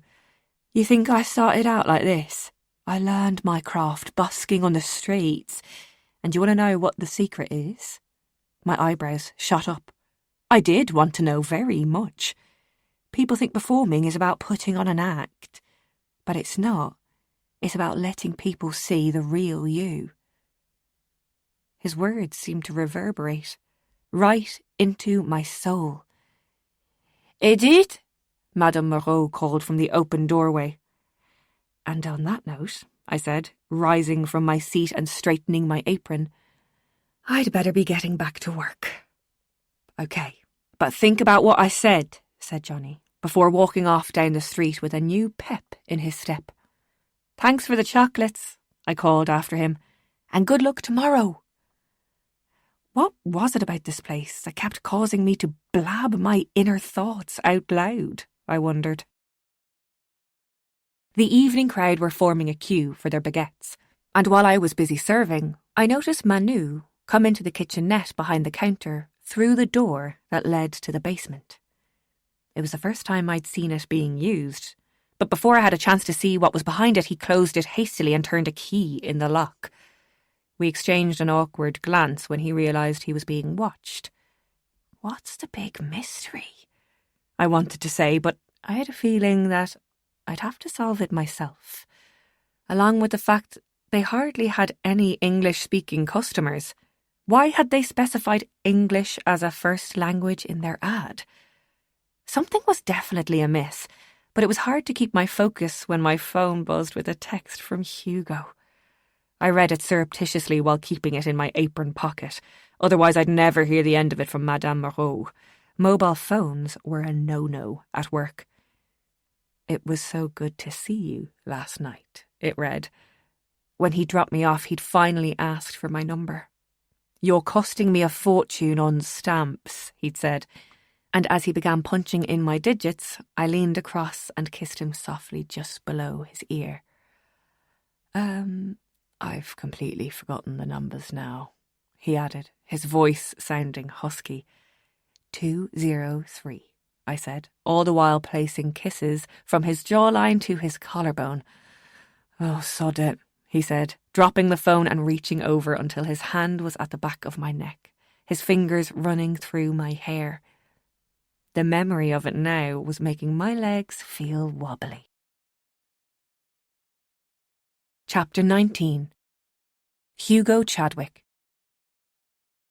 Hugo wore his black Ray-Bans to shield his eyes from the morning sun. He clicked the button on his key and heard the Range Rover locking behind him. Walking along the Rue de Paris, he felt the same sense of familiarity he always felt. An inexplicable déjà vu. He didn't need much of an excuse to visit the bakery, but he told himself it was a convenient spot to pick up some coffees, even though it was nowhere near to where he was going. As the bell rang overhead, he paused in the doorway. Edith was bending down to a little girl, who was formally introducing her to her stuffed animal. "Il s'appelle Mumu," the little girl said, before inviting Edith to kiss the greying mess that might once have been a toy elephant. Edith handled the situation gracefully by opting to shake hands with his trunk instead.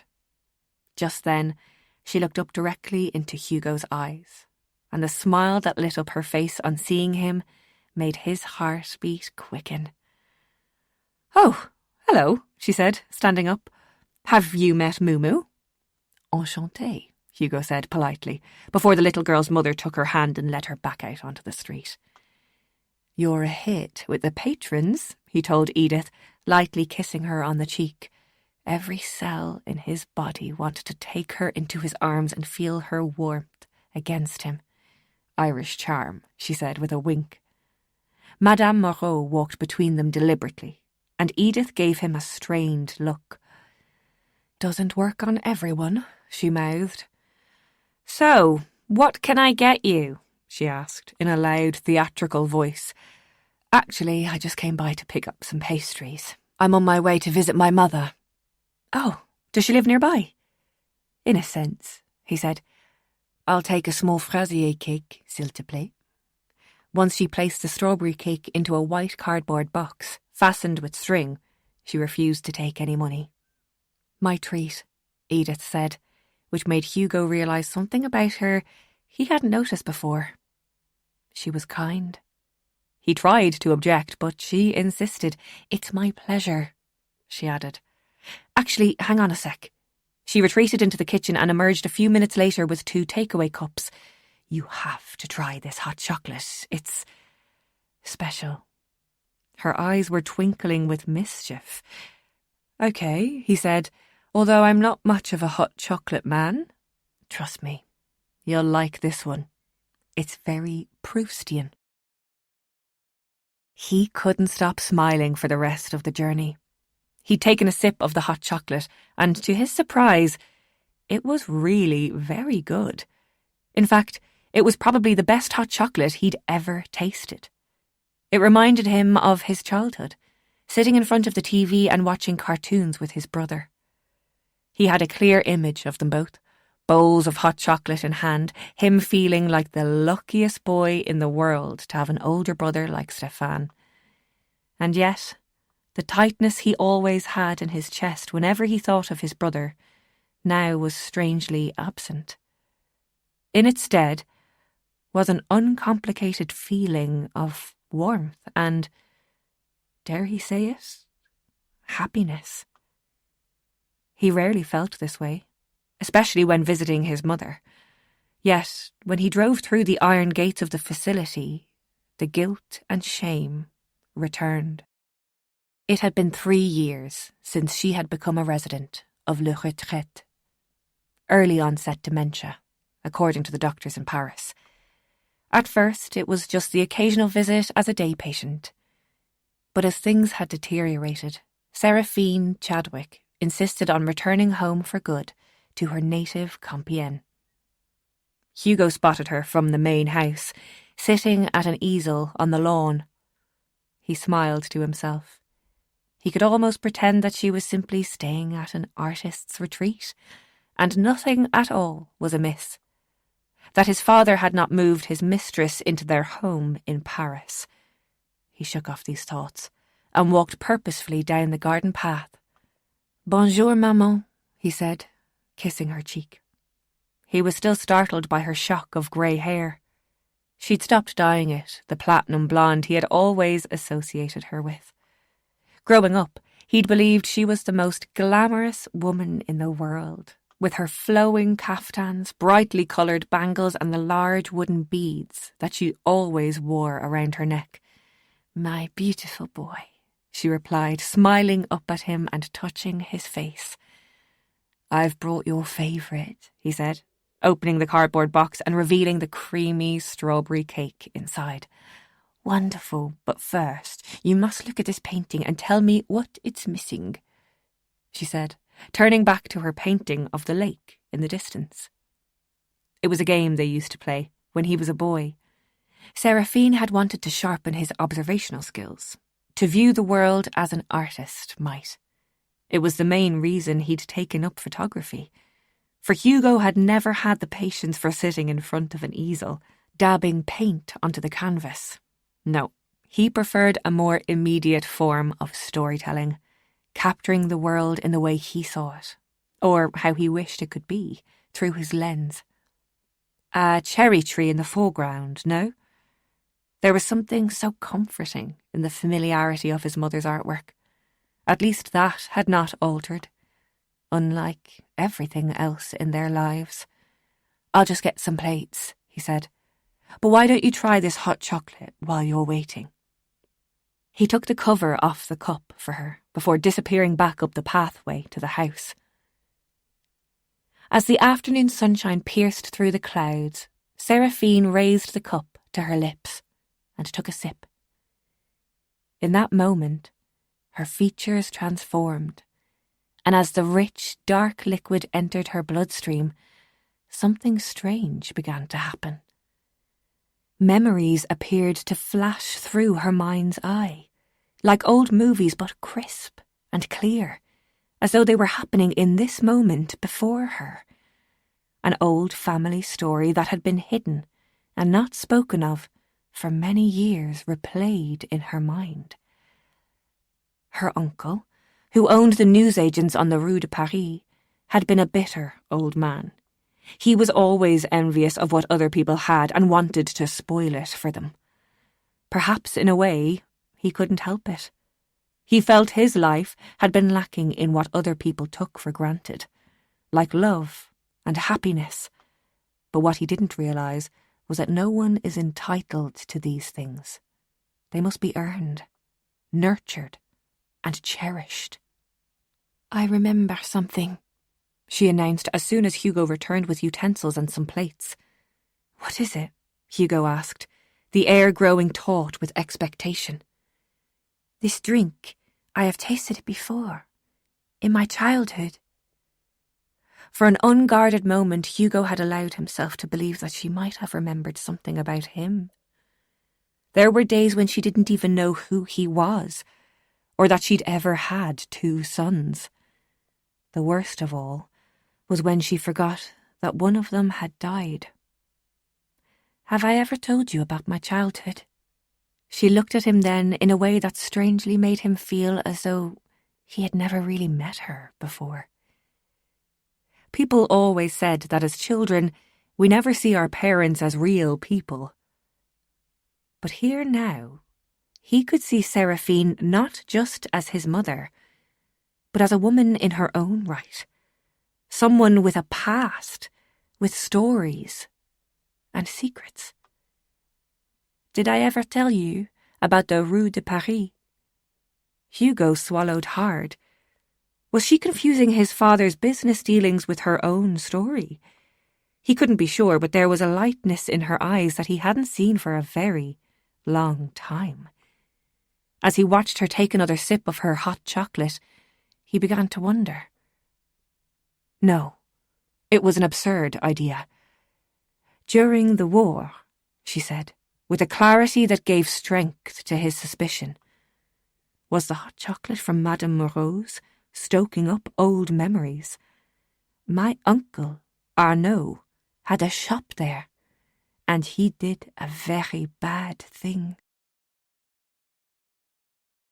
Chapter 20. "There's no such thing as ghosts," I told myself, calmly, having woken to strange noises in the building again. I blamed it on the wind, making a mournful sound as it whirled down through the chimney. But I knew in my gut that there was more to it than that. The wind was just the messenger. I turned on the light and sat up in bed. I wavered between feelings of fear and curiosity, before finally deciding that I had to confront whatever this was. Like Madame Moreau said, it was an old building, and even if it did hum with the echoes of past residents, there was no reason to feel afraid. They were people once, with lives, just like Mum. The thought was sharp as a nail. I still found it hard to think about her death. I took out a notebook and began jotting down some random thoughts. I used to keep a journal when I was younger. It had provided me with a safe space to pour out my thoughts when I didn't want to burden my parents or worry them. I began to wonder why this haunting was happening to me, and as I did, the words on the page began to flow. Maybe my fear was misplaced grief. Perhaps I'd been haunted by my inability to grieve properly for my mum. I was caught in a web of so many different emotions: guilt, resentment, sorrow, self-pity. It was hard to deal with one without pulling on the strings of the others. I was exhausted, mentally and emotionally. It was understandable that the stress had caused me to see things that weren't there. It was time to face the unseen and prove to myself that I had nothing to fear. So I got up, put on my dressing gown, and went down the stairs. How wrong could I have been? I was terrified. The fleeting courage I had found immediately deserted me. I mean, who goes out of their way to vanquish a ghost? Stupid people in horror movies, that's who, and we all know how they end up. It was too late to turn back, so I just had to get on with it and trust that my newfound theory was true. Crouching in my usual space below the sink, light years from my Parisian dream, I lifted the grate and searched below for any sign of life. Or death, as the case might be. I saw Madame Moreau and Manu working diligently as before, although I could hardly hear their voices over the loud thumping of my heart. I began to have my doubts about the presence I had seen the other night, for they seemed to be alone. Then, just as before, a flickering image appeared by Manu's side, and an overwhelming sense of fear bloomed in my chest. I thought I would pass out again. I had to concentrate on my breathing, trying to slow it down, and as I did, I prayed to my mother for courage and understanding. I tried to remember what I had felt upstairs in my room. Whoever they were, this person, was alive once. Just a normal person with their own hopes and fears. I held my hand on my chest and felt my heart rate begin to decelerate. As I began to calm down a little, I lay flat on the ground, which, in a toilet, is a huge sacrifice of personal hygiene, to get a better look. The man, for he was dressed like a man, appeared to be real. Yet the more I forced myself to watch, the more he seemed slightly opaque. There was a dim glow to his skin. Otherwise, he was moving around like an ordinary person. That's when I realised, to my amazement, that he appeared to be in the process of kneading bread. There was no dough in his hands, and he didn't appear to be touching anything, but his actions were that of a baker kneading dough. Looking across at Manu, I could see him mimicking every move the man was making, the only difference being that Manu's hands were actually connecting with something. Then I heard Madame Moreau speak from the shadows. "That's it. Now you will be able to bake bread like a true Moreau," she said, her voice breaking with pride, or sadness, or both. I stayed there for another 15 minutes, having brought my trusty notebook to take notes so I wouldn't be second-guessing myself later. I had to plan my next move very carefully. It was clear that Manu knew what I had been doing in the toilet that night, and yet as far as I knew, he had said nothing to Madame Moreau. In a way, I intuited that he wanted me to find out, but as to why, I did not know. I would not confront them until I did some digging of my own. While living above a haunted bakery might take a little getting used to, I wasn't prepared to run away just yet. I waited for Manu till the end of the day, when the street lamps popped on, one by one, and he returned to the bakery on his scooter.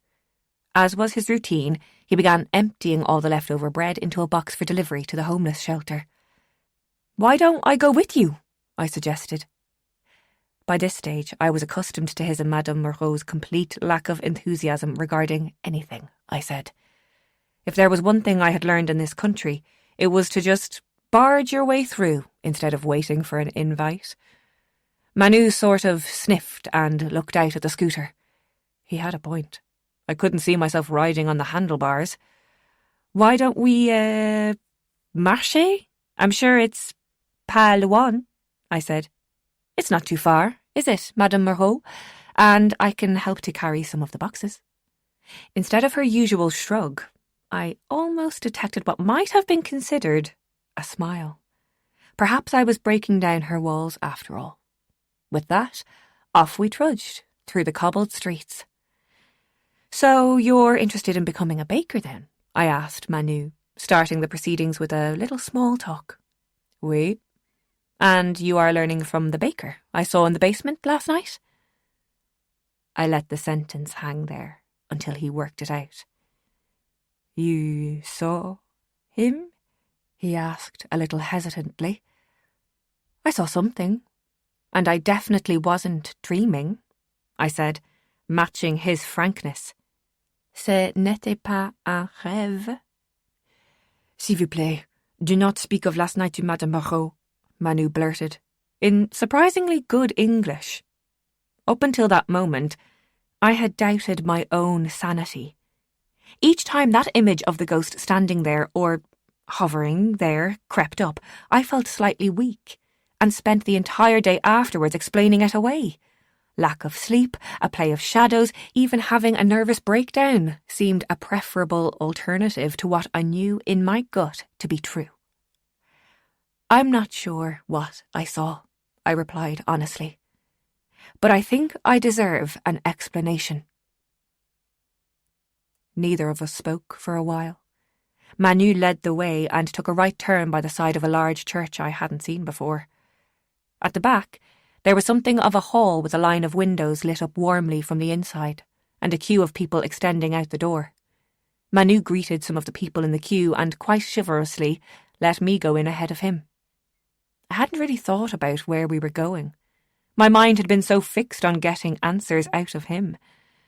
But now that we had arrived, I was both surprised and humbled by what I saw. It was like a canteen, with lots of tables set up for dinner, and at the top of the room there was a counter, manned by volunteers, handing out bowls of steaming soup and a main dish of some kind of casserole. A priest spotted Manu and came out from behind the counter to greet us. "Bonjour, Emmanuel." He greeted him by his full name. "T'as amené une petite amie? Père Bernard, je vous présente Mademoiselle Lane." Manu spoke respectfully. "Elle est irlandaise," he added, almost as an excuse for any upcoming blunders I would make. In that vein, I wasn't entirely sure of the etiquette and whether I was supposed to kiss him, but thankfully, as I put the boxes down on a table, he took my hand and shook it. It didn't help that I suddenly forgot all my French, which I was wont to do on social occasions. But again, he took the initiative. "Ça vous plaît, la vie ici en France?" Did I like living in France? Well, it was a work in progress. "Oh, oui, je suis très contente ici." It wasn't a lie, exactly. My life in France was growing on me in some ways. Father says it is our responsibility to protect the forgotten, Manu said, filling in the blanks for me. And these people were forgotten. Many of them were immigrants who looked as though they had little more than the clothes on their backs. As we walked back to the bakery later, I had a whole new set of questions for Manu. Those people back there, I began. They're not French, are they? He eyed me up for a moment before answering. They come from many different places. They are refugees. And you and Madame Moreau help them? He nodded in response. Are you two related? I pressed on, aware that this was really none of my business, but at the same time, I felt as though I was being drawn into something and had a right to know. C'est ma grand-mère, he said. Grandmother, I repeated, unnecessarily. I let it sink in for a while. I couldn't understand why they hadn't just told me that in the beginning. Perhaps something had happened to Manu's parents, Madame Moreau's son or daughter, and that was why she was looking after Manu. Grand-mère says that, as Roma, it is our duty to help those who are on the outside. I knew nothing about Roma gypsies or their culture. All I knew from Ireland was the traveller community and the discrimination they faced every day, negative stereotypes diminishing their rich culture. So, can you tell me what really happened last night?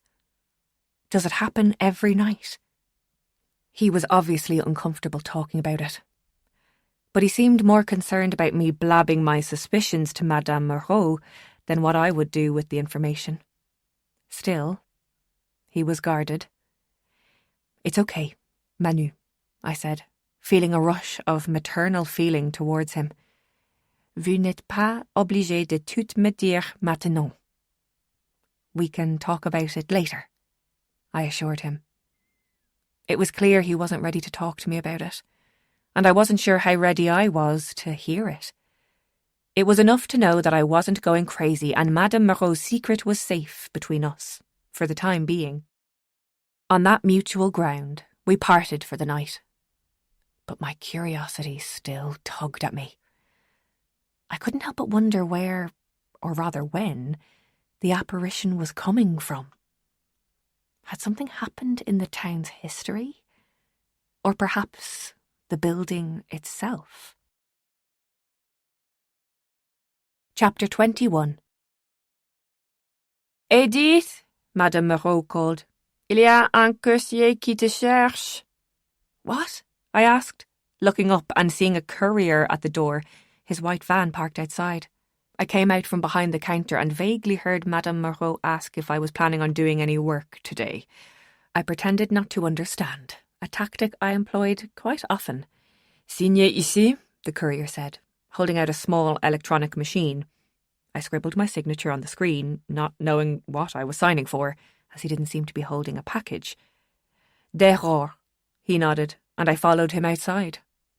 There, perched jauntily on its stand, at the side of the bakery, was a beautiful cream-coloured bicycle, complete with a wicker basket. What? I exclaimed, looking around for some sort of explanation. I put my hands on the handlebars and saw an envelope inside the basket. I opened it quickly. I hope you'll excuse the lack of ribbons and bows. The courier company said they didn't do that kind of thing. Happy travels. H. Kiss. I read the words over and over. Characteristically, Hugo was downplaying it, as though this wasn't one of the most considered gifts I'd ever received. A surprise present was one thing, but it was quite another to realise that he'd listened, really listened on our date and remembered my comment about getting a bicycle. I tried to stay level-headed. It was too much, and I obviously couldn't accept it. But I couldn't help it. My heart was bounding ahead of me like a puppy escaping its leash. My entire being felt lit up from within. It was so rare these days to find someone who really paid attention and acted on their good intentions. Hugo had gone from being my French crush to something much, much more. He was a man who was genuinely thoughtful, as well as being incredibly good-looking.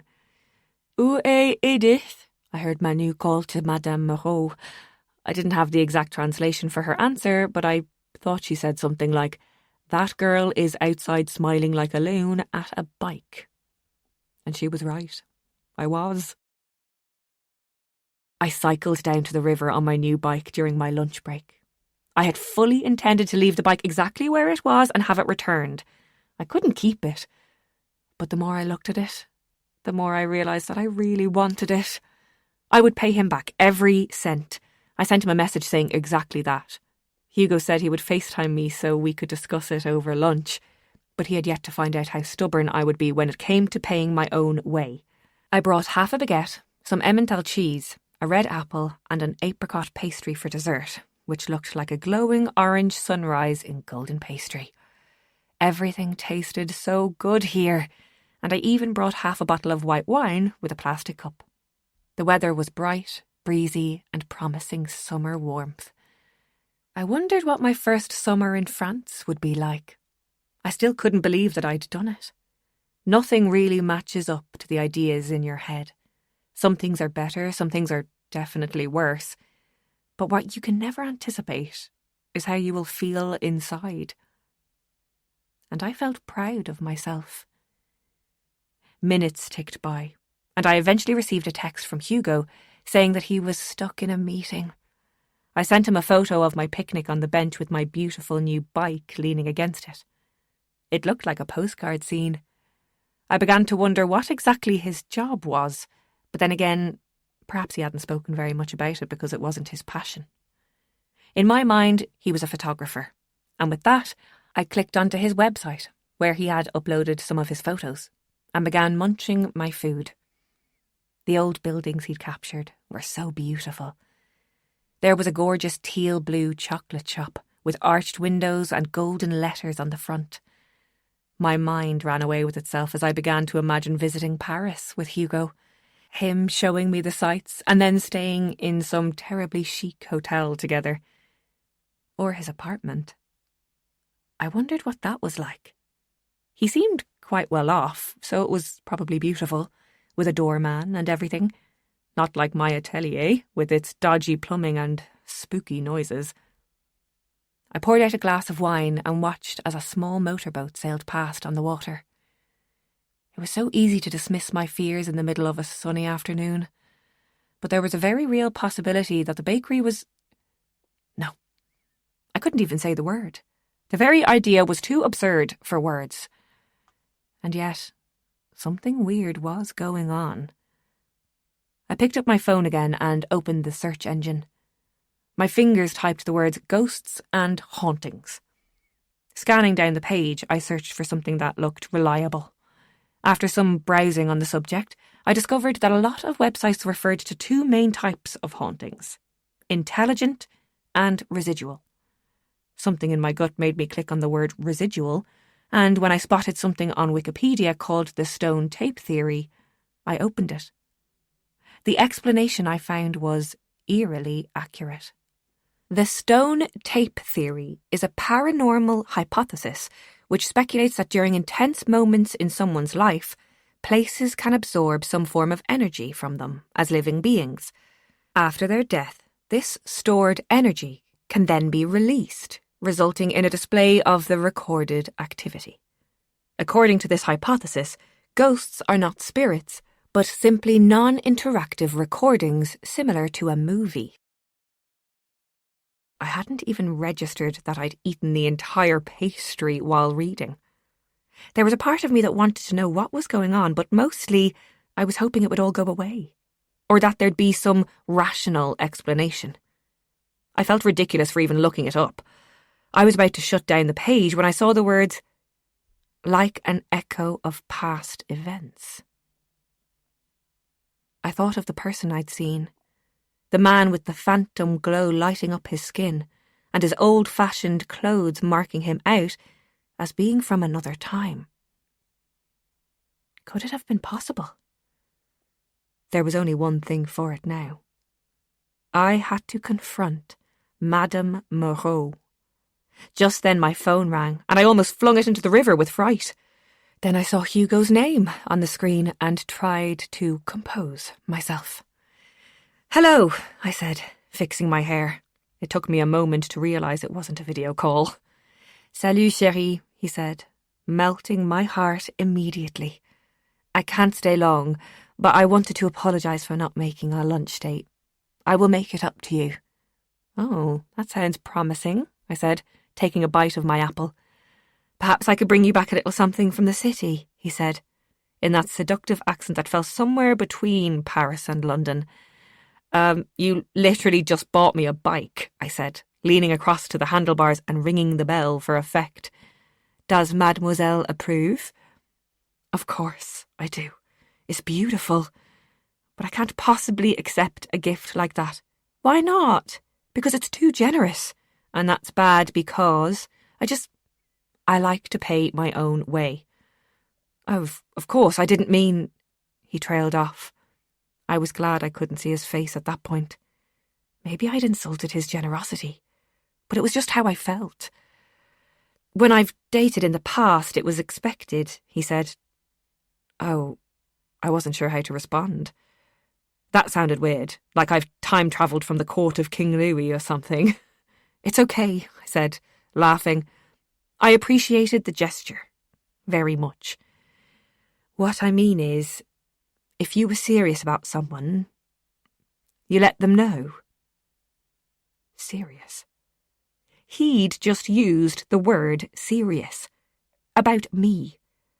I tried and failed yet again to keep my heart from forming promises with his words. "I wish I'd known that before. I would have said I wanted a sports car," I said, trying to keep it light-hearted. "It's all being noted down, don't worry. Any particular colour?" Surprised me. My cheeks hurt from smiling. In fact, I was pretty sure my smile was visible from space. Chapter 22. The following evening, Manu surprised me by leaving a key on the mat outside my door. It was an old, heavy key, and I knew exactly which door it would fit. I set my alarm for 3:15 a.m, so I would have time to get into the basement before Madame Moreau. There was some trepidation on my part, partly at the thought of being in the same room with a ghost, partly at how Madame Moreau would react. I realised that my predecessor, Maria, must have found out about the unsettling secret in the basement and hightailed it out of there. Jeff had told me that she was also English and left without saying anything to anyone. Not that I blamed her. It's not exactly what you'd expect to find in a quaint little French boulangerie. Besides, who would have believed such a story? Unless, like me, they saw it with their own 2 eyes. I now firmly believed that fate or destiny had brought me here, at this midpoint in my life, following my mother's passing. I didn't want to run away without facing the mystery of this place and its past. I crept downstairs as quietly as I could. I felt more awake than I had done in a very long time, considering that all about me was darkness. Once I reached the kitchenette, I turned on the light and wiggled the key into the lock of the little door leading to the basement. The sound of my heart beating in my ears would have woken the dead, I thought, and immediately hoped that wasn't true. "What are you doing, Edie?" I asked myself, coldly resigned to the fact that there was no turning back now. I turned the key and heard the click. As the little door creaked open, a blast of cold air hit me in the face. I felt my knees trembling and threatening to give way. I would have reconsidered the whole thing then and there, but I heard noises coming from upstairs, which only meant one thing. Madame Moreau was up and would shortly come down to the basement herself. I steadied myself and took the torch from my dressing-gown pocket. Closing and turning the key in the door behind me, I stepped carefully down the small staircase to the basement. Manu had left a note with the key, advising me where to position myself. Seeing the bakery from the vantage point of the bathroom offered me some kind of safety, but being in the actual room was far too close for comfort. I found the bags of flour that Manu had said to hide behind and took up my position. From there I had a clear view of the great ovens that produced the Moreau's famously crusty bread, and I could see the large troughs they used for mixing the dough too, which had been obscured from my little spy hole in the toilet. Old wooden shelves lined the walls and were stacked with rose gold pots and loaf tins. A large weighing scale at the other end of the room, where the dough was cut and rolled before baking. I sat in complete silence, with every hair on my body alert. Something lightly brushed against my ankle, and I instinctively shrieked with terror. I clasped my hand over my mouth and hoped to God I wasn't being attacked by a zombie. On closer inspection, I saw that the culprit was the belt of my robe coming loose, and didn't know whether to feel relieved or embarrassed.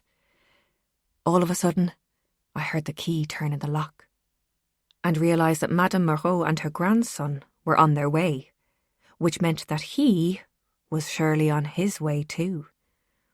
I took whatever breadcrumbs of courage I had left in my hands and tried to steady my breathing. I remembered the information I had read about residual hauntings and tried to remind myself that it was essentially a film on rerun, nothing more. Wordlessly, the two of them entered the bakery, although I could see Manu's eyes darting about for me. If he couldn't see me, then I knew I had hidden myself well. Perhaps he thought I had chickened out. There wasn't much time for him to consider this, though, as straight away he began loading the oven with wood from a pile in the opposite corner of the room. I noticed the door that presumably led onto the side lane, the one that had pulled shut on me when I first arrived.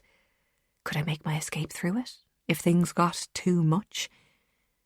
As the wood began to crackle and spark, the room filled with the low light from the fire, and Manu set about emptying large quantities of flour into one of the troughs. Madame Moreau moved about stiffly, preparing the additional ingredients Manu would need. After a thorough mixing of the yeast and the water, which he didn't bother to measure, he scraped the dough together and transferred it to the worktop. The smell of the flour and the sweet sour yeast made me feel at home, and I almost forgot the reason I was there. Watching him expertly throw the flour over the surface, I found myself becoming lost in the process, until the flickering began, and the atmosphere in the room changed completely. It felt as though there was an electric charge running through the air. Gradually, like thousands of shimmering dust motes swirling together, a hazy outline of a person began to appear. I jolted from the shock of seeing him at close quarters, and almost knocked over one of the bags of flour that concealed my presence. However, no one seemed to hear me or notice, as they in turn jumped at his sudden apparition, despite the fact they were expecting him. What Madame Moreau said next shocked me even further. "Bonjour, papa." I was frozen to the spot. This was no random haunting. I was watching the ghost of Monsieur Moreau. I had to stuff the belt of my robe into my mouth to ensure I wouldn't scream. Monsieur Moreau, or rather, his ghost, seemed completely oblivious to the presence of his daughter and great-grandson, instead focusing intensely on his work. He moved about, not like a regular person, but just as the website had said. It was like watching an old, scratchy film. At one point, the light around him would glow, and the next almost fade completely. He reached for objects, but never quite connected with them. He seemed unwilling or unable to interact with Manu, who watched his great-grandfather carefully and did his best to emulate his technique.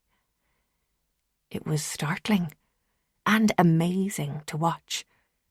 They both flicked out their wrists to spread the flour on the board, then began the process of kneading and adding various ingredients along the way. While the breads were set aside to prove, Manu continued to shadow Monsieur Moreau as he put a pot of steaming water in the oven and, using a long wooden paddle, placed the round breads at the very back and closed the door. The only conversation was between Madame Moreau and Manu.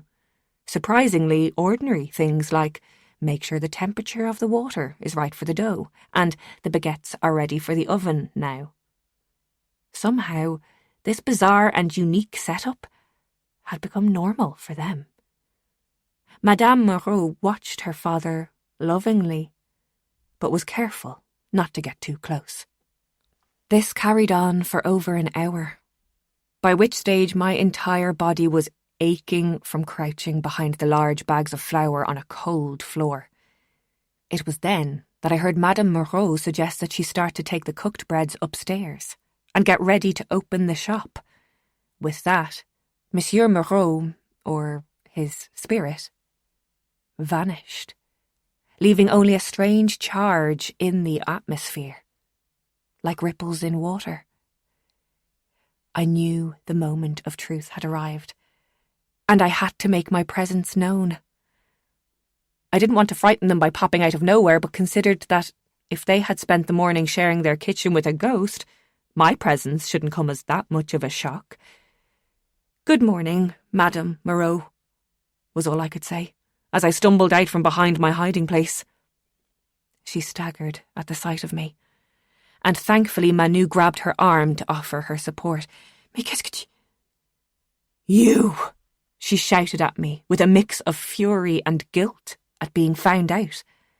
Manu ushered his grandmother to a stool. "Elle veut nous aider," he assured her gently. "He's right," I added. "I do want to help, if I can." I wasn't quite sure what I was signing up to, or why Manu thought I could possibly help them, but I would have said anything at that point, for Madame Moreau looked so pale and shaky I feared for her health. I went and fetched her a glass of water, which she gulped in one go. She ordered Manu to get the bread ready for the shop and to prepare his deliveries, and she assuaged his worries with a persuasive nod of the head that she would be all right. I didn't know if the same could be said for me. I was still shivering myself, and I wasn't sure if it was the cold or the shock. She must have sensed this, so she heaved herself off the stool and bade me to follow her. We climbed the stairs and, with another nod of encouragement to Manu as we passed through the shop, we climbed the next set of stairs to her apartment.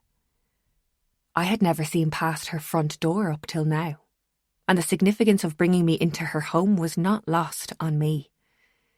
It was, like my own apartment, small and functional, but hers was extremely cosy and homely. It was carpeted and had frilly drapes that hung from the long windows overlooking the street. Her fireplace was home to lots of old photographs of the bakery, and what I assumed to be her mother. Then I saw Monsieur Moreau in another frame, and recognised him instantly. The thick moustache and neatly gelled back hair were unmistakable. "Assieds-toi," she said, pointing to one of the two wing-backed chairs arranged in front of the fire. I was glad of the heat, and rubbed my hands in front of the low embers. Madame Moreau boiled some water on the cooker, and prepared a pot of strong coffee for us both. She placed the cups on a little side table, and sat down in the chair opposite me. "I underestimated you, Edith," she said, with a look of approval on her face. And there it was. Approval. My drug of choice. All I ever wanted was the approval of those around me. Yet now that I had finally won this taciturn woman over, I no longer cared what she thought of me. For I was so angry with her. Was this some sort of test?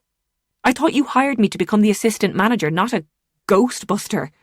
I knew I was being facetious, but it seemed the only way to counteract the shock of what I'd just witnessed. "Mais non, of course not," she argued. "Oh, really? What about Maria, then?" "Yes, I've heard about your last employee," I said, seeing her surprise. Is that why you hire people from abroad? So none of the locals will find out your secret? Partly, yes. I had expected some sort of argument. For her to tell me I'd got the wrong end of the stick. Oh, so you're admitting it? I could feel the blood rising to my cheeks with rage. Edith, écoute-moi. I was not trying to fool you or test you, as you say, mais I cannot risk anyone here finding out. They will think we are. At this stage, she tapped her index finger against her temple and whistled like a cuckoo. Well, it's not fair. Expecting someone to live here without knowing the truth, I said, taking a sip of coffee that was thankfully good and hot. Would you have taken the job if I had told you the truth? I left the question hanging in midair. Of course the answer was no. But how could you tell anyone that you had a ghost in your basement without sounding like a lunatic? We cannot talk for long now, she said, checking her watch. But I promise I will explain you everything tonight. I regarded her carefully and wondered how we were supposed to carry on as normal for the rest of the day in the shop. Then it became clear to me that she and Manu had done exactly that for years. It was their reality. You have known for some time, yet you are still here, she said, sincerely. Why did you not leave us? I'm not sure, I answered honestly. The truth is, I came here to get away from my own problems, and despite, well, this, I gestured at the floor below us, I kind of like it here. It's going to sound strange, but there's something about the place that has given me back my appetite for life, you know? I wrinkled my nose with a half-hearted smile. I hadn't really understood how true it was until that moment. Well, I am glad you stay. Mais maintenant, we must work, she announced, and something in her practicality made me put aside my misgivings. As I rose from my chair and prepared to follow her downstairs, she turned and gave me one of her withering looks. What now? I asked impatiently. Oh, nothing. Perhaps this is your new uniform, eh? She replied, eyeing me up and down. That's when I realised I was still in my dressing gown. Hang on, did you just make a joke? I said, smiling triumphantly. She walked away, but we both knew I had cracked her hard shell. Edie 1, France 0. Chapter 23. Commerce always comes first for a sole trader, and Madame Moreau was no different. She interacted with her customers as usual, from her perch behind the counter, while I carried out my work in a daze.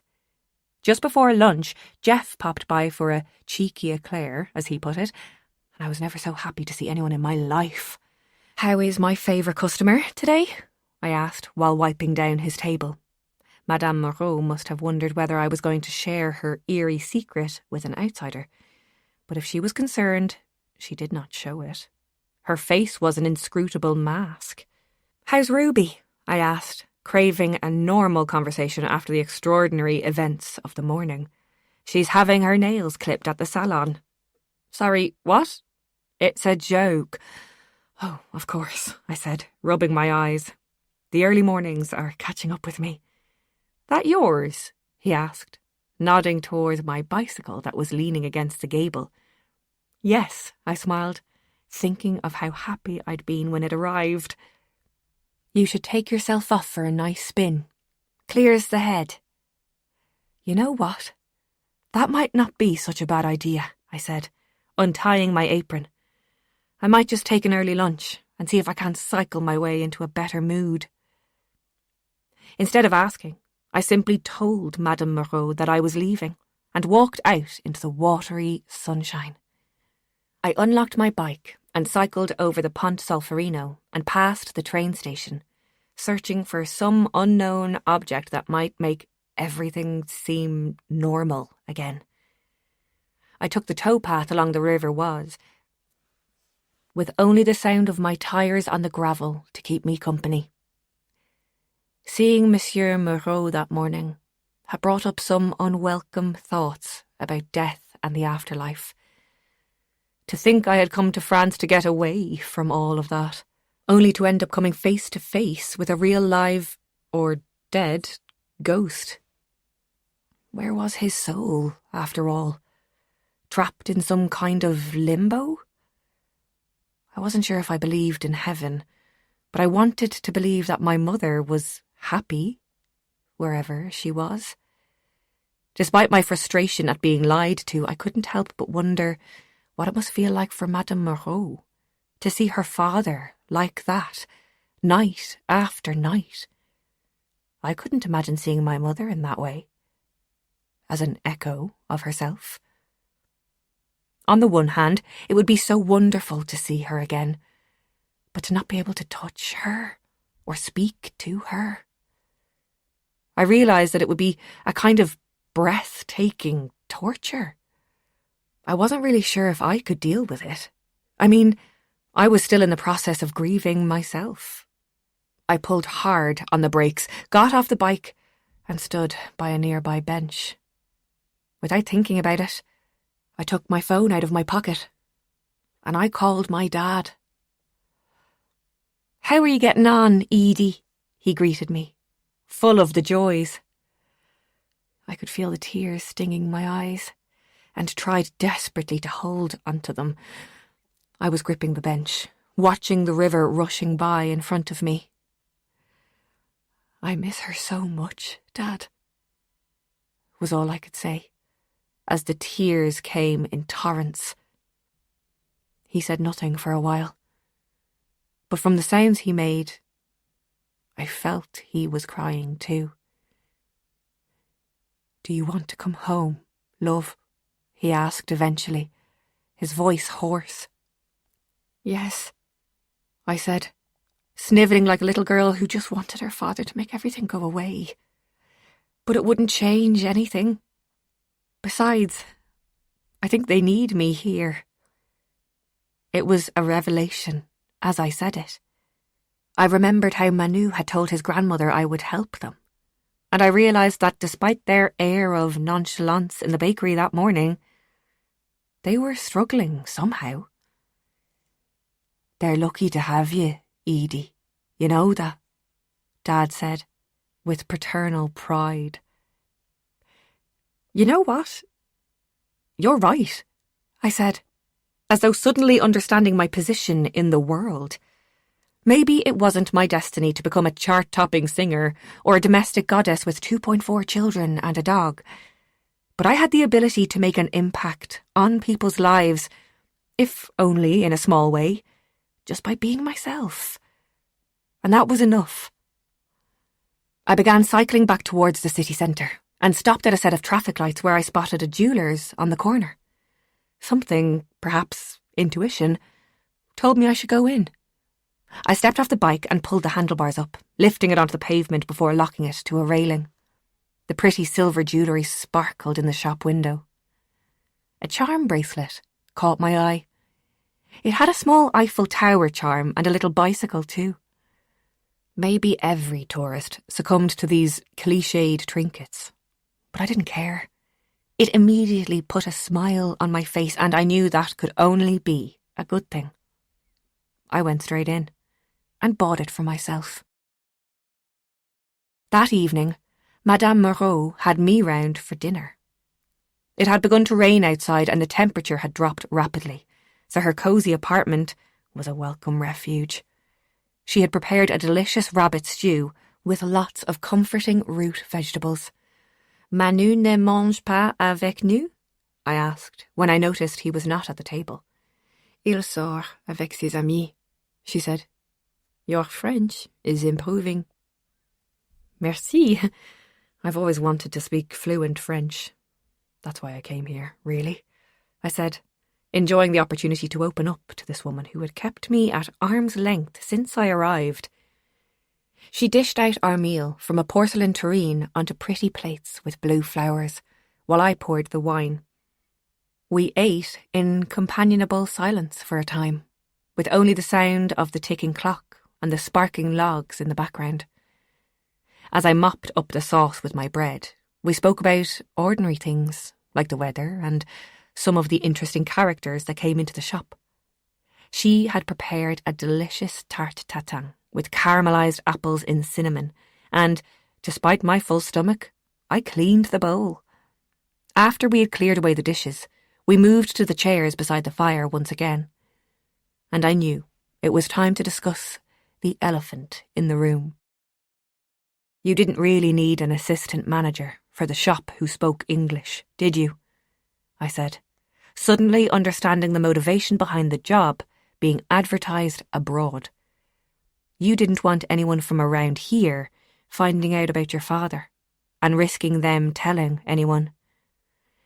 I never want to upset or frighten anyone, but yes, it was easier to keep the secret that way. It has been difficult concealing this. That is why we use the tunnel for the deliveries. That way I can avoid anyone coming into the basement, she explained, solving the other mystery that had me baffled. When my daughter was alive, I did not need any help from the outside. But now my arthritis is bad and Manu must go to school. She shrugged. I'm sorry. I had no idea your daughter had passed away, I said, genuinely. Her eyes glistened as she said, no parent should see their child go before them. She searched for a tissue in the pocket of her housecoat and wiped her eyes.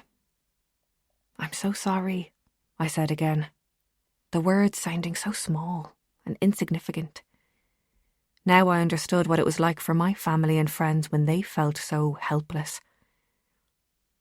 It was a car accident, 12 years ago.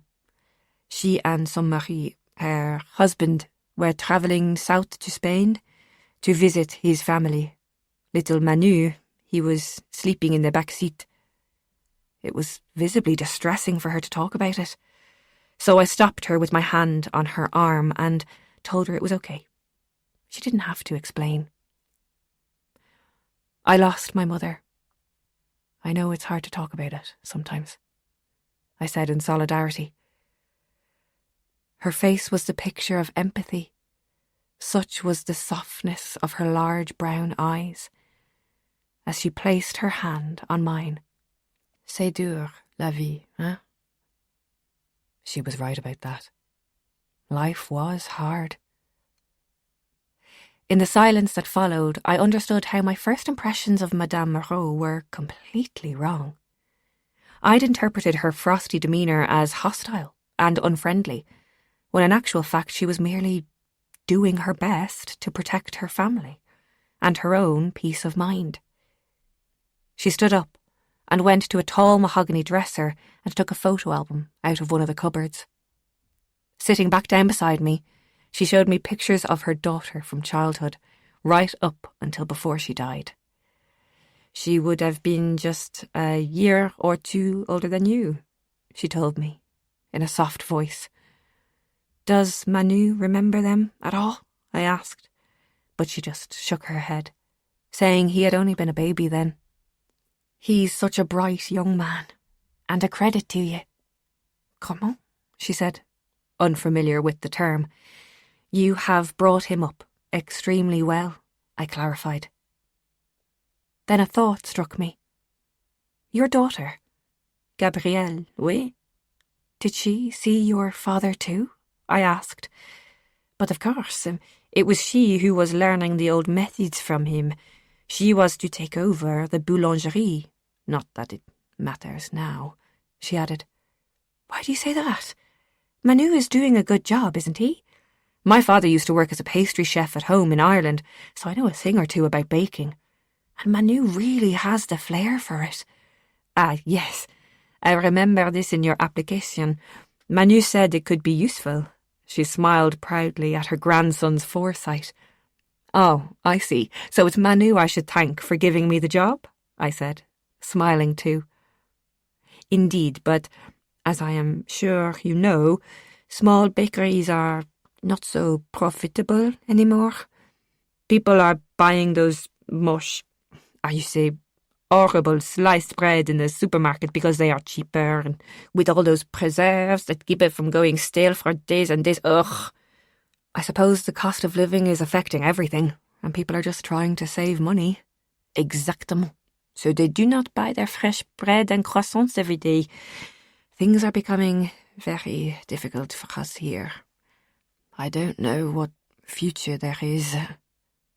She stared into the fire, and for the first time since I had known her, she looked tired.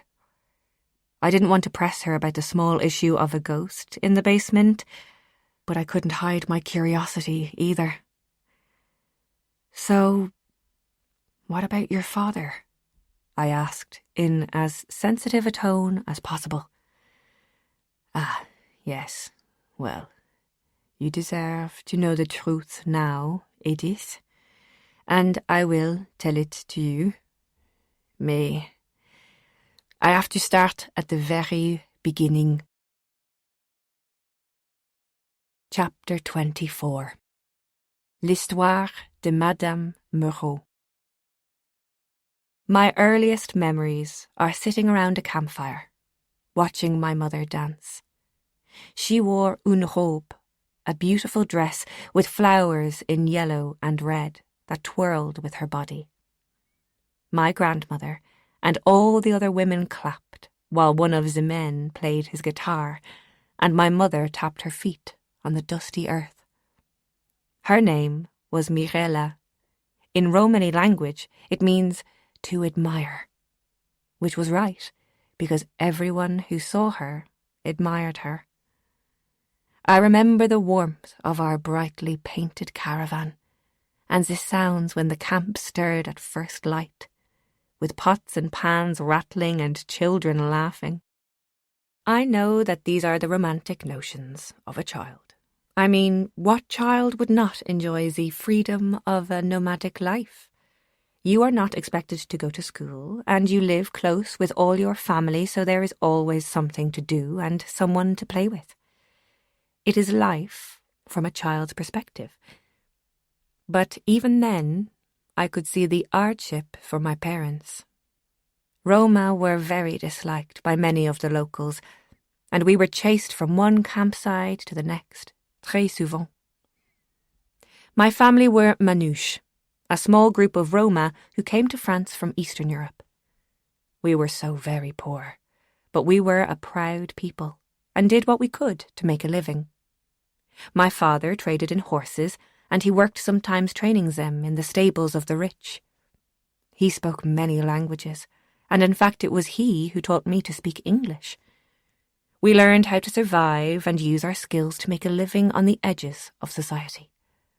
But there was always uncertainty, and our caravans were always on the move. My memories of that time have become golden. They are so precious to me. When I think of my mother back then, all I remember are the sparks from the fire lighting up the sky, and how her body resembled the dancing flames, swaying and diving and lulling us all into a trance.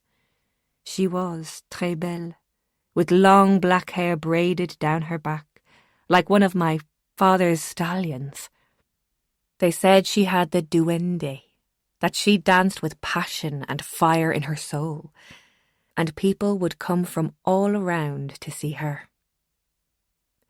Things began to change in France, and I could often hear the adults talking about the war.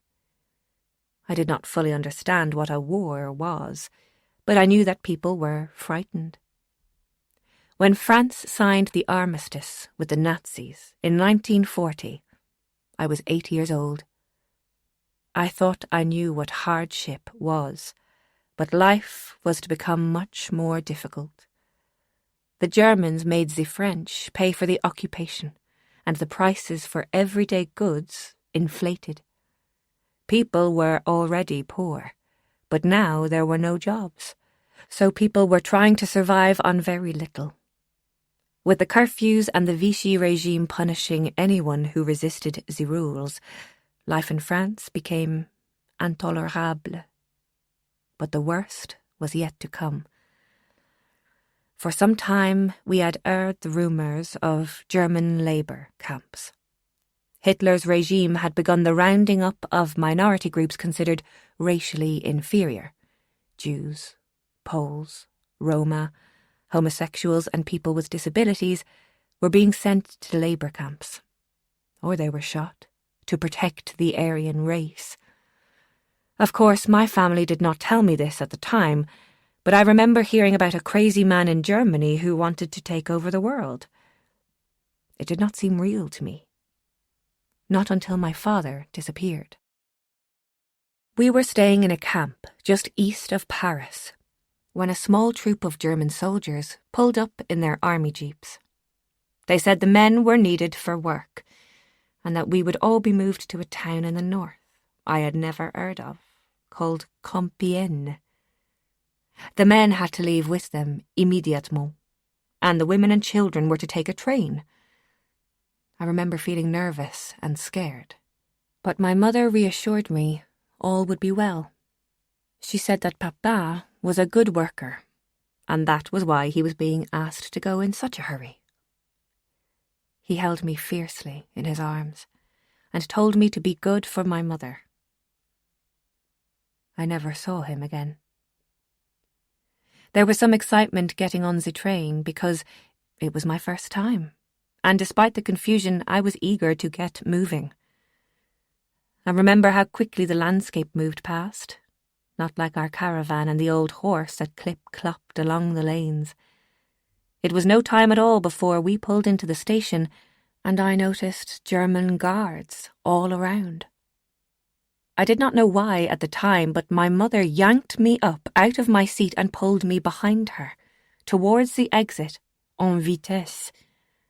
She must have spotted him as we pulled in, and seized her chance when the guards were distracted, checking papers with the station master. An ordinary man, dressed in an overcoat with a white apron underneath, stood on the platform holding a large basket of baguettes. I had no idea what she was doing, or how she seemed to know this man, but as soon as we alighted from the train she ran to him and embraced him, desperately, and spoke to him in what I thought was a very posh accent. "Chérie, you've come to greet us off the train," she said, kissing his face. Il y avait un regard, a look that passed between them then, that I couldn't explain. A pause that seemed to last just a second too long. One of the officers approached and was about to say something when Monsieur Moreau put down the basket and put his arms around us both. "Welcome home, my darlings. How I've missed you." Chapter 25. Pierre Moreau, 1942. "What is your name?" Pierre asked the woman as they walked back to the Rue de Paris. "Mirella, and this is my daughter, Geneviève." Pierre unlocked the basement door at the gable of the bakery, and once they were inside, shut it firmly after him. His shoulders slumped and air refilled his lungs. What was he to do now? He couldn't think. The consequences of sheltering prisoners were known well enough. He went to the sink, took down some glasses and filled them with water before handing them to Mirella and her daughter. "Thank you, monsieur, for what you have done for us," she said, before gulping down the entire glass and handing it back to him. She turned back towards the door, as though ready to flee. "What will you do? Where will you go?" he asked. "North," she said. "Perhaps we can get a boat from there?" Geneviève rubbed her eyes and whimpered. She looked weary to her bones. "The child is tired," he said. "Here, He pulled a bench out from the wall and placed an empty flour sack upon it. Let her rest. I will get you something to eat. He took some of the remaining apples from a crate at the back of the basement. They were bruised and overripe, but they were all he could get. With a knife, he cut off the browning soft spots and sliced the apples into pieces, then put them on a plate with some madeleines. The child, who had up to this point clung to her mother like a barnacle on a rock, gave Pierre and the plate a wary look. "Please," he said, reaching towards her. She looked to her mother, who gave her a reassuring smile. And with the speed of a pickpocket, she took a madeleine and munched it happily. Pierre smiled. He didn't have much experience with children, but this little girl, her large brown eyes that suggested a quick, lively intelligence. Well, he was quite taken with her. "You'll never make it to the coast," he said, getting up to prepare some coffee, which was really just roasted acorns and chicory root. "I think you know that." He set some water to boil on the stove. "I have no choice," Morella said. Pierre looked at them both, nibbling on the small plate of food. They had barely survived up to now, and he felt sure their survival rested in his hands. Sending them out onto the street now was a certain death sentence. This war had already stolen so much from him. He wasn't going to let it steal his humanity as well. Even if it meant dying for it, it was the only thing worth living for. "You can stay here." The words seemed to echo around the walls. It was a life and death decision. He was afraid of what would come, but equally, he felt as though he were living up to the nature of his soul, his highest good. Morella looked up at him with confusion in her eyes that turned a moment later to some kind of recognition. "I cannot offer you anything," she replied, after a time. "I won't do that."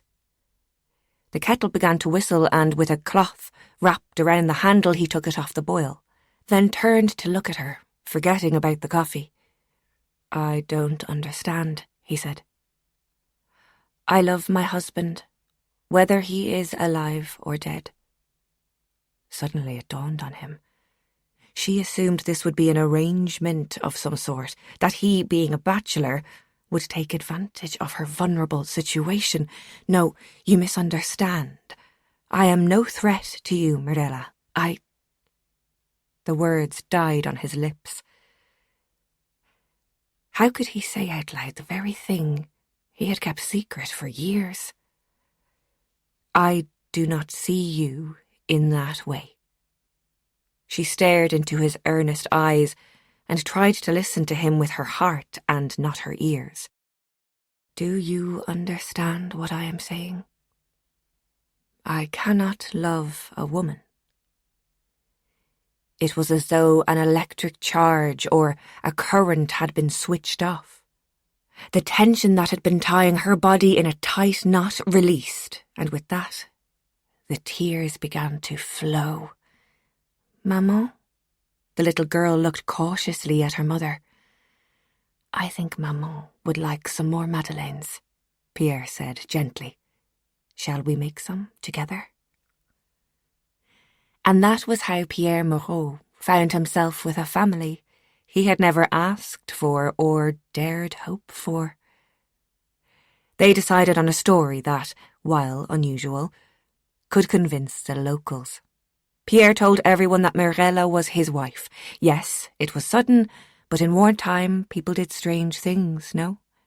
Yes, he would make a great father to the child. Of course, they came from a small village in the country. You wouldn't know it. And that was how they carried on, as an unexpected but happy family. Morella took on her role as dutiful housewife, and Geneviève spent every day by Pierre's side, learning how to bake. Before long, their lives began to resemble something approaching normality. But more than that, joy. Chapter 26. Madame Moreau put some more logs on the fire and fetched 2 glasses and a bottle of brandy. I was enraptured by her story and stunned by its stark realities. "So he saved you from a concentration camp?" I said, hardly believing the dramatic childhood traumas she must have witnessed. "For a time, yes. Maman explained to me that while my father was away, Monsieur Moreau, Pierre, would be like mon oncle, but in public I was to call him Papa. She said it would not be like betraying Papa, because he wanted me to be safe and looked after until he returned. I'm not sure if she believed he would come back, or if that was just for my benefit. My young eyes never saw any artifice. We lived quietly in this apartment for many months. Pierre was a kind, good-natured man. I always remember his funny moustache, curling at the ends, and his great mess of dark hair. As long as he was working in his bakery, he was happy. Kneading dough, rolling pastry, and turning the hot, crusty bread out of the oven was his passion.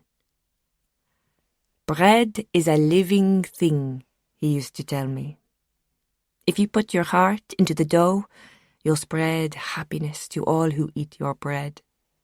His enthusiasm was contagious, and I spent many happy hours working with him in the kitchen. He encouraged my love of English also, and borrowed many books for me from la bibliothèque.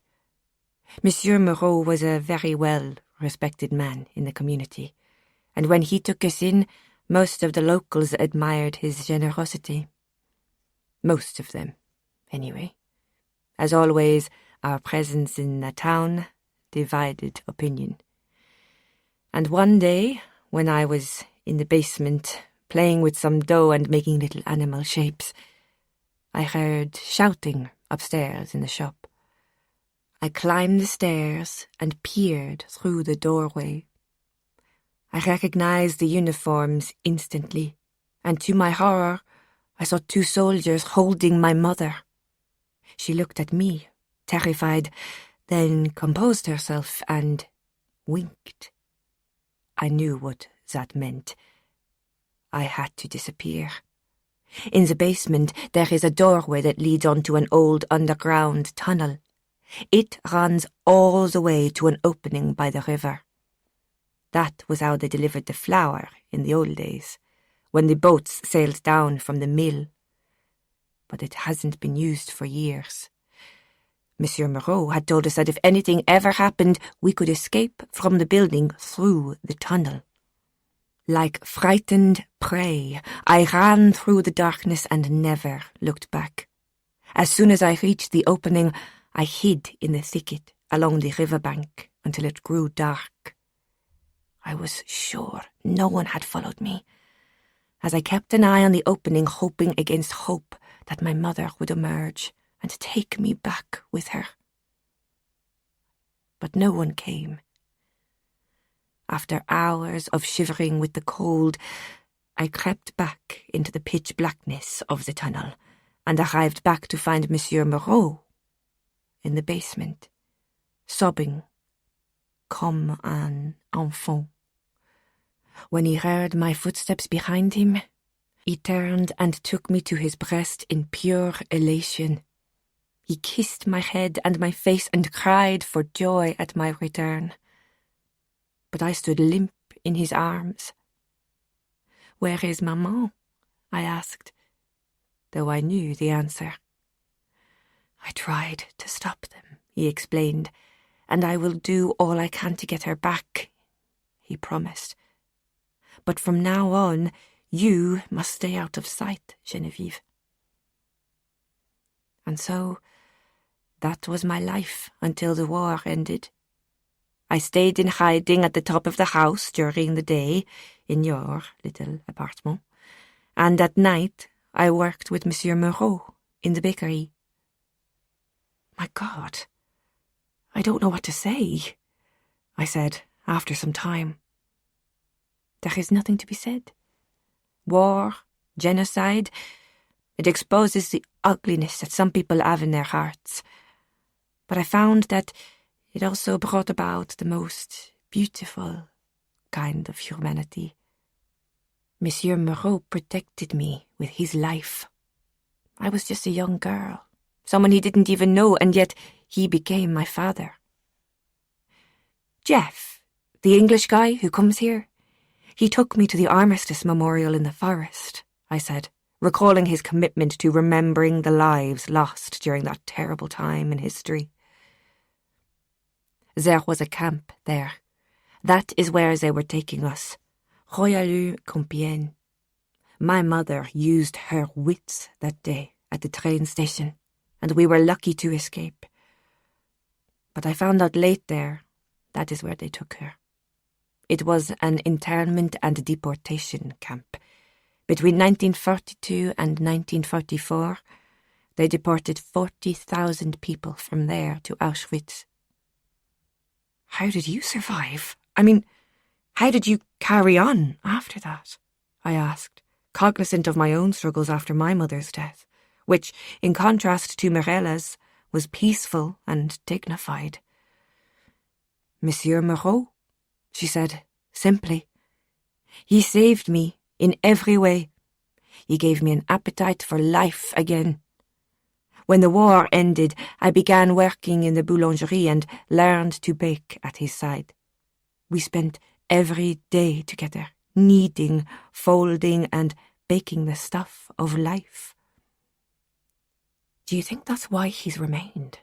I said, recalling my research online and the inability of some spirits to let go. I don't care to know why. He said he would always be here for me, even in death. He stays true to his promise. But it will not last much longer, she said. What do you mean? It used to be that he was here all the time. Day and night I could see him.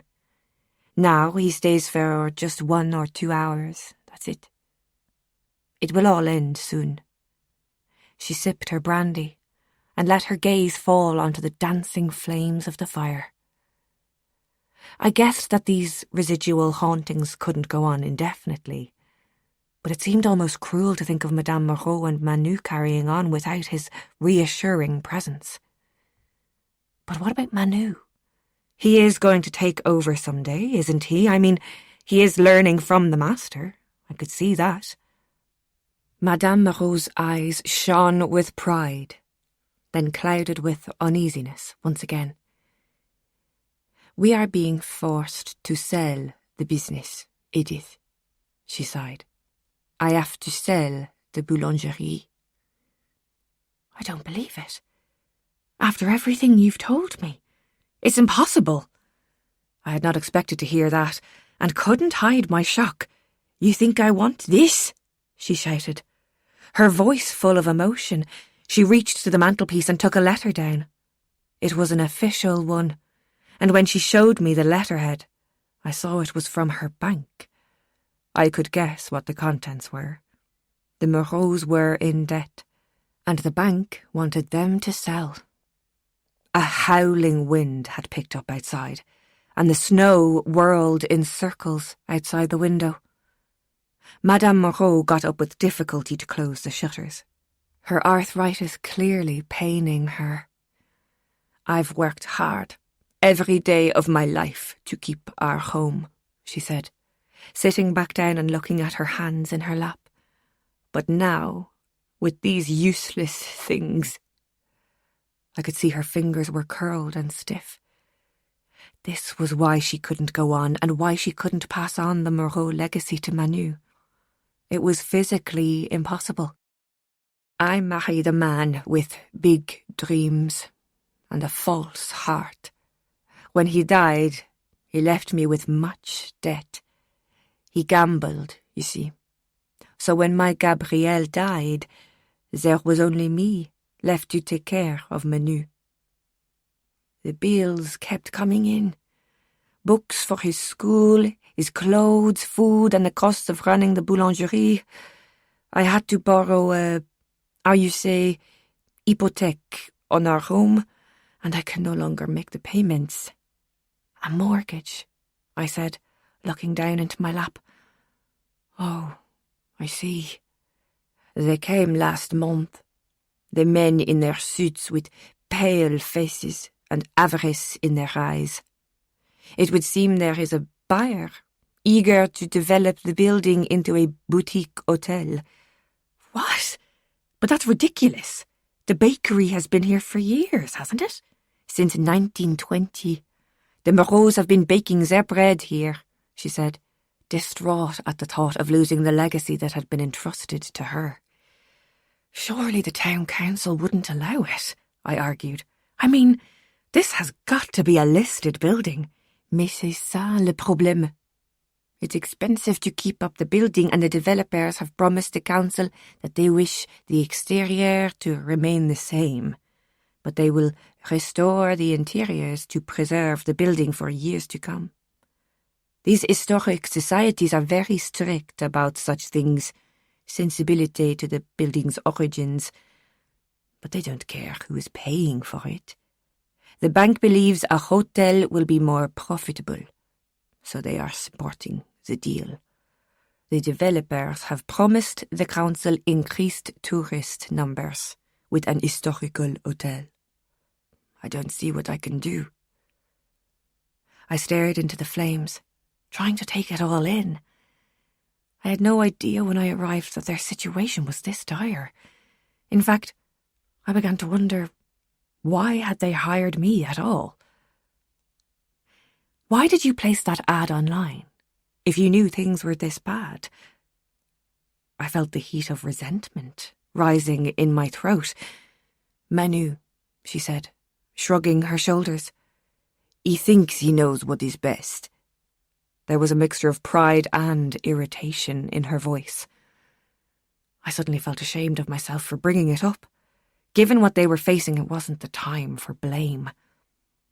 Anyone can see that baking is his passion, I said. Ah, yes. He learns well from Papa. But he is just a child.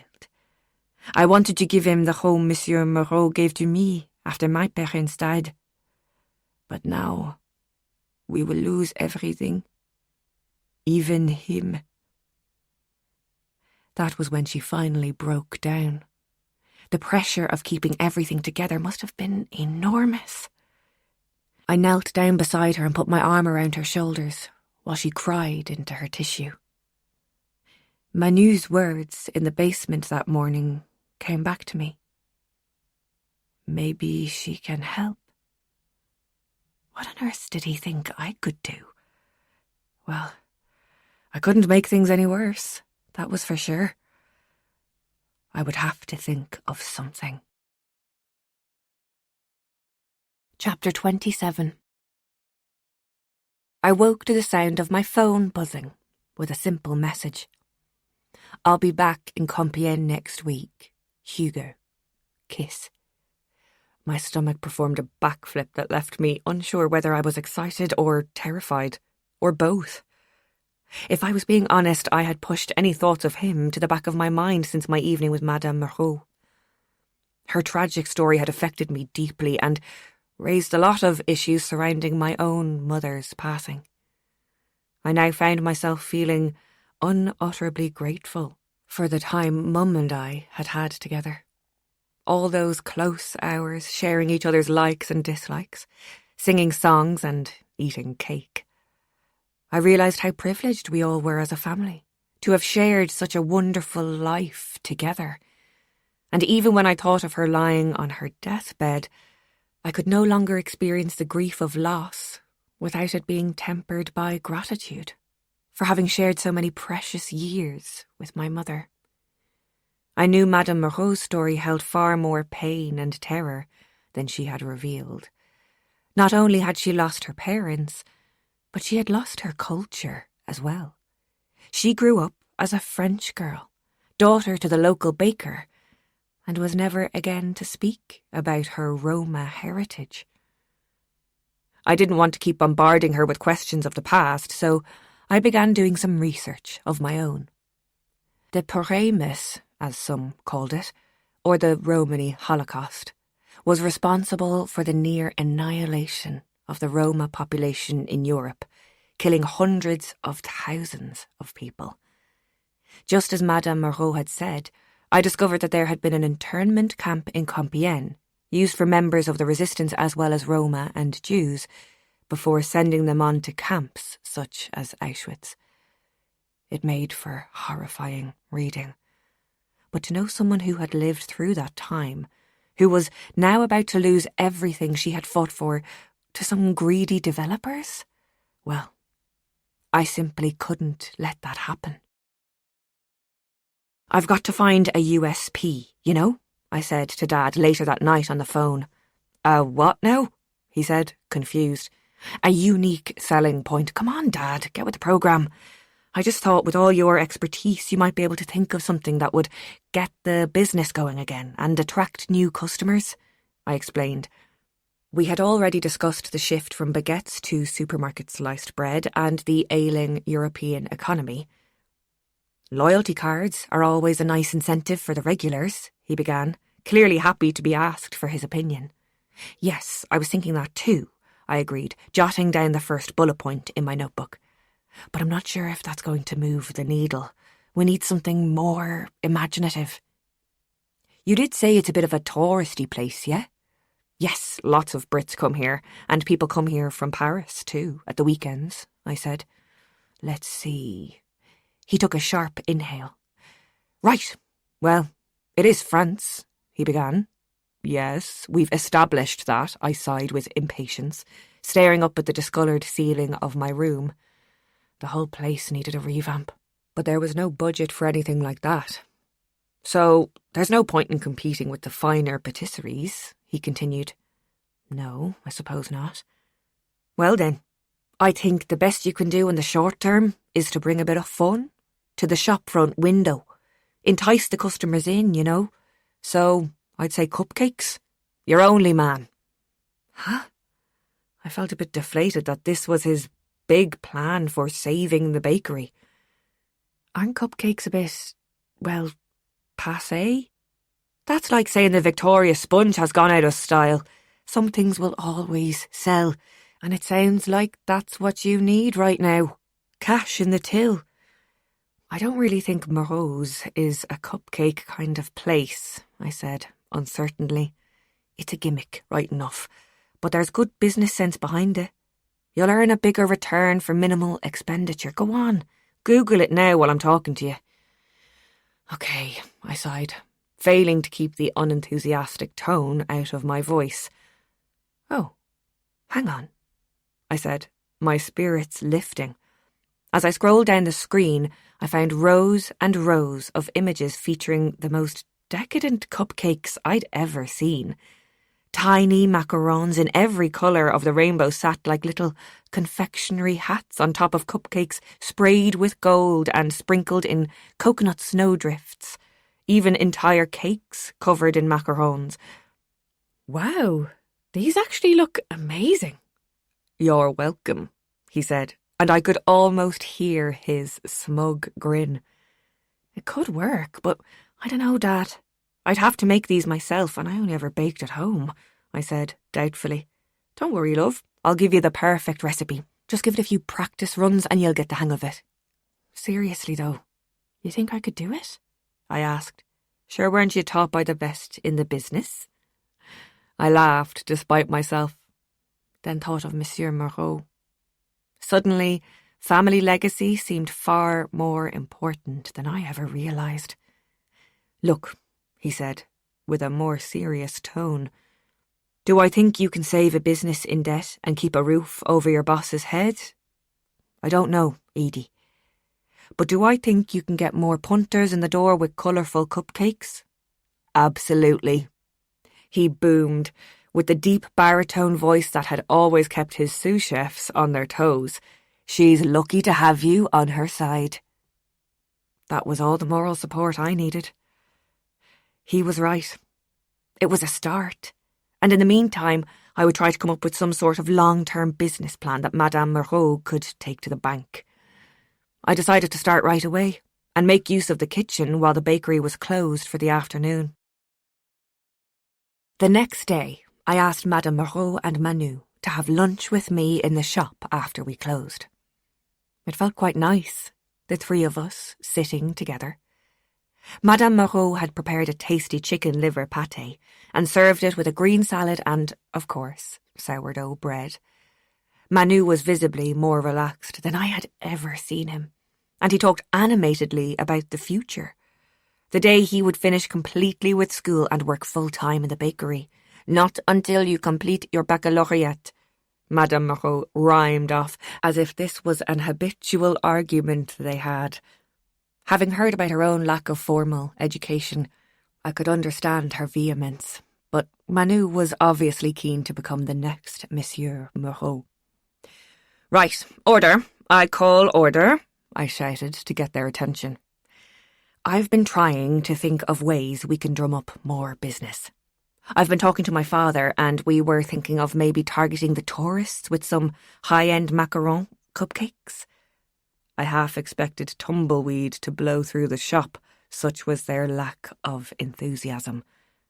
"I don't bake cupcakes," Manu answered eventually. "Well, that's just it. I'll be making them." Another drawn-out silence followed. "Maybe it's better if I show you." I went to the kitchen and opened the cupboard, where I'd stored the cupcakes I'd made earlier. I had found my inspiration in Pierre's recipe book, macarons, a delicate sweet snack made of simple ingredients but needing a bit of patience to make.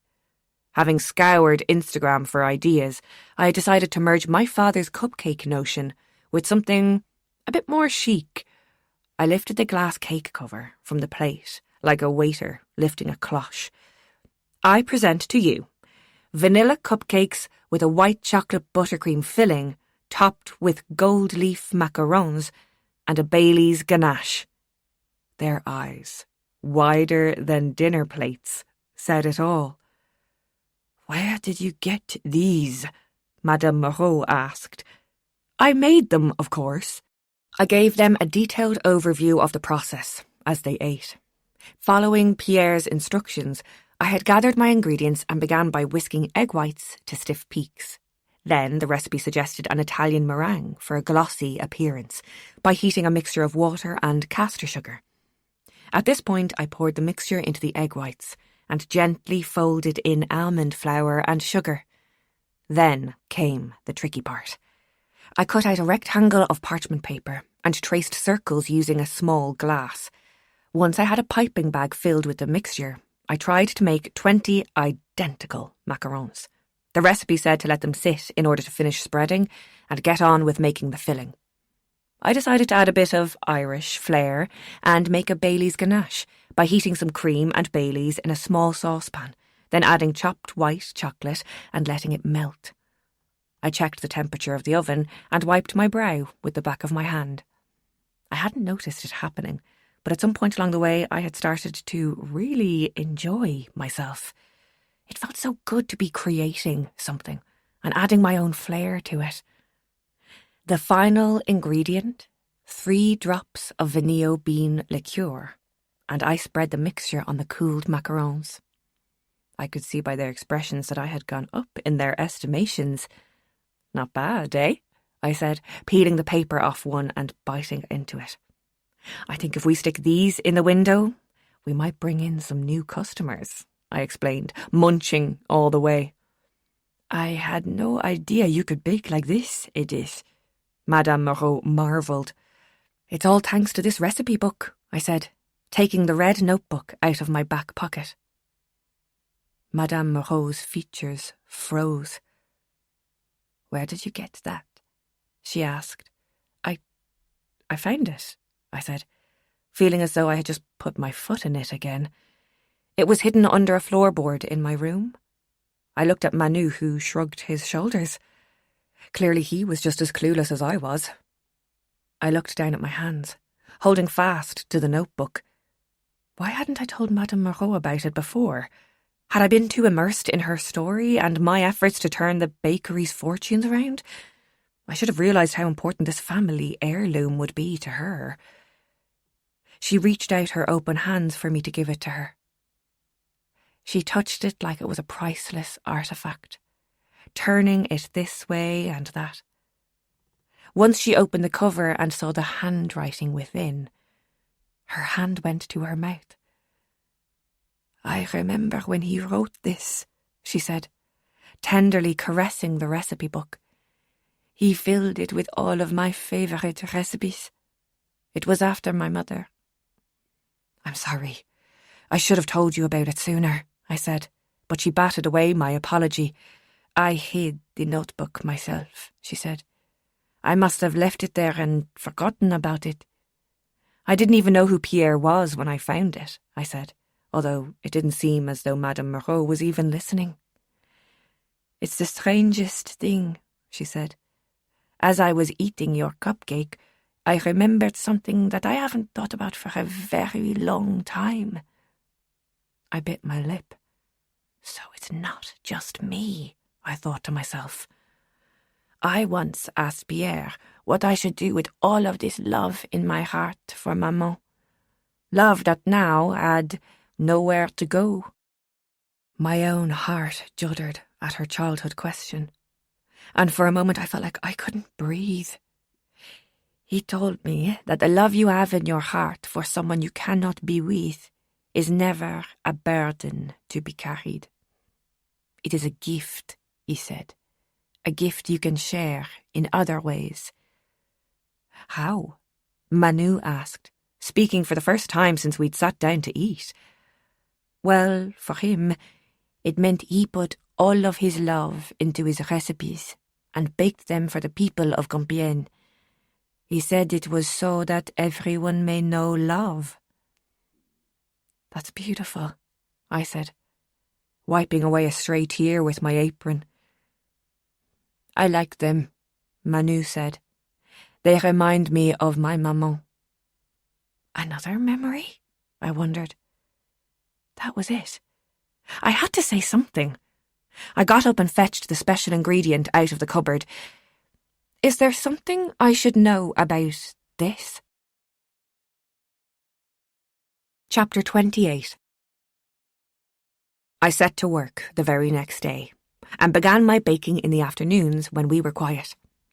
Manu had assured me that there would be no one or nothing keeping me company in the basement at that hour, which gave me some crumb of comfort. Despite my efforts to understand Monsieur Moreau's residual haunting of the bakery, it didn't make it any less unnerving to be down there. Do you think your grandmother has forgiven me for the vinillo yet? I asked him before he set off for school. In my most Edith of moments, apparently I had opened the last remaining bottle of Pierre's intoxicating elixir. No one knew where he had sourced this very special ingredient, and so they couldn't make any more. Forgiven, maybe. Forgotten, jamais. I knew what that meant. Never. I sighed loudly. I'm joking, he said, with a playful smile. She said, it is no good having our memories locked up in a bottle. I think she is glad you opened it. Are you sure? Je te jure, he said, crossing his heart. I swear. I bought a portable speaker and began playing some of my old jazz music down there. I even started learning some French songs and discovered the amazing Josephine Baker. Over time, I noticed myself picking up vocabulary by osmosis, and the realization made me smile. Sometimes if you just let things happen, rather than trying to force them, they came easier. I enjoyed baking again, and spent the next few afternoons perfecting my flavours. Down in the basement, I was free to make as much mess as I liked, and so I sent clouds of flour puffing towards the ceiling as I tried to get the hang of the old weighing scales. There was a sort of alchemy to it. Combine flour, eggs, butter and sugar and you've got the basis for the most sublime cakes, whose only flavour limit is your own imagination. I made peanut butter ones, red velvet dark chocolate ones and vanilla white chocolate ones. I felt like the Willy Wonka of cupcakes and relished my new role as part of the Moreau baking team. And it turned out that Dad was right. Macarons were not that tricky once you had a good recipe and a bit of confidence in yourself. Baking, it seemed, was a lot like life. When Manu finished school the next day, he came down and made a good stab at eating all of my frosting. "I tell the other kids at school about your cakes, so maybe they will stop by," he said, licking his fingers. "That's great, Manu. Let's hope we have something to offer them when they arrive," I said, yanking the bowl away from him. "How are you getting on with our website?" "We are live tomorrow and already on Instagram. We have 150 followers." Madame Moreau looked blankly at us both. "On that, I'm going to need your help, Manu," I explained as I took out my phone and showed him some of the TikTok accounts I'd been following.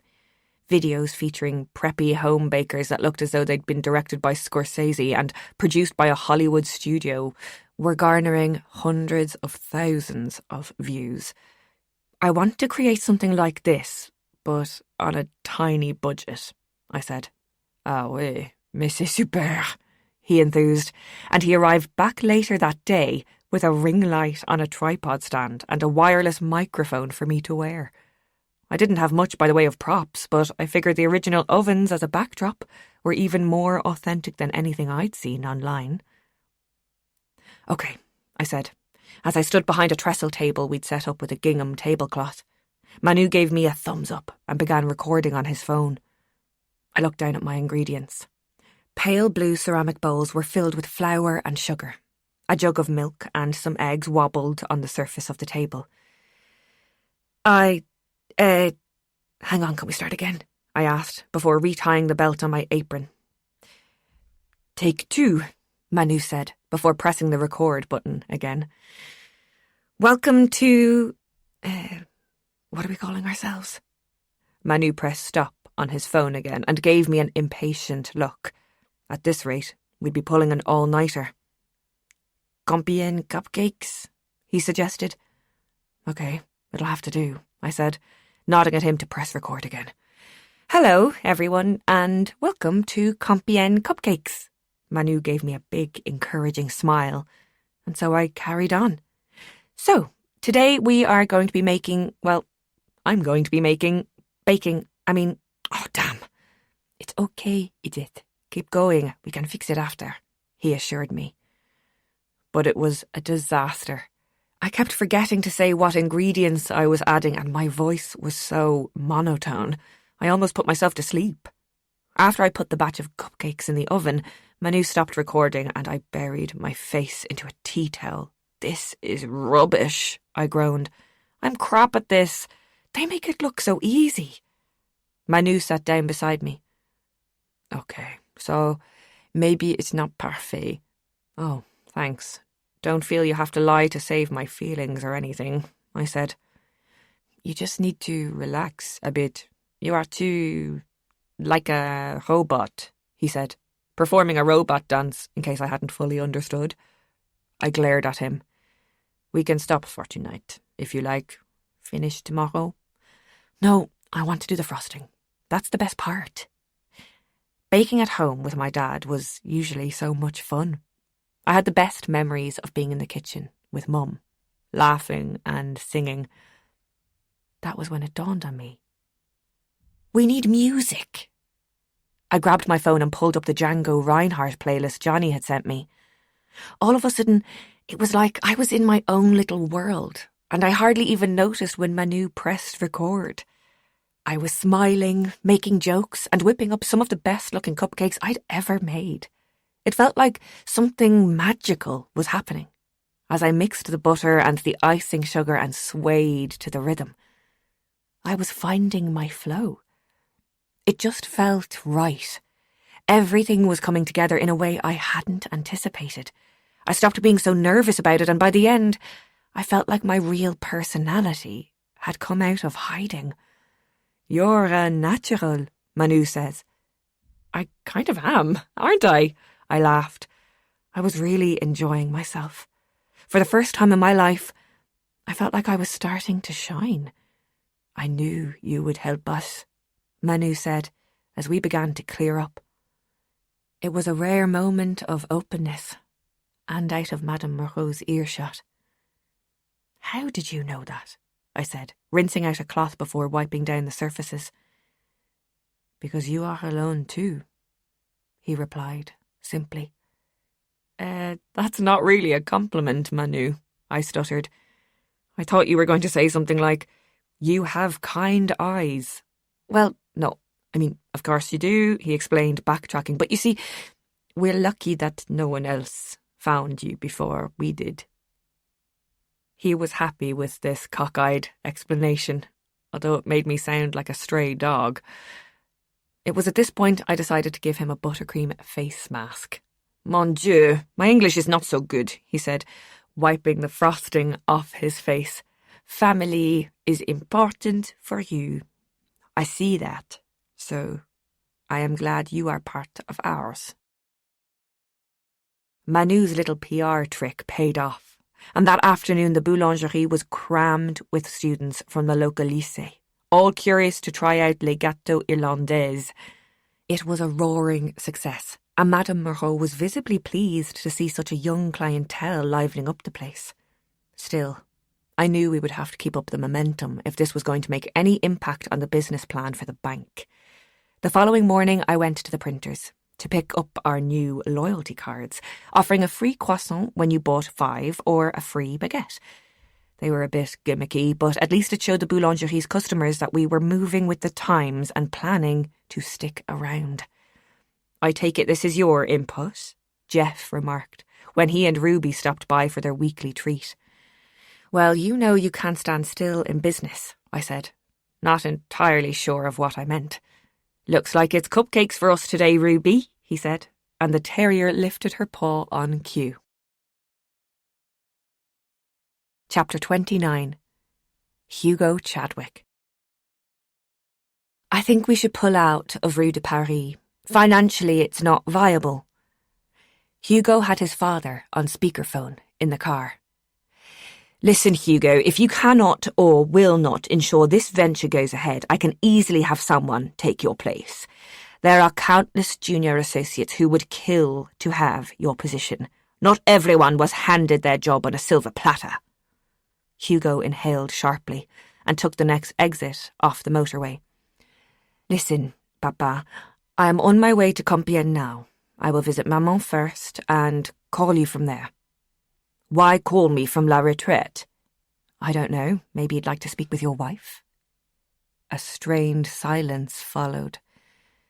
"Just do your job," he said, and hung up. Hugo unbuttoned the collar of his shirt and let the window down, feeling the wind on his face.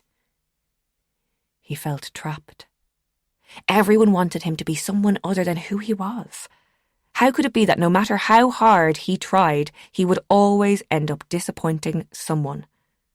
When Stéphane had died, everything changed. It was almost as if Hugo was compelled to make up for his loss, to take his place. And this he did, thinking it would keep his parents happy or somehow soften their grief. But nothing made any difference. His mother's health declined anyway. His father became even more withdrawn, focusing entirely on the business. And now there was Edith. He had let her believe that he was a good guy. When he was with her, that possibility seemed more attainable. But in the real world, he was just another soulless man in a suit. "How has she been?" he asked, as the nurse on duty at La Retraite walked him towards his mother's room. "Honestly, she has been quite agitated since your last visit. She keeps talking about an old uncle of hers, something about putting things right." Hugo rubbed his forehead. She had begun telling him a story last time, but then became muddled. He didn't think it was very important at the time. "I'll talk to her," he said, and smiled at the nurse. The room was filled with a gentle evening sunlight, and the window left slightly ajar, letting the curtains sway in the breeze. "Ah, peonies," his mother said, seeing him come in with a bright pink bouquet. "You don't have to bring me gifts every time you visit," she said, rising from the armchair to greet him properly. "A son can bring his mother flowers," he said, unable to shake the feeling that no matter what he did, he was falling short. She should have had 2 sons, spoiling her. She shouldn't have even been in this place to begin with. "Listen, Hugo, I'm glad you have come. I have something important to tell you," she said. He pulled out a chair for her at the small table by the window and poured them both a glass of water from a pitcher by the sink. "What is it, maman?" I must tell you it's something important that I remember," she repeated, frowning slightly. "It's all right," he said, putting his hand gently on her arm. "You mustn't exert yourself." "It's important," she shouted. His mother hardly ever raised her voice, but he could see the frustration in her eyes, the constant search for fragments of memories, the stories that make a person who they are. She must have felt as though she were losing herself. He was losing her too, as much as he didn't want to admit it to himself. He hated that this was happening to her. "Well then, we'll stay here until we figure it out, okay?" She gave him a grateful smile. "You didn't bring the hot chocolate?" "No, I didn't have time to stop by the bakery." He lied. It would be soon enough going there tomorrow. He was dreading the look on Edith's face already. "The bakery on Rue de Paris." "Yes, you remember." "Of course I do. That is where he had the tobacco." "Your uncle?" "No. He was my father's uncle. That is what I wanted to tell you about. He did a bad thing. A terrible betrayal. We must put it right, don't you see, Stéphane?" "Yes, maman." Hugo nodded. She would have always relied on Stéphane, the same way his father did. He was always the more practical of the 2 sons. Once again, he would have to fill in for the son she had lost. "I know what your father has planned. You must stop him. We must put it right for the Moreaus." "Wait, what are you talking about?" "He told the Germans that she was hiding there, the woman and her child. He betrayed them and broke his heart. Please, my son, you have to put it right." Her words kept ringing in his ears, but none of it made any sense. Who was she talking about? And what did the Germans have to do with Madame Moreau? Suddenly, things had become a whole lot more complicated. Chapter 30. Everything was going according to plan, until he showed up. It was Friday afternoon and I was in the kitchen, melting white chocolate for my ganache. I heard the little bell over the door ring, but took no notice of it, until I heard Madame Moreau's tone of voice change from welcoming to downright hostile. "You have no right to come in here," she said in English, which made me pop my head around the door. I could hardly believe my eyes when I saw Hugo standing at the counter with another man, both of them sharply dressed and carrying briefcases.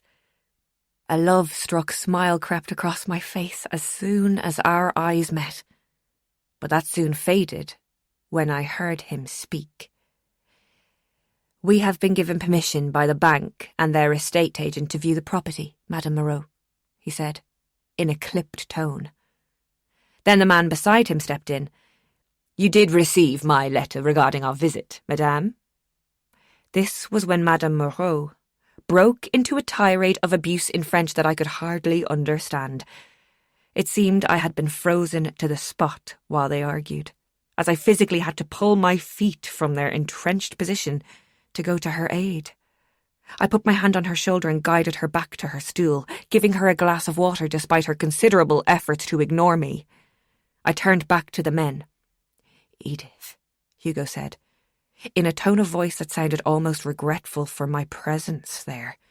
Hugo, what is this? What's going on? Why are you here? I thought you weren't coming until next week.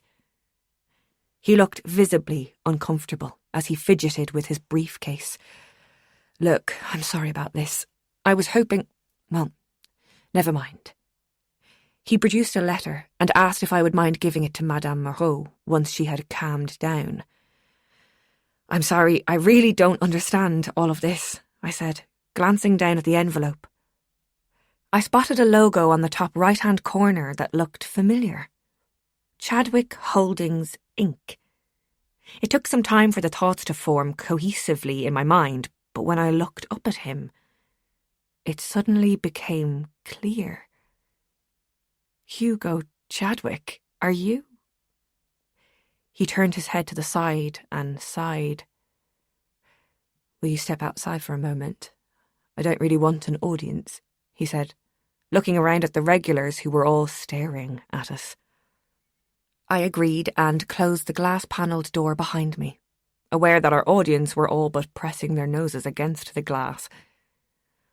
My brother was Chief Operating Officer of Chadwick Holdings, and now the board wants me to take over, he explained, as if that would somehow make things clearer to me. But they're some kind of property investors, right? I asked, and he nodded in confirmation. I don't get it. I mean, you told me you were a photographer. This time, he just looked at the ground. Oh, I get it. That was just some stupid story to impress a girl in a bar. I turned away from him, feeling utterly foolish. He reached for my hand and turned me around to face him again. I am a photographer. It's just not what I do for a living, that's all. I didn't lie, Edith. No, you just weren't exactly forthcoming with the truth, were you? I thought back to that night, and his reaction when he walked me home.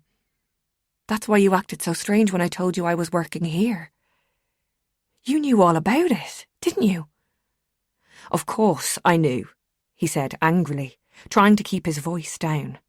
They're in debt, up to their eyeballs, he said, looking at the bakery. My father's company, well, we offer solutions. You mean you find businesses that are struggling and prey on them to satisfy your investors? I spat out my words. Exactly, Edith. Business. This is just business. Listen to me, Hugo. There is so much more to this than you know. I can't explain it all now, but Madame Moreau and her grandson work 24/7 to keep this boulangerie alive. They are good people, and they don't deserve to have their livelihood taken from under them. He sighed and let his head drop. I thought I was winning him over, but he started to shake his head, as though listening to a counter-argument in his head. Look, they've had plenty of notice, he said. Oh, well, that makes it all right then. As long as you've given them plenty of notice that their livelihood, no, their legacy is going to be erased by a heartless corporation like yours. I walked away completely enraged and slammed the door of the bakery in his face. Then I grabbed what I assumed to be the estate agent by the arm, struggled to open the door that had practically come off its hinges, and slung him out onto the street. And don't come back, I shouted, slamming the door again for good measure. I felt so hurt, and the look in Hugo's eyes made it worse. I couldn't tell if he was angry, guilty, or relieved that our relationship had gone no further. But then the boulangerie broke into a spontaneous round of applause for me, led by Madame Moreau, who had come out from behind the counter. I was shaking so much that I had to hold on to her for support. But on seeing a room full of outspoken, fearless French people applauding my courage, I had to smile. Perhaps they were starting to rub off on me. That night, I lay awake and turned the art of overanalyzing into an Olympic sport. My ego was badly bruised, as was my heart. Still, I wasn't sure if I had the right to feel so betrayed. We had only just begun getting to know each other, but it was such a magical connection. And I knew he had felt it too. The postcards, the book, buying me the bicycle. I mean, why would he have done all that if it didn't mean something to him? I reached for the lamp on my nightstand and accidentally knocked Hugo's copy of Proust onto the floor. I leaned over to pick it up, causing the bookmark to fall out. I sighed. I should have dog-eared the pages. That would have served him right. Although I wasn't quite sure anybody deserved that. I took it into my hands and opened a page at random. It was a kind of book where you could do that. Just pick up on the author's memories and insights.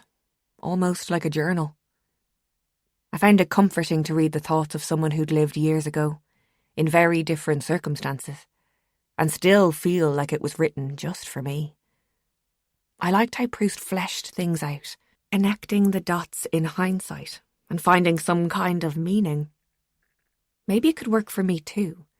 If I could map out the past, perhaps I could understand myself a little better. The thirst for something other than what we have. To bring something new, even if it is worse, some emotion, some sorrow. When our sensibility, which happiness has silenced like an idle harp, wants to resonate under some hand, even a rough one, and even if it might be broken by it. Was my relationship with Hugo just that? Something new to distract myself? I wasn't sure. Why was it so difficult to understand what was going on in my own head? I couldn't bear the thought of him being a part of the boulangerie's demise. Perhaps if he knew the truth, he would see things differently, convince the board of Chadwick Holdings that this wasn't a good investment. But I knew I couldn't tell him. For starters, he would probably think I was insane. Spirits aren't exactly mitigating circumstances for renegotiating your mortgage, although it didn't seem that the truth ranked high on his list of priorities. And that was what hurt the most. I didn't like being lied to, whatever the reason. Yet there was a small part of me that wanted to believe he had his reasons. Still, that didn't change the fact that his company was going to take over the boulangerie and turn it into a boutique hotel. And if that happened, how could there be a future for us? These thought spirals were getting me nowhere. This is useless, I said to no one, and plonked the book back onto the nightstand. I spied the red cover of the recipe book just underneath, and decided I might find something a little more comforting and less confronting on its pages. The time-worn paper felt soft on my fingertips. I had begun to cherish it like an heirloom. I flicked from one recipe to the next, looking for something that might speak to me. Chocolate soufflé, millefeuille, eclairs, and then I came upon it. Crêpes pour un cœur brisé. Crêpes for a broken heart. Perfect, I whispered to myself, before hopping out of bed and creeping downstairs to get the ingredients together. The secret to a perfect crêpe is the batter, the recipe said. You must leave the batter overnight. Oh, well, I didn't have time for that, and besides, I told myself I could use any leftover batter in the morning for breakfast. I took out a small packet of flour and weighed 125 grams, mixing it with caster sugar and a pinch of salt. I set a small saucepan on the hob and began melting the butter before cracking 2 eggs and lightly beating. Before I knew it, I was humming that old Eileen Barton song, If I Knew You Were Comin' I'd Have Baked a Cake. It was amazing how quickly my mood improved when mixing these ordinary ingredients. The anticipation of the warm, satisfying, tasty mouthfuls they would become seemed to release all of my happy hormones. I found a heavy pan in the cupboard and set it on the hob, then mixed all of my wet and dry ingredients well with a whisk. I turned down the heat before it began smoking and added a few knobs of butter. Then the best part. I ladled the batter, just a small amount, onto the pan before taking the handle and tilting it round and round until it spread evenly. It is a truth universally acknowledged that the first pancake is never quite up to scratch, and so should only be gobbled down by the chef. After flipping it over, I plopped a spoonful of Nutella in the middle before transferring it to a plate, where the chocolate began to melt. With the light touch of a knife, it spread easily, and I quickly folded the crepe into quarters before stuffing it in my mouth. I actually groaned with ecstasy. The edges crispy from the butter, and then the soft, sweet pancake coated in warm, runny chocolate. It was, in a word, divine. I looked back at the notebook and began to wonder if Pierre Moreau wasn't some kind of genius. It was the perfect recipe. Simple though it was, for a broken heart. I felt a sliver of hope return, and even some optimism for the future. Maybe things could still work out, somehow. But that might have been to do with the fact that I'd already begun ladling out the batter for another crepe. Chapter 31. I awoke the next day with renewed vigour. I went down to the basement after the morning rush and began baking my cupcakes. Merci pour hier, Madame Moreau said, poking her head around the door. Oh, it was nothing, I said, trying to hide my dilemma. We'll find a solution to all of this, I promise. I knew I shouldn't have been making those kinds of promises, but in a strange way, I think she knew I was limited in what I could achieve.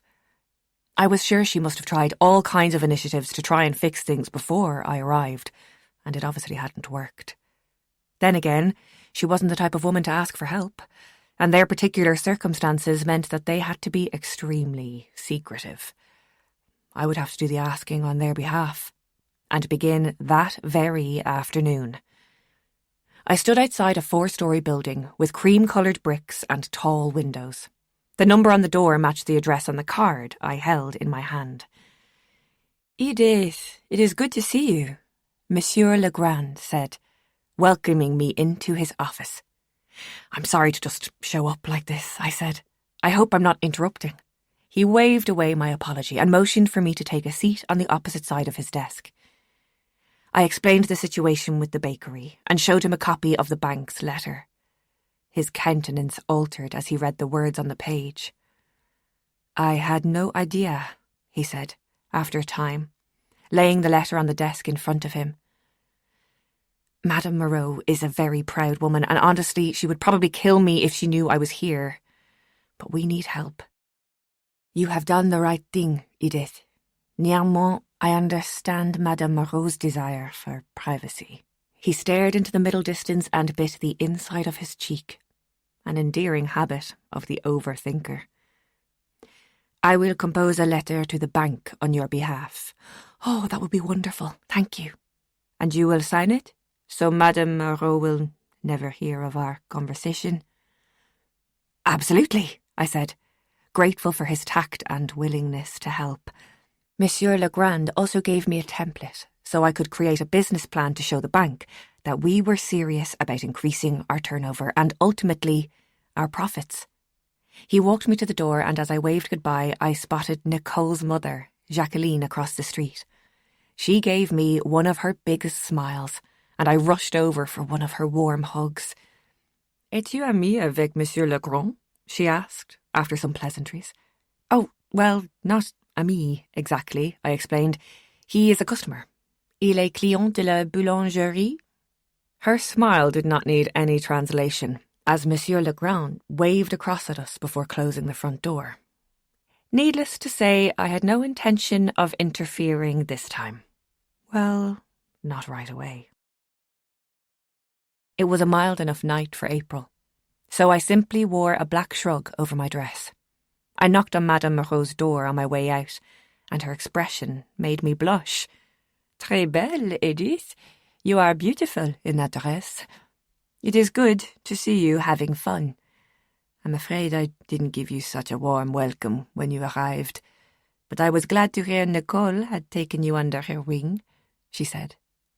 I realised nothing much could happen in Compiègne without Madame Moreau knowing about it. I remembered that Nicole's mother had only kind words for her too.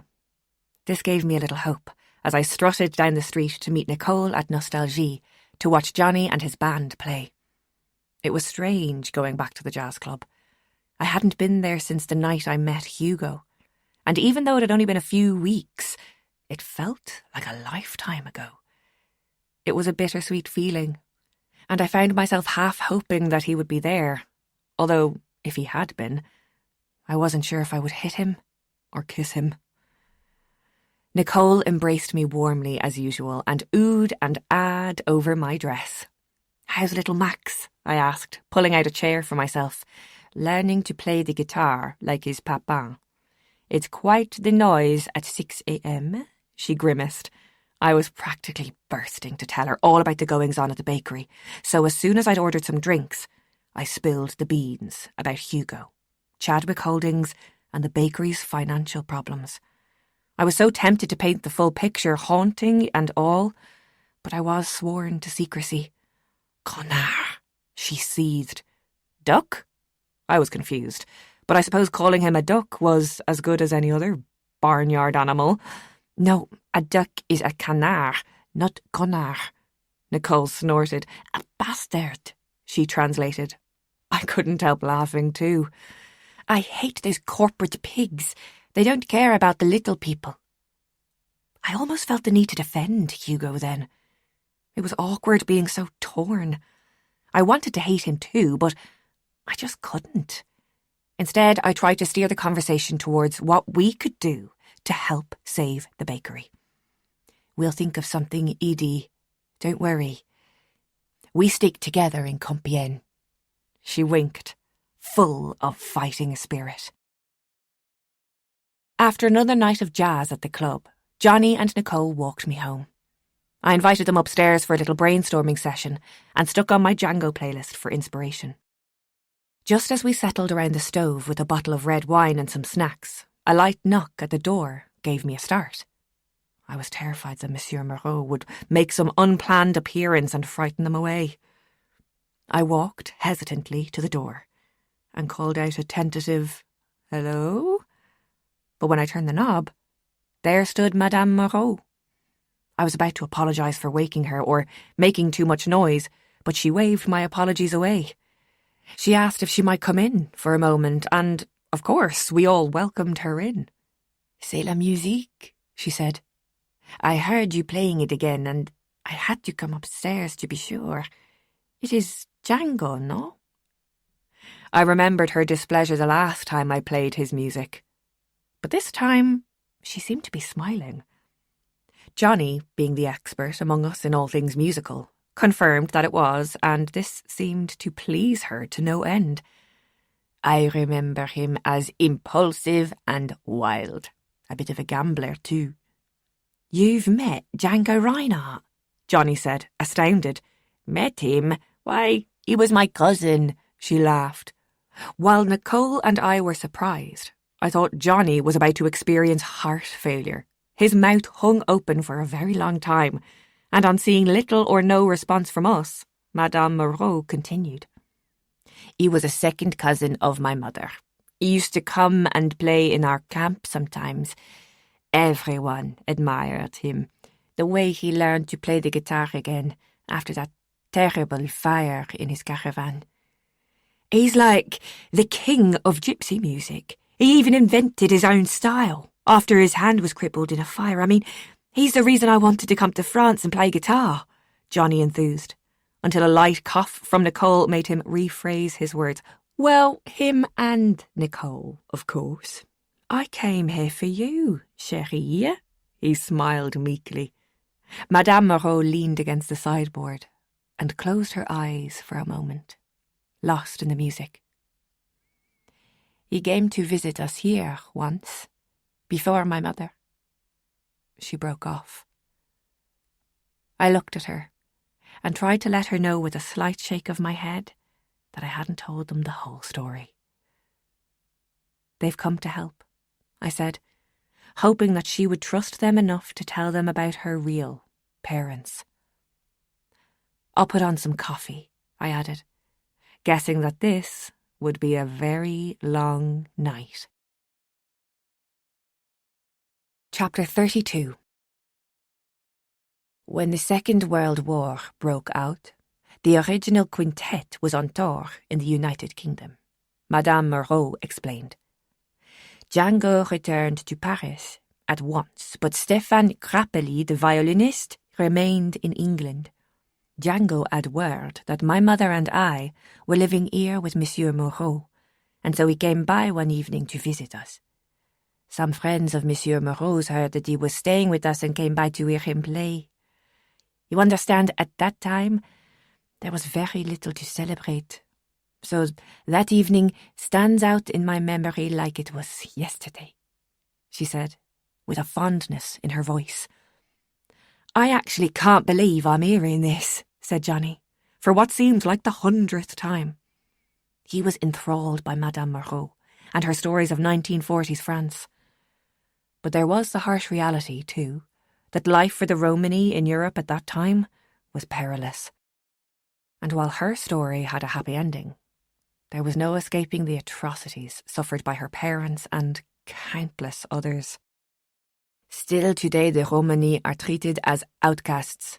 When the Industrial Revolution began, our way of life and our craftsmanship were belittled. Our nomadic lifestyle no longer fitted in with the rest of society, and the struggle continues even now. And so it was once more, I thought to myself. They were being cast aside in the name of capitalism, as a useless family bakery with an apartment overhead, not making enough money to be considered financially viable. There's got to be a way to save the bakery, I said, turning off the music and bringing everyone's attention back to our true purpose.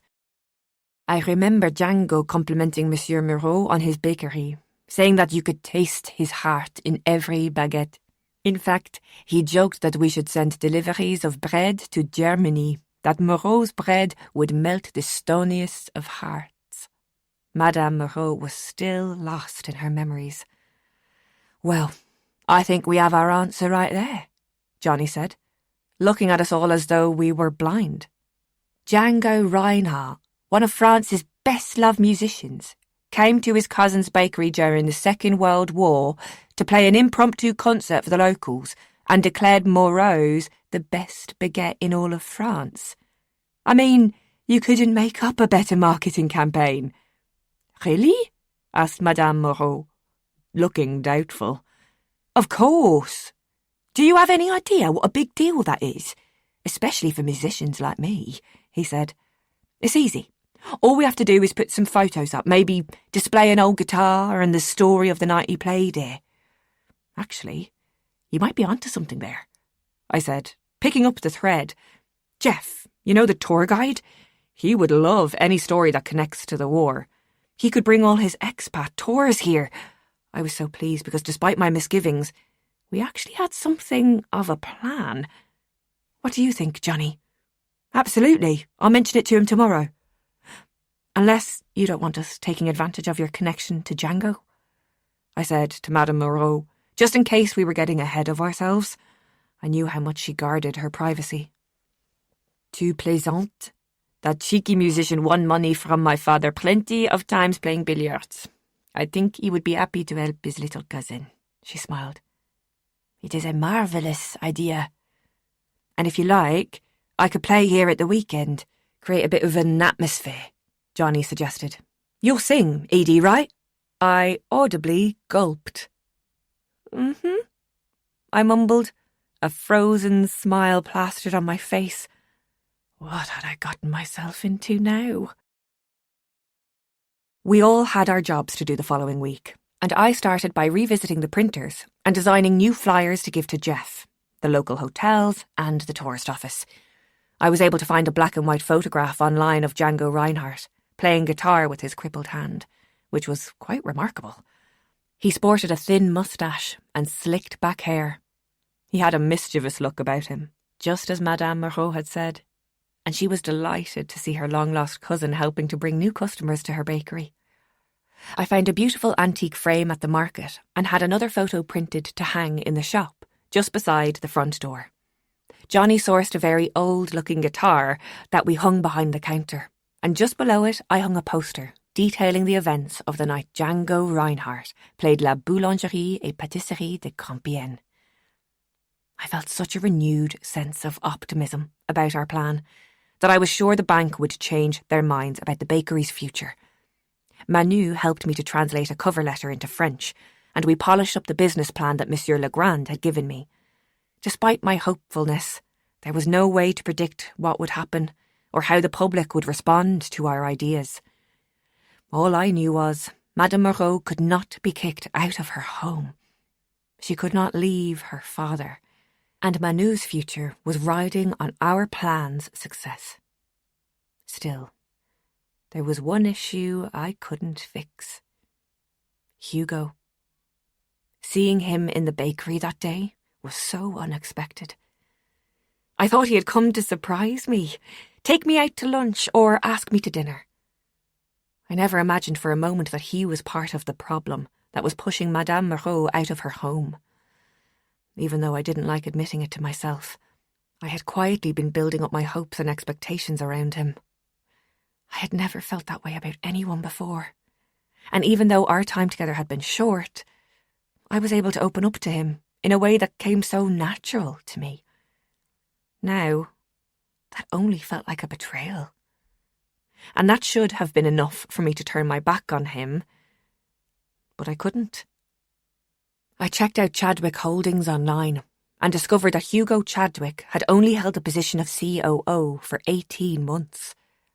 He had said that his brother had died 5 years before, so I started to wonder why he had only now taken over as second-in-command to the CEO, his father. Their website was a tribute to sterile buildings of glass and chrome, boasting high yields on investments with an international portfolio. It just didn't add up. The man I met, and even sang to on a bench beside the river that night, was deceptively shy and spoke at length about his love of photography. His boyish charm convinced me that he had the heart of a bohemian beating beneath his tailored suit. Walking back to the bakery, and armed with flyers, posters, and little black and white postcards that Johnny thought might sell, I almost tripped over him as I turned the corner. "Hugo, what are you doing here?" I said, trying my hardest to sound displeased at his presence. "Can I help you with your things?" he asked, politely but without smiling. "No, thank you.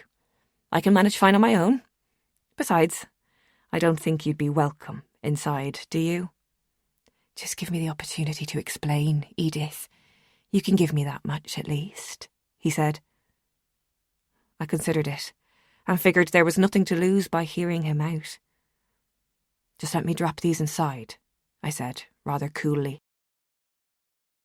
We walked to a cafe near the main square and sat at a table outside. The day was fine and bright, if a little chilly. When the waiter served us our coffees, I looked at Hugo expectantly. "How are you?" he asked, again with a strained politeness. "How am I? You asked me here so you could explain yourself. Explain. Right, okay, straight to the point then, if it's not too much trouble. Edith, like I told you, my brother passed away some years ago. My uncle took his place in the family business after that and grew it into the company it is today. You must be so proud," I said with a saccharine smile. "I know what you must think, Edith, that we're the bad guys, but you're wrong." "Oh, I'm wrong now, am I?" I got up to leave, but he grabbed my hand. "Please, just let me finish." I sat back down and nodded for him to continue. "My uncle, he was taken ill some months ago, and my father decided that I must step into his role. I never wanted anything to do with the business. My father's original plan was that my brother should succeed him, not me. I was never the son he wanted me to be. I let him down. I ran away and, well, let's just say our differences were never resolved." He had been stirring his coffee up to this point, but now he gulped it down as though it were brandy. "Edith, if you only understood the responsibility that rests on my shoulders. I can't let my father down again. There were so many things I wanted to say. But the one thing that kept bugging me was why he'd concealed the truth in the first place. Why did you lie to me? What about your photography? All those pictures of the traditional shop fronts? The very thing you are trying to destroy. It just doesn't make any sense. You knew that I lived and worked at the bakery. Was it all some kind of joke? How could you have kept all this from me? I suddenly realised that I was talking as if I was his girlfriend, and felt my cheeks begin to burn. I mean, I know we don't owe each other anything, but the least I had hoped for was the truth. I never meant to lie, and I didn't lie about the photography. But it's not exactly a career, is it? This is real life, and you have to make compromises. Is that your father talking or you? I asked. I got up to leave. You're a fraud, Hugo Chadwick. His features changed dramatically, and I suddenly wished I could take the words back. It's time to face reality, Edith. The bakery is going to default, and Madame Moreau would be much better off accepting our offer and finding a nice little flat outside of town somewhere. Or perhaps you'd rather stay on your moral high ground and see her end up on the street when the bank forecloses, is that it? I was shocked into absolute silence. I couldn't believe he could be so hurtful and cruel, and I could feel the tears start to sting my eyes as I got up to leave. Don't worry, I won't stop you this time, he said, looking down at his feet. Well, thanks for explaining your motives, Hugo, I said, my voice trembling. You've made things a lot clearer for me. I walked away, and as soon as I turned a corner, the tears began to fall. Chapter 33. Nothing was really working out as it was supposed to. I lay in bed that night, thinking of all the expectations I'd had when setting off on that flight from Dublin to Paris. I had well and truly lost my way in life, and that was long before my mother's passing. Although I was too ashamed to admit it to myself, I had used her illness as an excuse to avoid my own life. Every time someone suggested that I try something different or go somewhere new, I always had the excuse of caring for my mother. Not that I regretted that time, but I could have been there for her and lived my life at the same time. Cystic fibrosis had forced my mother to see life as one big opportunity that has to be grabbed and enjoyed before it's too late.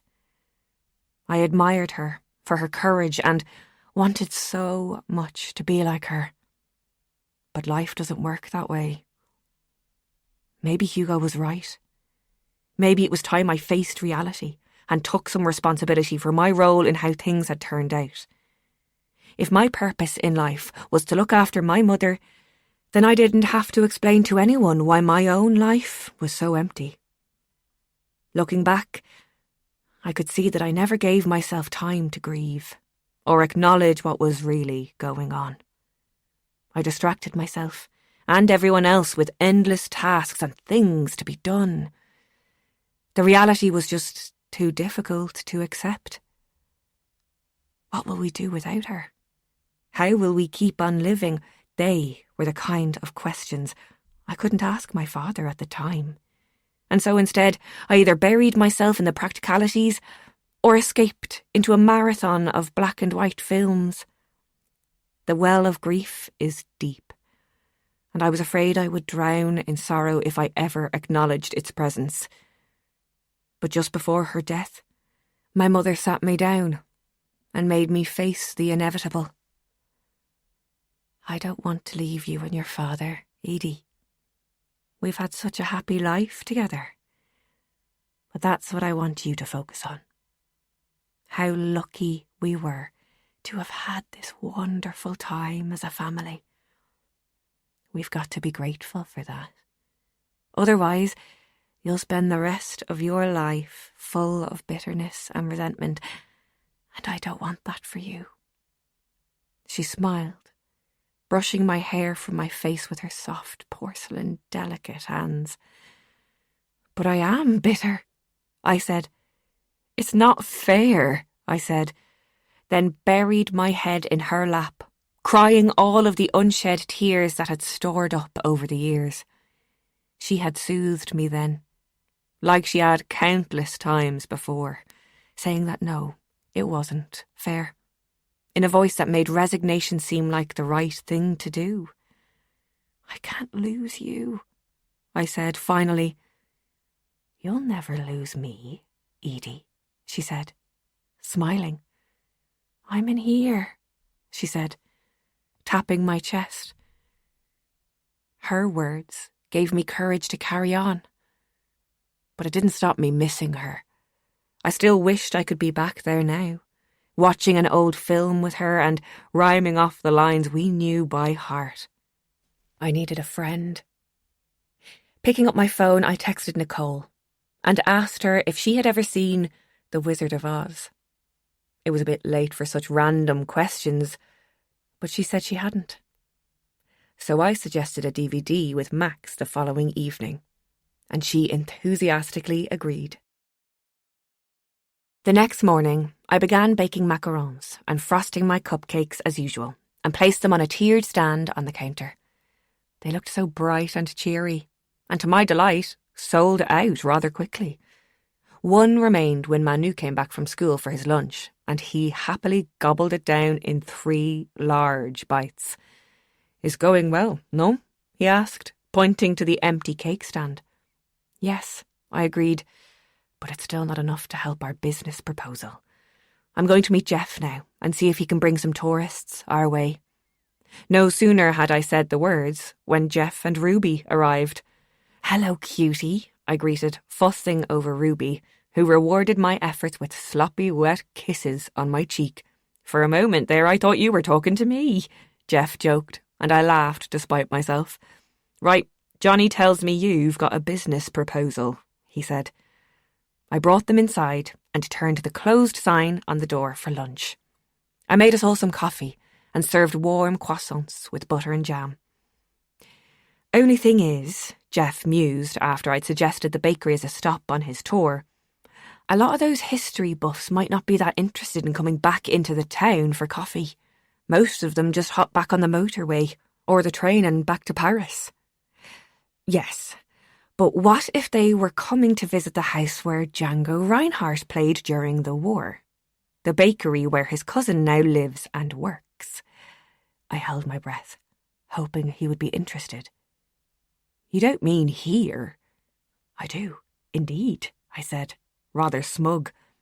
Just then Madame Moreau appeared, as if on cue, and Ruby rushed to greet her.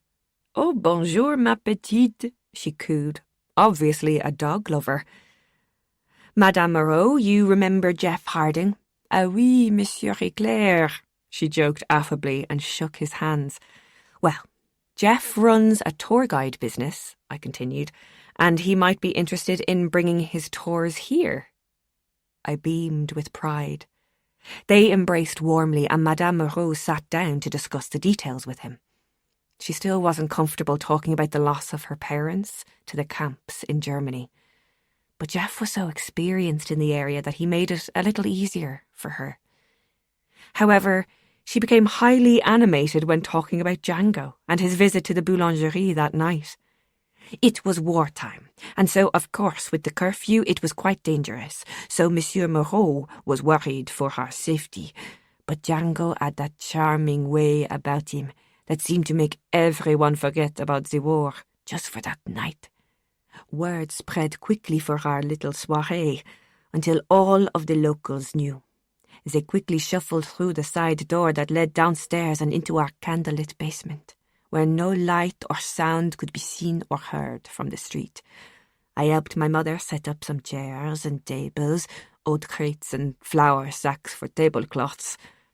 I remember it so well, for it was the last time I saw my mother dance.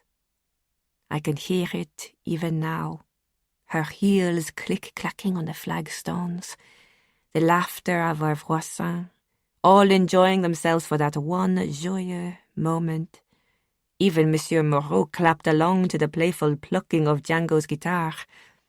Being young, I grew tired quickly, but I would not let myself fall asleep. Even when my mother sat me on her lap, I let my head loll on her shoulder as we swayed along to the minor swing. Jeff was enthralled. Ruby had lapsed into something of a coma at our feet, and before I realised it, it was almost time to open up again, and I had a batch of cake pops to prepare. So, what do you think? I asked, abruptly breaking the spell Madame Moreau's story had cast. I've got some flyers printed up here that you could hand out to people. I passed them to Jeff. What a story, eh? He remarked, clicking his tongue against the roof of his mouth. I thought I knew all there was to know about this place in the Second World War. But this is a really interesting snapshot. I was delighted by Jeff's willingness to make the boulangerie one of his tour destinations. He reckoned Madame Moreau's story had something for everyone, although I couldn't help but think how he would react if I told him about Pierre Moreau's nightly presence in the basement. No matter how well-intentioned these people were, we couldn't risk telling anyone about the ghost in the basement. The only possible outcome of such a revelation would be mockery, or worse, a downpour of ghost hunters landing on the doorstep, none of which would help Madame Moreau. That evening, I cycled over to Nicole's house with a copy of The Wizard of Oz I'd found on a market stall. I was glad to get away from the bakery for a while. I realised that I was doing the same thing I always did, burying my head in plans and schemes to avoid my true feelings. So I knew I needed time off to get some perspective.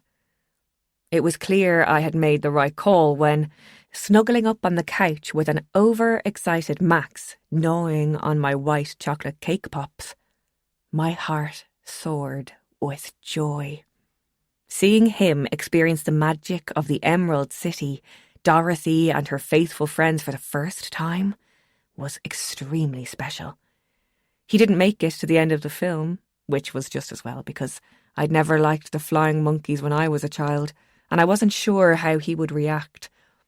His heavy head slung over Johnny's shoulder as he put him to bed, no doubt dreaming of Tin Men and scarecrows and Toto the dog.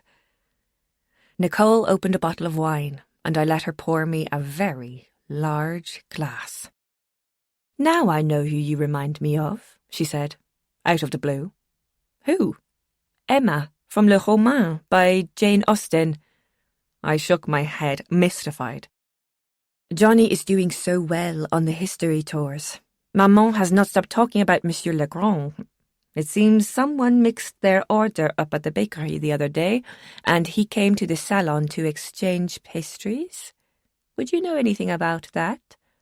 "Just serendipity, I guess," I replied, refusing to meet her gaze. "Then there is Les Moreaux. They are happier than they have been in a very long time. If it was not for your, meddling, none of this would have happened." "Oh, yes, I suppose," I said, munching some pistachios she had placed in a bowl. "Well, you are not excited?" she said, looking at me strangely. "Sorry, Nicole. No, that's great. Really, Can I be honest? I would be offended if you were not," she said, frankly. I just hadn't planned on taking on a cause, you know? That's not why I came here. "You're afraid of ending up like Jeanne d'Arc? Joan of Arc? Hardly. Although, remind me, what happened to her in the end?" I asked, slightly embarrassed at my lack of knowledge when it came to French history. "She was captured. In this very town." "You're kidding. Joan of Arc was in Compiègne. Is there anyone who hasn't been to this place?" I joked. "You must have seen her statue in the main square." She shook her head. "Oh, that's who that is," I said, sounding like the worst tourist in the world. "Yes, she totally kicked ass and led France to victory in many battles. However, she was captured by the Duke of Burgundy and the English army right here, while she was attempting to save Compiègne from invasion. They burned her at the stake for heresy, but later she was made a martyr. Now she's a patron saint of France. A martyr and a saint? Yeah, no, that's not exactly what I had in mind when I came here, I replied. Do you mind me asking, why did you come here, Edie?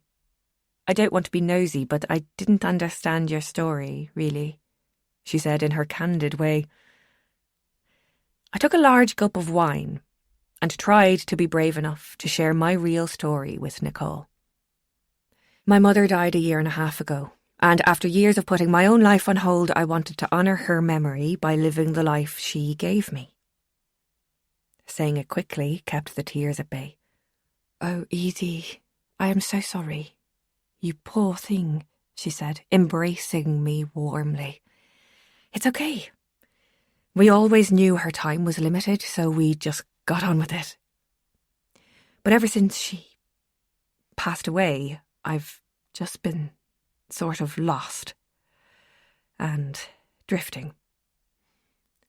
So I did something completely out of character, and I thought that by coming here, I would just shock myself into waking up and finding out who I am, or what I want to do, I suppose. I think I used her illness as an excuse to avoid my own life. But now she's gone, and I don't know who I'm supposed to be. I was slightly embarrassed at bearing my soul like this, but the wine helped. And there was something about Nicole that made it seem okay to not have things worked out. So now you find yourself trying to save a bakery and take on a French bank when all you wanted was a change of scenery? She summed up. Yes, something like that. I mean, I really like Madame Moreau and I'd love to be able to help, but it's all starting to overwhelm me. She nodded, pouring more wine. What about Hugo? Have you heard from him? I met him for coffee. He said he wanted to explain, but the memory of it made me feel physically ill. We just ended up saying horrible things to each other. Nicole put her arm around me and gave me a squeeze. I thought I'd met my soulmate, but it turns out he doesn't even have a soul. Quelle pagaille, she said. What a mess. I thought you two were so good together. I shook my head. How had it all gone so wrong? I was sure I could convince him somehow, get him to see how important the bakery is to Madame Moreau, to the community. Attends, forget about the damn bakery for a minute. What about you and him? She questioned, putting her 2 forefingers together. There is no me and him. Not now, I said, feeling pretty glum. He crossed a line. Now I see why your spirits are so low.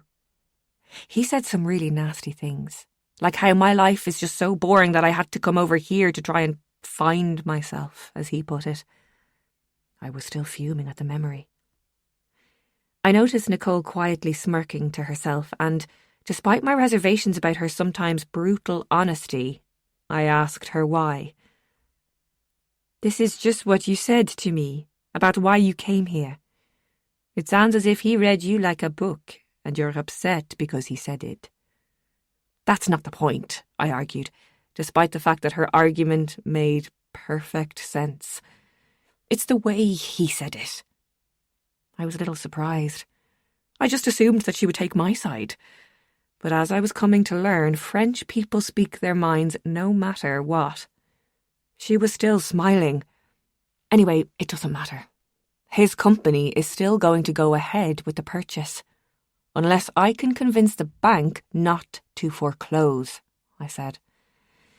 Maybe, but it's not over till la grosse dame chante, right? Right, I said, knocking back the rest of my wine. And remember, ma belle, you are not on your own. Just as Jeanne d'Arc had her army, you have friends here, and we are going to fight with you to the end. Jusqu'à bout, she shouted, raising her glass. Jusqu'à bout, I echoed, as we clinked our glasses together. Chapter 34. Time had not made living in a haunted bakery any less unsettling. Every night before bed, I found myself wedging a chair against the door, despite the fact that everyone knows ghosts can quite easily pass through walls. Even the wine didn't help me to sleep that night, as I tossed and turned, thinking about the presentation of our business plan to the bank the following day. Of course I couldn't go, partly because my limited French wouldn't lend itself to a financial meeting with the bank manager, but mostly because I wasn't a stakeholder, just an employee. Manu was too young, and so it was left to Madame Moreau to convince the bank that we had a plan to increase the bottom line and the means to service the loan. I despaired of our chances, because while Madame Moreau was very business-savvy in the bakery, her presentation skills were non-existent. At some point during the night, I found myself on trial, surrounded by a lot of angry faces shouting at me in French. They seemed to be blaming me for something, but I couldn't quite make out what. "No, you've made a mistake. I'm not Joan of Arc," I kept pleading, but it was no good. A line of red macarons with gargoyle faces led me to the stake, where the fiery flames licked the wooden logs and cake pops chanted "Burn her" in unison. I woke up from my confectionery nightmare, screaming my innocence. The dark, empty room just stared back at me, finally convinced of my lunacy. I refused point blank to risk falling back into that weird dream, so I gave up on sleep and tottered downstairs for a hot chocolate. Just as I had done all those weeks ago, when I first met Monsieur Moreau. I almost tripped over myself with fright when I saw Manu sitting at the counter. "Good grief, you frightened the life out of me," I cried. "Désolé, sorry," he said. "What are you doing down here?" I couldn't sleep. I know the feeling. I ruffled his bed hair. "Do you want a hot chocolate?" "We could use some of Pierre's secret ingredient," I said in a playful voice, as though we were two kids having a midnight feast. He shrugged and decided it couldn't hurt. I put on some milk to boil and got out the packet of marshmallows from the cupboard. I had a feeling our chat would require marshmallows and cream. When I presented him with his drink, he smiled gratefully and bobbed the marshmallows into the cup with his finger. "Ça va?" I asked. "I don't know. If we are not successful tomorrow, maybe we will lose the shop. Our home, too," he said, and sighed. "Look, I'm worried, too. But we've got to be positive," I said, more out of instinct than anything else. I didn't want to give him false hope, but what else can you say? "Merci, Edith, for all your help," he said, raising his cup to me. "De rien," I said. "I'm hardly Joan of Arc, am I?" I joked, my psychedelic nightmares still fresh in my mind. "You gave Grand-mère hope again. And me, too. Sometimes it was difficile to live with the secret of great-grandpère. Grand-mère, she does not trust many people, so when you came, well, tu as tout changé." "Well, I hope I've changed things for the better, but we won't be sure till tomorrow," I said. "But listen, Manu, no matter what happens, you are such a talented apprentice. Please promise me you will build on Monsieur Moreau's legacy." He nodded, quite satisfied with that compliment. He was looking better already, and I felt much more at ease with everything. I looked down at the dark, chocolatey liquid in my cup and realised that I hadn't had any long-forgotten memory. I just felt better. I looked up at Manu and realised that he was thinking the same thing. "The potion is losing its magic," he said, in perfect English. "Wait a second. Have you read Proust? Because I could swear that's a quote from his book."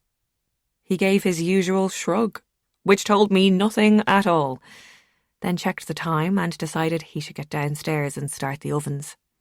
"I'll come with you," I said, somewhat hesitantly. "We'll let your grandmother lie in. She has a big day today.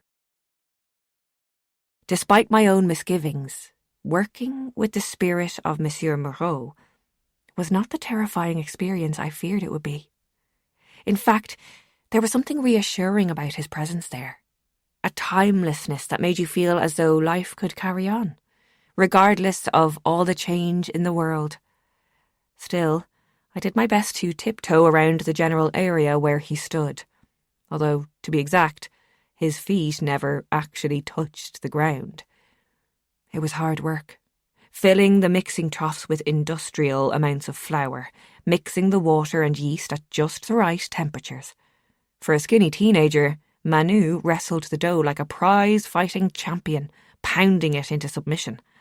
I floured all the tins and kept an eye on the fire, adding logs when necessary. It was quite moving to see the two bakers, Pierre and Manu, working side by side, and it brought a tear to my eye to think that they had never met. Not properly, anyway, but still shared this family legacy. If only I could have told people about this, they would have been queuing around the block. But it was impossible, and just as Madame Moreau had said, he would not be there for much longer. I noticed his light flicker and go out a little sooner than the last time I was there. I could sense Manu's disappointment when he turned to me and said, "Il est parti," in a resigned tone. We opened up the shop, and after Manu left with the deliveries, I coped quite well with the morning's brisk trade. Madame Moreau came downstairs just before 9, wearing a dark navy skirt and jacket, and a bright string of pearls at her neck. "Bonne chance," I shouted after her, as she made her way primly out the door. I knew she was anxious. Their entire future rested upon this meeting, and I quietly prayed to God it would go her way. Still, there wasn't much time to brood. At around 11, Jeff passed by the window with about a dozen tourists in tow. My heart soared, watching him gather them in, like wayward sheep. "We've come for our packed lunches, mademoiselle," he called from the door. "It's such a beautiful day. We've decided to have a good old-fashioned picnic in the woods." He told me his group was more than happy to pay top dollar for our artisan bread.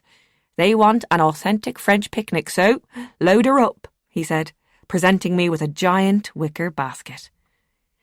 I proceeded to cut thick slices of rustic baguette and stuff them with pâté or cheese as required. While I placed the tasty-looking sandwiches, along with some patisseries, in a picnic basket, Jeff held court in the middle of the floor and eloquently told the story of Django Reinhardt's visit to Compiègne and his connection to the proprietor, Geneviève Moreau. His group took photos to post on Instagram and gazed inquisitively at the large framed photo of the gypsy guitarist behind the counter. I mouthed a very big thank you to Jeff and was rewarded with that nonchalant wink of his that said, "Nothing is a problem." "I'll be bringing another tour in the evening for coffee and a bun, so save some cupcakes for me, won't you?" "I will be your own personal cupcake factory if you keep bringing in the punters like this," I beamed.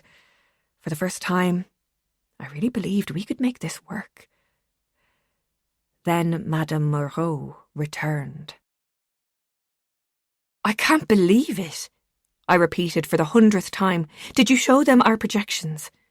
I could see that Madame Moreau was weary from answering my questions, but I did not cease asking them. "I told you, Edith, it is just a drop in the ocean. I have been missing my payments for some time now, and these projections will only cover the interest on the loans. They want a lump sum now, before they will even consider a restructuring of the loans."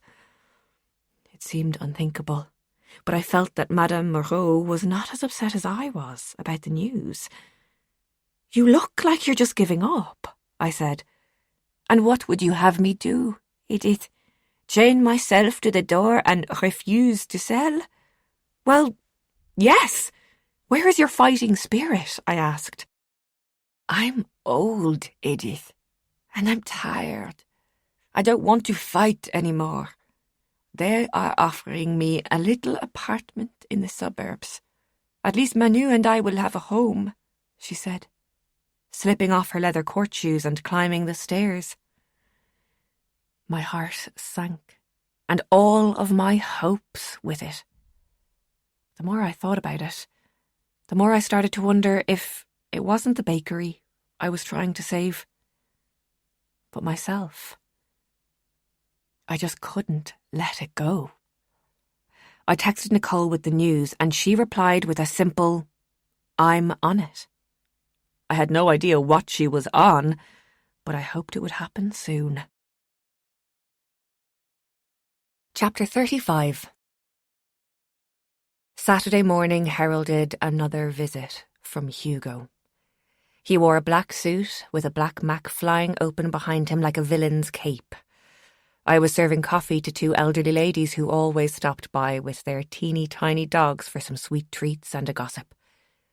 Like a saloon in the Wild West, the shop went deathly quiet when he entered, save for one of the little dogs who barked like a Rottweiler, clearly perturbed by the evictor's presence. "Good morning, Edith," he greeted me in that deep tone that made my skin prickle. But I was not going to be won around that easily. I was still smarting from his sharp tongue. "Is it?" I replied. "I wondered if I might speak to Madame Moreau," he asked. "I'm afraid she's taken to her bed with a headache, but then being evicted from your home will do that to you." "I wish you wouldn't put it like that," he muttered. "Oh, really? Well, how would you like me to put it, Mr. Chadwick? Tell me, please, because I'd hate to offend your sensitive disposition." My temper was rising, and I no longer felt in control of what I would say to him. "Well, it's not like we're putting her out on the street, is it? We are offering her perfectly adequate accommodation elsewhere," he said. "You're too kind," I grimaced. "Look, I came here to inform her that we have moved ahead with our purchase of the vacant premises next door." "What?" I was completely shocked at this revelation. "Are you planning on buying up the whole street?" "Not exactly, but we will be knocking through to next door and creating greater floor space for the bedrooms with a larger reception area downstairs." He seemed rather pleased with this summation of building works. "How on earth did you get planning for that? This is a listed building," I argued, even though I wasn't entirely sure what that meant. "We're retaining the original exterior. I made that a red line," he said. "You have to give me some credit for that." "I don't have to give you anything." There was something about him that didn't ring true. He shifted uncomfortably and fidgeted with his tie. "You don't really agree with this, do you?" I asked, trying to read his expression. After several moments of silence, during which the old ladies whispered something to each other in French, he erupted again.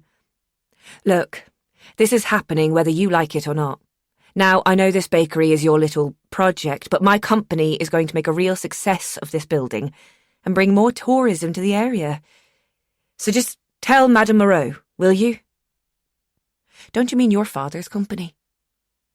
He looked wrong-footed, and I felt quite pleased with myself for catching him out. "Is that how you usually get what you want, Mr. Chadwick? By bullying people and shouting out orders? Because I can tell you right now, I'm not giving in without a fight," I threatened. He paused for a moment before speaking.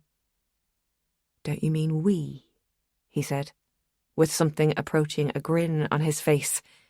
"Yes, that's what I said. We." I was fuming with him, and his know-it-all attitude, but most of all, it was the way he could read me like a book. "Very well, Miss Lane. I look forward to our duel, but just to let you know, I usually win," he concluded, looking intrigued at the idea of taking me on. "Just so you know, I don't play fair," I countered, determined to have the last word. Hugo bowed theatrically and left the shop with a grin on his face. "What the hell did I say that for?" I said to the ladies who, despite the language barrier, seemed to understand that our quarrel was not strictly business. It was true. I read the letter Hugo had left for Madame Moreau, and even with my limited French, I could understand that Chadwick Holdings had acquired the adjacent building, with plans to knock through and build a sizable hotel.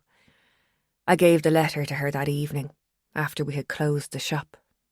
Well, it is finished, then. She rubbed her eyes and looked away from me. You can't give up, Madame Moreau. There must be some other way, I pleaded, but I could see my supplications were falling on deaf ears. Edith, you are a kind girl, but I do not have the money. It is as simple as that. I've heard that kind girl routine all my life. People almost always mean weak when they say kind. But you know what? I might not look it, but I've got guts, and I'm not afraid to use them. These faceless investors think they can just come along and buy their way into a piece of history without a thought or care for the people they are trampling over, just to make a profit. And it seems to me as though the bank is in cahoots with them. I mean, they didn't even give our proposal a chance, I ranted. Listen to me. I am just an old lady with an old bakery and a lot of debt. You cannot blame them for everything. I must take responsibility also. But that's just it. You are taking responsibility. And we can turn things around if they just give us more time. I broke off. I could see she was tired and that my ravings were only exhausting her even more. So I decided to head out for a walk in the cool night air to clear my head. I called my dad and explained the situation. I hate to say it, Edie, but it sounds like a fait accompli, was his response. Fait accompli? He'd picked a fine time to begin learning French. I'm practicing for my trip. A moment or two passed before his words sunk in. You're coming here? That's brilliant news, I said, realising how wonderful it would be to see a familiar face. So it's okay with you, he said. Sure, I couldn't wait to see the bakery and meet all of the people you've told me about. Of course it's okay with me. I'll find a nice hotel nearby, I said. I figured he may as well visit sooner rather than later because as things stood, I mightn't have a reason to stay here much longer myself. I woke up to the sound of chanting and had to prop myself up on my elbows for a moment to try and remember where I was. I looked at the room, at my now familiar setting, and shook my head, but the chorus of voices was still there. I stepped onto the cold floor in my bare feet, tiptoed towards the window facing onto the street, and drew back the curtains. When I opened the window, the wall of sound that hit me almost knocked me backwards. Sauvez notre boulangerie! Sauvez notre boulangerie! The cacophony of voices rang out in the morning air, catching the bemused glances of passers-by. A gathering of about 40 people stood outside the door to the boulangerie, with placards of varying messages in French ranging from "À bas le capitalisme," down with capitalism, to "Sauvons la baguette locale," save the local baguette. Leading the chants were Nicole and Johnny, equipped with tambourines and a large drum, beating out their message like a tattoo. I never felt so inspired in my life, and ran to pull some clothes on. Qu'est-ce que se passe? Manu asked what was happening, emerging bleary-eyed from the basement, his eyes adjusting to the bright lights. Madame Moreau followed behind him, looking at the waiting crowd outside with some confusion. Who are these people, Edith? What are they doing here? She asked. They're saving the bakery, I cried happily. I ran outside and into Johnny and Nicole's open arms. You two are completely nuts, you know that? Where did you find these people? I told you I was on it, said Nicole triumphantly. I put the call out on social media, told everyone that our local traditional bakery was being closed by the bank. Johnny butted in. Everyone's sick of being burned by the banks, and if there's one thing the French are good at, it's protesting. Exactly. So the whole thing, it snowballed, Nicole continued. We're expecting a gang of students from the university in the afternoon. I'm speechless, Nicole. Thank you so much for doing this, I said, kissing them both. I wasn't sure what kind of effect this little protest would have on our banking friends, but at least it was going to raise awareness of Madame Moreau's plight. When I came back inside, I saw her looking rather stern. They've come to help, I said. But she simply turned around and went back upstairs. What's wrong with her? I asked Manu. You can understand. She is ashamed that everyone will know about our problems, he said quietly. I bit my lip and turned again to see the small crowd chanting loudly and moving in a slow, circular procession. Maybe it was a tad over the top. You stay here and open up. I'll go and talk to her, I said, as I ran up the stairs 2 at a time.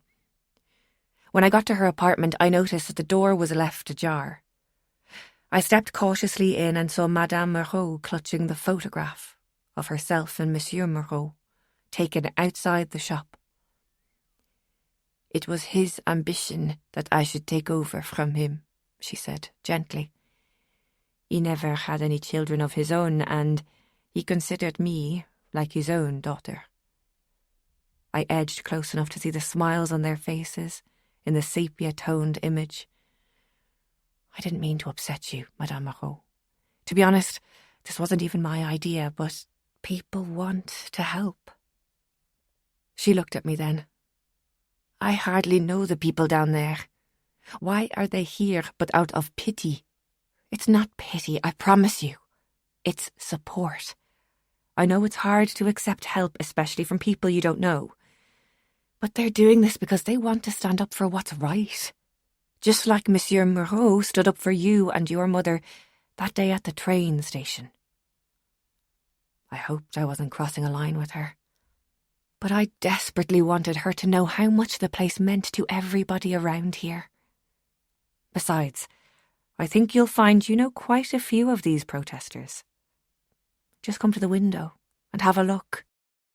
We looked out onto the street below and saw Nicole's mother, Jacqueline, with Monsieur Legrand, the 2 old ladies with their dogs yapping, the couple who owned the creperie, the Algerian man who ran the tabac, and many of the boulangerie's regulars, all of Madame Moreau's vintage, shouting and clapping and demanding justice.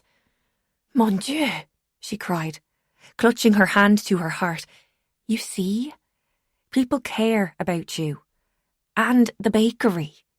And they don't want you to leave. So what do you say? Are you going to disappoint your customers? I realised this was what I should have said at the start, for it was like a battle cry to her. Les Moreau never disappoint their customers, she said passionately. I followed her down to the bakery, where she immediately set about handing out complimentary croissants, pain au chocolat and plastic shot glasses of hot chocolate to the crowd. This raised everyone's spirits and voices, and even Manu took the day off school to keep the momentum going. It was like a party atmosphere outside the shop, which only served to drive more customers in, which in turn led to greater publicity about the foreclosure. I was so swept up in the euphoria that I hardly noticed Hugo weaving his way through the crowd. A protest, very original, he said under his breath, but close enough for me to feel his breath on my cheek. Play it cool all you like, Chadwick, but I would chalk this up as a victory for the bakery, I replied, rather smug. A handful of students with a drum. I'm literally quaking in my boots, he said, deadpan. But just then, I noticed a minibus pulling up at the end of the road, and out popped Jeff, with about 20 other people who marched up towards us with more placards and whistles. Even Ruby tagged along. I think you may have underestimated us, Mr. Chadwick, I smiled, noticing the grimace on his face. Look, Edith, I really wish you would reconsider this whole thing. The truth is that you're not only prolonging the agony for Madame Moreau and her grandson, because this deal is going through no matter what. I don't want to be the bad guy here, but if it wasn't our company taking over the property, someone else would. The bank doesn't care who they sell to. For a moment, I saw a glimmer of the man I had first met. But it was too little too late. Battle lines had been drawn, and he was on the wrong side. You don't get it, do you? The reason we're all standing out here freezing our bits off is because we're trying to show Madame Moreau how much the bakery means to us. These kinds of independent artisan bakeries are closing down every day, and pretty soon there'll be no more left. You, of all people, should be trying to stop this. Or do you think that looking at these old shop fronts through your camera lens somehow keeps you detached from the reality? They make nice coffee table books, but to hell with the people who make their livelihoods in these places. I guess that wouldn't matter to people like you, though, who've had everything handed to them. Now, wait a minute. I was on a roll, and wouldn't let him interrupt. These people, I said, looking back at everyone who had gathered on the Rue de Paris, they value their heritage. And Manu, he is the future of this place. His skills have been handed down through generations. I faltered, thinking of how present his ancestor really was. Fine. Carry on. I see you won't be reasoned with, Hugo concluded. Wait, I said, before he turned to leave. Take this. I placed a cup of hot chocolate in his hand. It might help you remember a time when life was about more than business. He took a mouthful, but, as always, his expression was unreadable, and he turned away, disappearing into the crowd. Chapter 36. Hugo Chadwick. Hugo pulled the car door closed, hearing the familiar clunk of the Range Rover's framework. She'd done it again. Edith. Made him feel as though he were the devil incarnate. And the hot chocolate? What the hell was she putting in them, he wondered. Every sip he took felt like he was on the cusp of some great inner discovery, but whatever it was, it eluded him. Clearly it had been a mistake to give her his copy of Proust, but it didn't matter. He knew so many of the lines off by heart and couldn't deny the uncanny similarity. When Proust tastes the tea in which he'd soaked the Madeleine, a memory evades him, and with every subsequent sip becomes more obscure. The potion is losing its magic, he said aloud, quoting the author. He put the key in the ignition and drove off without any apparent destination in mind. Half an hour later, he found himself pulling up at the gates of the cemetery. He hadn't visited in a long time, and even then had made a point of never coming alone. The rain was falling more heavily now, and his shoes crunched along the gravel pathway. He thought about returning to the car for the umbrella he kept in the boot. He stopped momentarily, looked back at the car park, then returned his gaze to the path, where his brother lay buried. Hugo knew that if he got back to the car, he would get inside and drive away. On he walked, until he came to the headstone bearing Stéphane's name. His instinct was to harden himself to the reality of it. The cemetery was full of people who had once been brothers, fathers, sons, daughters, mothers. It was a fact of life, and something you just had to get on with. And yet these thoughts did not sound like his own. He crouched down and began to clear away the dead flowers that had probably been left by his father some time ago. You were always his favourite, Hugo said, speaking to his brother for the first time since he'd died. He could feel it happening again. A memory just on the edge of his subconscious. Proust's illuminating words came back to him. It is plain that the object of my quest, the truth, lies not in the cup, but in myself. Somewhere deep inside, Hugo understood that his survival this past few years had relied heavily on him keeping the truth from himself. It seemed preposterous now, here at the graveside, that this had ever worked. But grief can do strange things to a person. "I'm sorry," he said, the words escaping his mouth like a desperate prayer. His stomach began to quiver, and he thought he would be sick, but all that came out were unshed tears.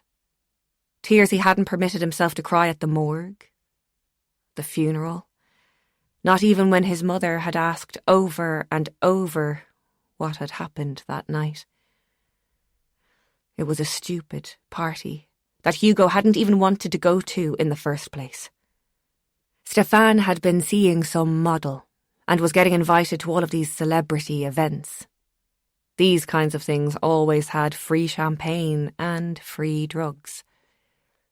Hugo could see his brother was changing, getting wasted most nights, and had once even crashed his car.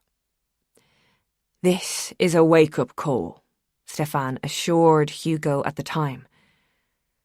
But it wasn't long before he was partying again. Hugo trailed along, like some kind of useless bodyguard trying to keep his brother out of trouble. But that night, they argued. Hugo stormed out, and next thing he knew, the police were at his door, saying Stefan had been found dead at the scene. "Scene? What scene?" he'd asked. "On the bathroom floor in the nightclub. Asphyxiation," the policewoman said. Hugo shook his head. He didn't understand. "He choked on his own vomit," the other officer supplied. Hugo had pulled in every favour he could to have the story changed in the media. "A heart attack," the headlines read. Yes, Stefan had been so young, yet of course these things happen. But the coroner's report didn't lie, so his parents knew the truth. And even though they never said it, Hugo knew they blamed him. Rightly or wrongly, they needed somewhere to vent their anger, and Hugo was the only one left. Until they turned on each other, and then Seraphine became ill. And Hugo had been trying to atone for it ever since. "The stupid thing is," he said, his tears subsiding, "I must have thought that if I tried hard enough, it would make a difference. Like I could somehow change the outcome. Bring you back." He wiped his nose and pushed his soaking wet hair off his forehead before sitting down on the wet grass beside his brother. "But you're not coming back, are you?" Hugo wasn't sure how much time had passed, but the rain had eased off and the clouds were breaking to reveal patches of sky overhead. "Maybe I can't change the past, Stefan. But there's a chance I can change someone's future. And my own too. There's a family. Good people, you know. Our ancestor betrayed them in the past. Papa would have me betray them again, but..." He looked to the sky and wondered if he had the nerve within him to turn all of this around. "There's this girl, Edith. I think you'd like her. She lives with this family and, I don't know, there must be a reason we met on that very street. Like we were both drawn there."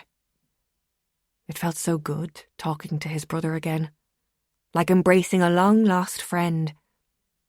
He'd never really allowed himself to grieve. It was only now that he began to realise how much he missed his older brother's guidance. Maman was right. At first, I wasn't sure if she was just imagining the whole thing, but I searched in the archives. There was an old article in the newspaper that spoke of the wife of Monsieur Moreau and how she was taken by the Nazis. Hugo had hardly believed his eyes when the local resident they quoted in the piece was Monsieur Arnaud Chauvel. Arnaud said it was a stain on the good people of Rue de Paris, and that he was glad this woman's true identity had been revealed, and that she had consequently been dealt with. As for Monsieur Moreau, Arnaud went on to say, his kind are not welcome on our street either. Hugo felt sickened that he could be remotely related to this person. For so long now he'd worried that he had lost his soul, but he could see now what a soulless man truly looked like. All these years I've been overcompensating, trying to be you. I haven't been doing such a good job of it, to be honest. Hugo smiled. But if I don't stand up for what I believe in now, I may lose what little of myself I have left. He looked at the headstone. His brother's name engraved along with 2 dates, like bookends. You were given a finite amount of time, and whatever you didn't manage to accomplish within those dates would remain forever undone. Something within Hugo was galvanized. He knew what he had to do. Chapter 37. By the following week, Nicole's social media campaign to save the bakery had gone viral. Artisan bakeries from all over France pledged their support to Madame Moreau, and it seemed that her individual story had sparked something of a national debate. Even celebrities were hopping on board, insisting that France needed to retain its cultural identity in the face of globalization. No one was more stunned by the response than I was. Frankly, I was a little out of my depth. All I wanted to do was help Madame Moreau to keep her home and her business for Manu. But now the protesters were talking about descending on Paris and the Minister for Food and Agriculture to demand more support for small businesses. It was Friday night and, as planned, Johnny and his band came to the Boulangerie to play some Django Reinhardt tributes. The floor space was impossibly small, but a nice crowd managed to cram their way in. I'd hoarded a box full of jam jars and lit candles in them and placed them all over the shop, which created a lovely atmosphere. As the music began to play, I could see Madame Moreau's face light up. "He is good, this Johnny, eh?" "He's passionate," I replied, admiring his love of the gypsy style of playing. "He has duende," she remarked, approvingly. After every song, the crowd clapped and cheered for more, and I wondered if this is what it felt like on that night during the war. The music was hypnotic and defied anyone not to move or sway to its rhythmic beat. If only this place was bigger, I thought to myself. We could really make a go of this. We had no liquor licence, so everyone brought their own bottle of wine, but we served platters of bread, cheese, and cold meats. "There's a great atmosphere, isn't there?" I said to Nicole as I squeezed back behind the counter. "That might be about to change," she said, nodding towards the door. I couldn't mistake his tall silhouette, his lean build, or his piercing blue eyes. "Shit," was all I could say.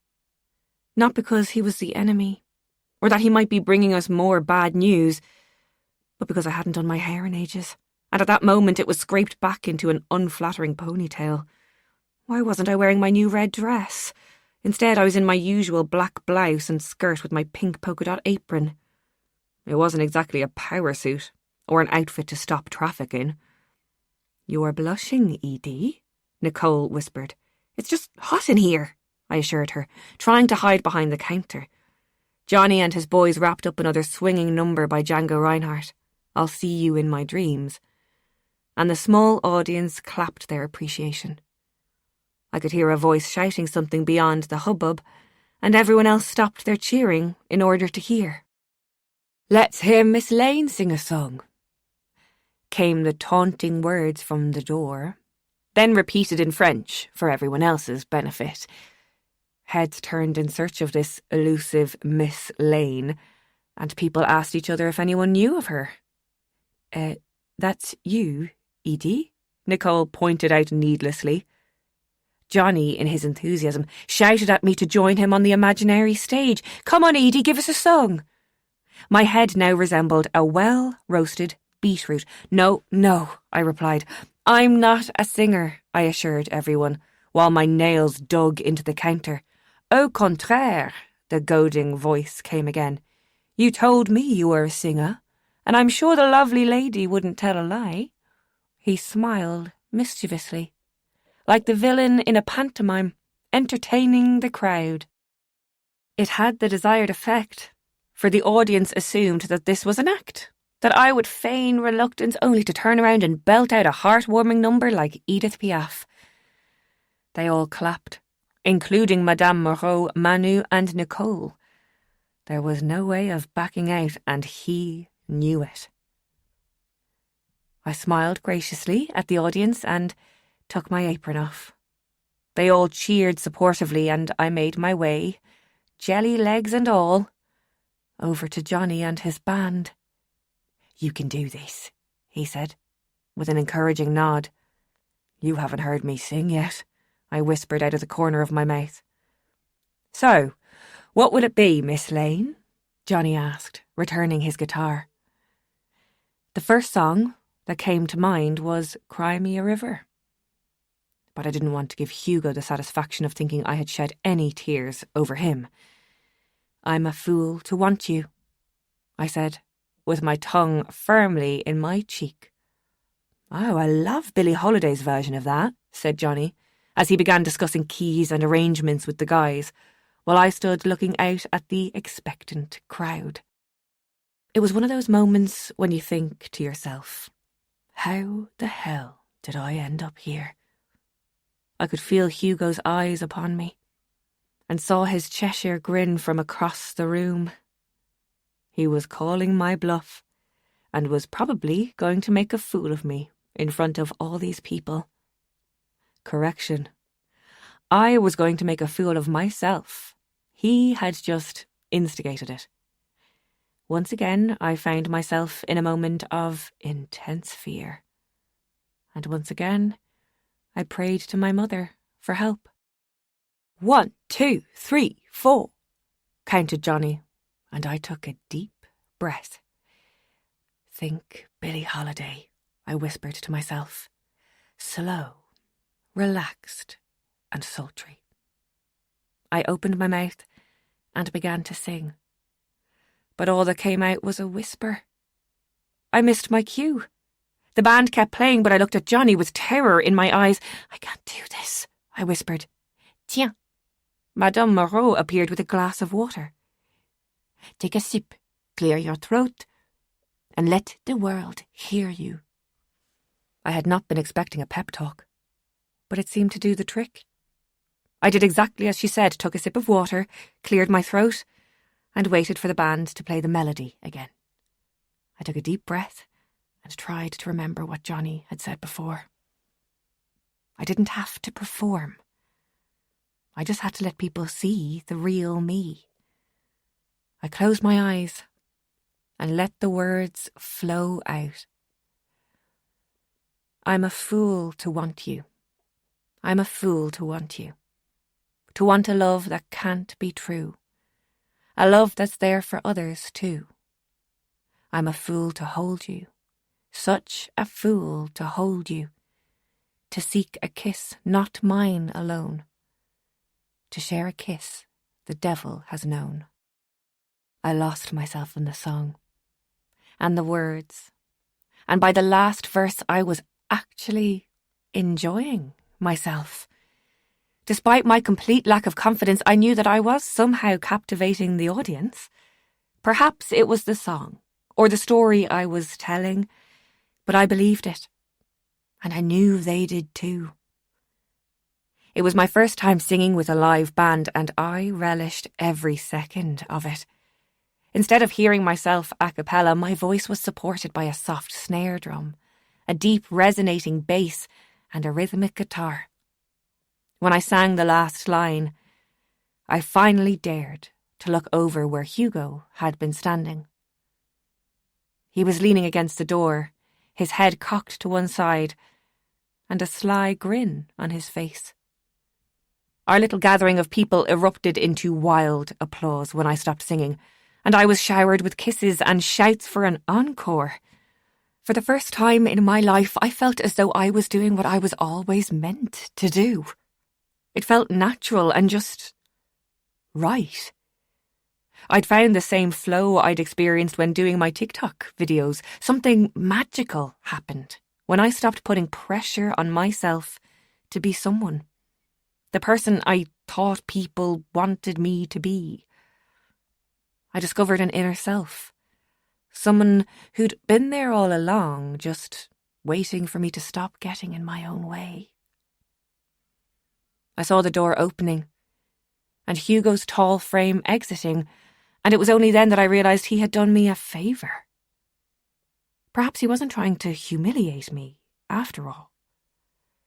Maybe he was giving me a shot at my dreams. I extricated myself from the embraces of my newfound fans and ran after him out onto the street. "Why did you do that?" I shouted. He turned around in that insouciant way he had that meant he never looked as though he was in a rush. "I wanted to hear you sing." "No. You wanted to prove your point. That I had lied about being a singer just as you had lied about being a photographer." I panted, out of breath after my impromptu performance. "Now why would I do that?" he said, leading me. "To prove we're both as gutless as each other when it comes to living our dreams," I replied. He smiled at me, in a way that made it difficult to stay angry with him. "The only difference is, I'm not a very good photographer, while you..." He trailed off. I'm assuming that's meant to be a compliment. We were smiling at each other, which made a nice change to our recent encounters. "Why are you being kind to me now?" "I never wanted to be unkind, Edith. It's this place that came between us," he said, gesturing to the bakery. "Well, I still can't see a way around it," I said, and we both fell silent for a time. "I see your protests have reached Paris," he said. "I saw an article in Le Monde. You're really not going to give up, are you?" He looked at me thoughtfully, as though he begrudgingly admired my tenacity. "If you knew what this place meant to Madame Moreau, Hugo, you wouldn't give up either. If I could only tell you." "Edith," came Manu's voice, just in time. "Il veut un encore," he shouted. At this, Hugo bowed slightly and said, "Your audience awaits, mademoiselle." With that, he took his leave, and it took all of my willpower not to call after him. The cheer that welcomed me as I came back in almost floored me. It couldn't all be pity, I told myself. They really wanted to hear me sing again. "Why didn't you tell me you had those pipes?" Johnny said, as I rejoined him and the guys. "I wasn't sure they'd work outside of the shower," I shouted over the noise. "Fancy giving it another go?" I nodded, almost afraid to voice my overwhelming desire to sing all night. Like a latecomer who's hidden their light under a bushel for too long, I wanted to shine. I sang a little French song by Melody Gardot, aptly called Les Étoiles, the stars. Finally, it was time to call it a night, and after we'd thanked our patrons and sent them home, I began cleaning up. I felt a little like Cinderella after midnight, returning to her day job. I stacked the chairs up onto the tables and mopped the floor, while Madame Moreau totted up the receipts at the cash register. "Why do you think Mr. Chadwick stopped by this evening?" she said after a time. "I've no idea," I replied, applying myself to an imaginary stain on the floor. "He seemed to know that you had a beautiful voice," she remarked casually. I couldn't think of a reply, so I just kept my mouth shut and hoped she'd forget about this line of inquiry. "I think he likes you." "What? Don't be ridiculous," I blustered. "I think you like him too," she continued, sounding not altogether displeased with her revelations. Well, it wouldn't matter anyway. I mean, it's not like anything can happen between us. I kept mopping and she kept prodding. Why not? You're both young, single. Hello, I said, leaning the mop against the counter. He is our nemesis, remember? He's shutting down the bakery. How could I possibly love a man like that? Love, huh? Oh, you know what I mean, I said, exasperated. Edith, how many times must I remind you? It is the bank that is closing us down. Mr. Chadwick E. is just a businessman, hoping to buy a premises at a good price. Or a vulture picking at a carcass, I said under my breath. Is that what you truly believe? Or is that what you're telling yourself, so you can avoid the feelings that are obviously shared between the two of you? If it had been a game of chess we were playing, she would have declared checkmate. I then confided in her about how Hugo and I had met that magical night, and then the terrible arguments we had about the bakery, not to mention the hurtful things he had said about my life here. It's natural, my belle. You care about what he thinks of you, she said gently. But just think, maybe he cares about your opinion of him also. I remembered then how I had accused him of bowing down to his father's expectations. Perhaps I had touched a raw nerve. It was obvious he felt guilty about letting his father down. And if you ask me, I think he went out of his way to put things right tonight, n'est-ce pas? Chapter 38. On Sunday, I cycled all the way to Chateau Compiègne for some headspace. A fresh breeze set the grass swaying like a Van Gogh painting, making everything feel alive and full of energy. Once again, I found myself in awe of its grandeur and wondered what life must have been like for its occupants. I walked the long avenues that led to the forest, the perfect place for reflection and contemplation.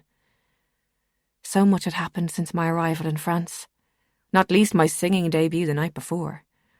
I felt like I really needed to process everything, including whether there would be any point in staying on if and when the bakery closed. Despite all our efforts and the public goodwill, the final say still rested with the bank, and they didn't have any emotional attachments to the building, only the desire to balance their books. Hugo had touched a nerve that day, when he said I had come to France to find myself. It was such a cliché, but clichés are only so because they are true. I had never had the courage to put myself out there and find out what my dreams were, until last night, when I'd sung for that little gathering in the bakery. I could feel an unfamiliar sensation running through my veins, and all I knew was that I didn't want it to stop. Still, I knew nothing about the music scene here, or back home in Ireland for that matter. Could I make a living out of it? Or even a hobby? Was I good enough? These were all questions I couldn't answer, but it felt like a huge step forward, finally knowing the right questions to ask. It felt as though I was getting to know myself a little better, which made me wonder, what would my mother make of this new career choice? That was still the hardest part about missing her. I wished I could just ask her things, like I used to, run my ideas by her. I wondered if her spirit was out there somewhere, conscious and able to hear my thoughts. Before I knew it, I found myself talking to her out loud. I chatted as though she were right there with me, like we used to do at the kitchen table back home, over a cup of tea. I told her all about the bakery, Madame Moreau, and my conflicting feelings towards Hugo. By the time I got back to Rue de Paris, I felt lighter and happier. I'd picked up some groceries on the way at the supermarché and texted my friend Gemma from home some photos from the night before. Her response pinged back, "I always knew you'd find yourself over there." I smiled to myself and hopped up the stairs to my apartment just as evening was setting in and turning the sky from pale blue to a soft amber glow. I opened my attic window to let the air in and changed out of my clothes before turning on the water for a shower. The sensation of warm water hitting my skin sent a subtle message to my brain. I could relax. I scrunched up my shoulder and could feel the muscles easing. I hadn't realised how much stress I'd been carrying around all of this time. And even though there were no certainties about my future in this place, I knew one thing. I'd handle it. Whatever came my way. Maybe it took coming all the way to France to learn this one irrefutable fact about myself. I dipped my head under the spout and let the water rinse my head clean.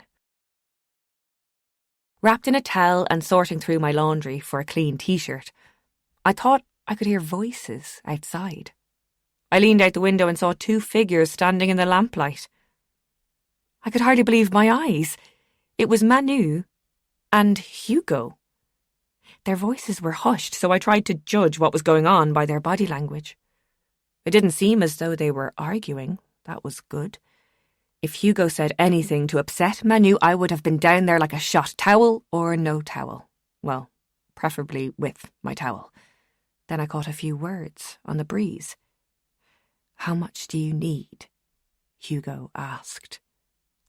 I saw Manu run his hand through his hair and then explain something that resulted in Hugo nodding his head. Then they shook hands. What was going on? Was Hugo bribing Manu? It seemed just like the kind of tactics a soulless corporation would use to get what they wanted. But did he really think he could turn Manu against his own grandmother? Chapter 39. Pierre Moreau, 1945. It was clear that Arnaud from Le Tabac had betrayed their secret. Not only was he an informant for the Boche, but he was a bitter man who saw the happiness and joy Mirella and Geneviève had found in the bakery and wanted to destroy it. Pierre was not a violent man, but he imagined going into Arnaud's shop and breaking every bone in his body. But he had to think of the little girl's future. If anything happened to him, who would look after her then? He had to keep quiet in order to protect her, and so he kept Geneviève hidden in the atelier after that. He told everyone that she had run away, probably back to her own village. In the misty blue hours of the early morning, while everyone on the Rue de Paris was still asleep, she would tiptoe down the stairs and join Pierre in the bakery. "When Maman returns, I will bake her a beautiful cake," she would say, listing all of the magical ingredients she would use. Pierre wasn't sure whether to indulge her fantasies or prepare her for the worst.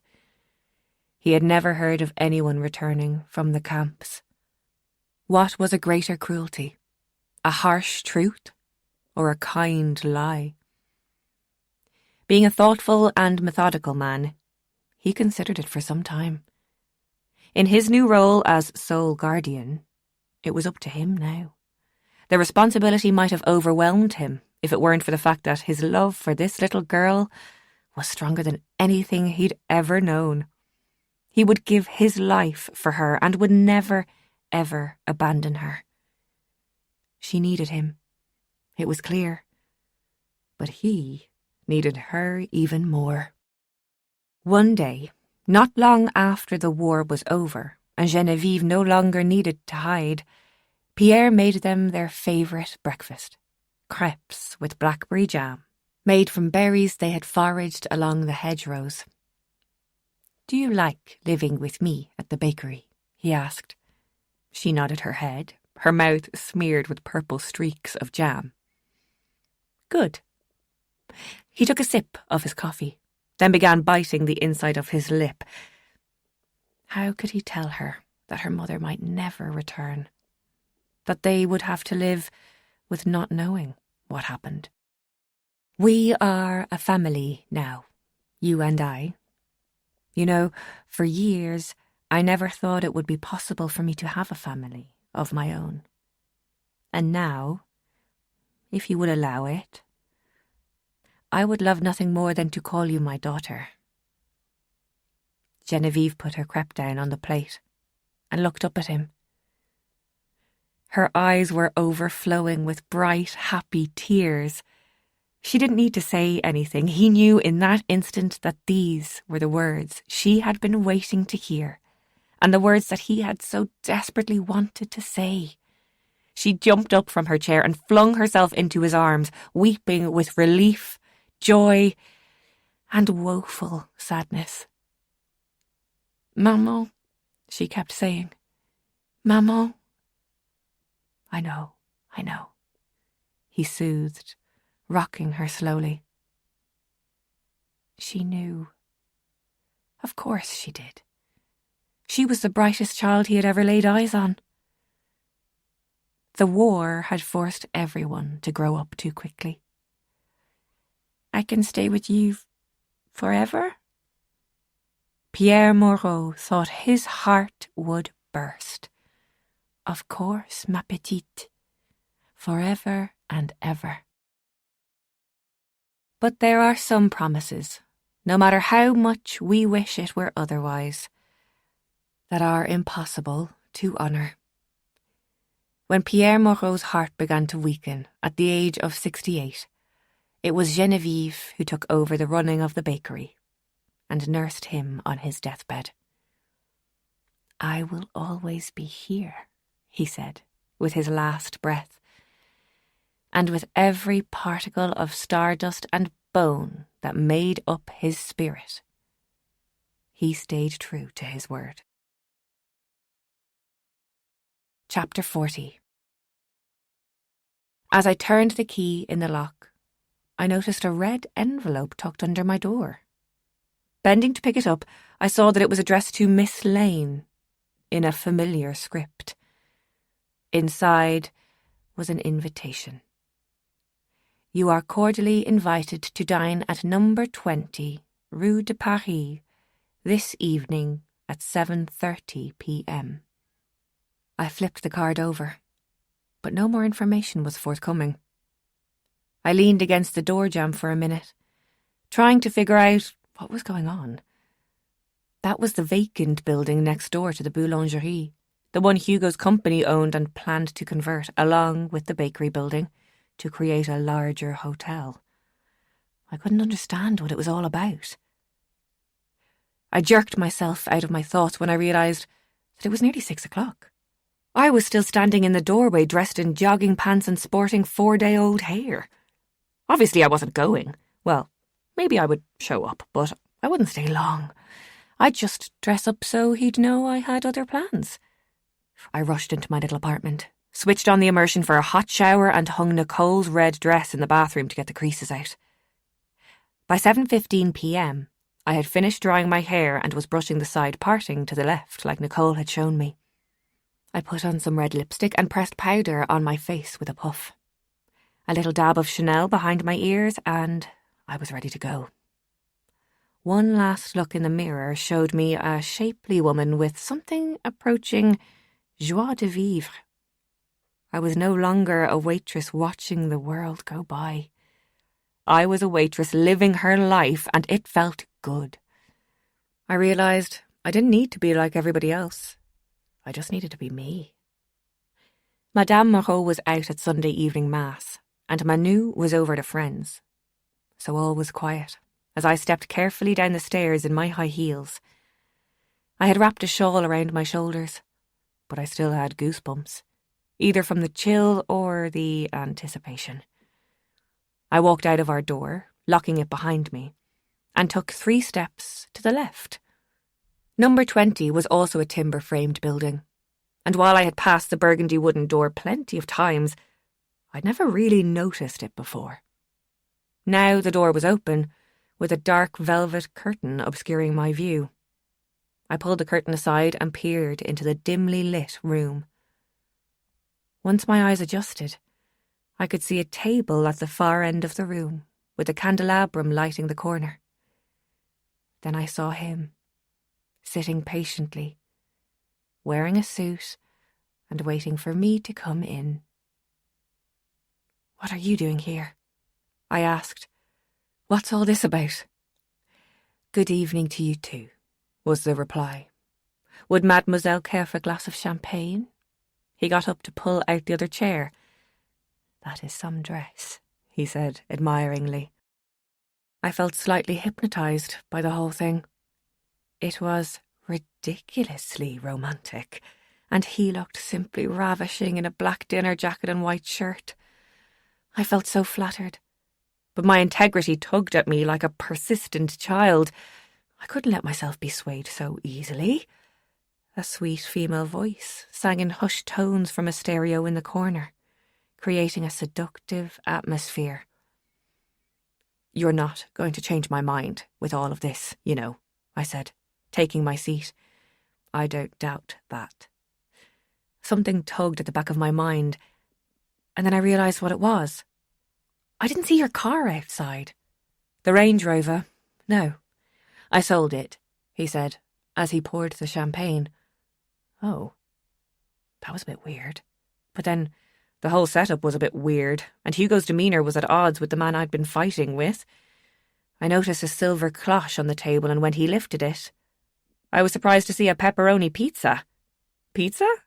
Bon appétit," he said. "Are you having some sort of episode?" He laughed out loud at that, and the sound made my defences crumble. It was like we were back at the vineyard, two people falling in love with each other. "Why do you say that?" "I don't know. You just seem really calm and happy." He looked down at the table, and for a moment it seemed as though he was full of regret. But for what, exactly? "Why am I here, anyway? Do you want to rub my nose in it or something?" "Rub your nose in what?" "Oh, I don't know, the fact that you're so rich you can just snap these kinds of places up and eradicate years of history so you can turn them into some sterile money-making investment." I couldn't believe I was arguing with him again. It seemed to happen on the turn of a sixpence. "Actually, if you'd let me explain," he began, but I was already getting up from my seat. "Hugo, I don't want to argue with you, but this is hopeless. We're never going to agree, and seeing you like this, it's just too hard. We may as well cut our losses."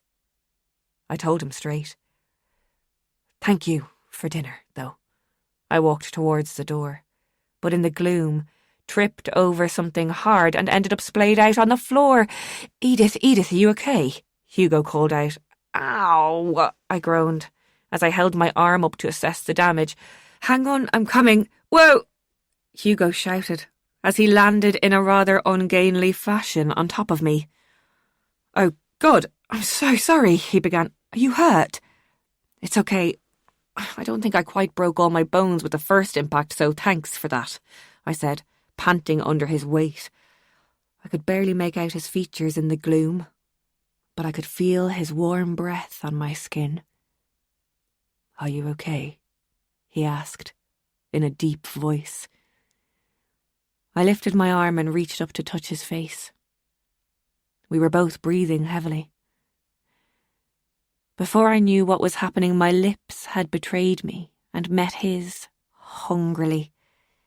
It was as though I had forgotten everything that had just happened and my mind was clear. Everything was Hugo. His taste, his touch, the warmth of his body. He began kissing my collarbone, and as my head lay back against the cold cement floor, I eventually came to my senses. "Wait, sorry, I can't," was all I could manage, as I broke away from him and scrambled to my feet. "No, I shouldn't have. Hang on, I haven't had a chance to tell you," he pleaded, but I was already out on the street and opening the door to the bakery. I ran up the stairs and let myself into my apartment, leaning against the door behind me as I tried to catch my breath. My lips curled into a smile, despite my best efforts to resist the attraction between us. I simply couldn't trust myself around him anymore. I was already making great plans to avoid him in future, when I heard him calling my name out on the street. "Edith, please, we need to talk," he shouted. I stood motionless for a moment. I realised that Madame Moreau was right. I was afraid. My feelings for him were overwhelming, and it frightened me to death.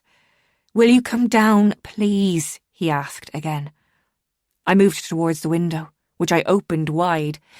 "You'll have to speak to me from there," I said, trying to arrange my features into that of a mature woman in control of her senses.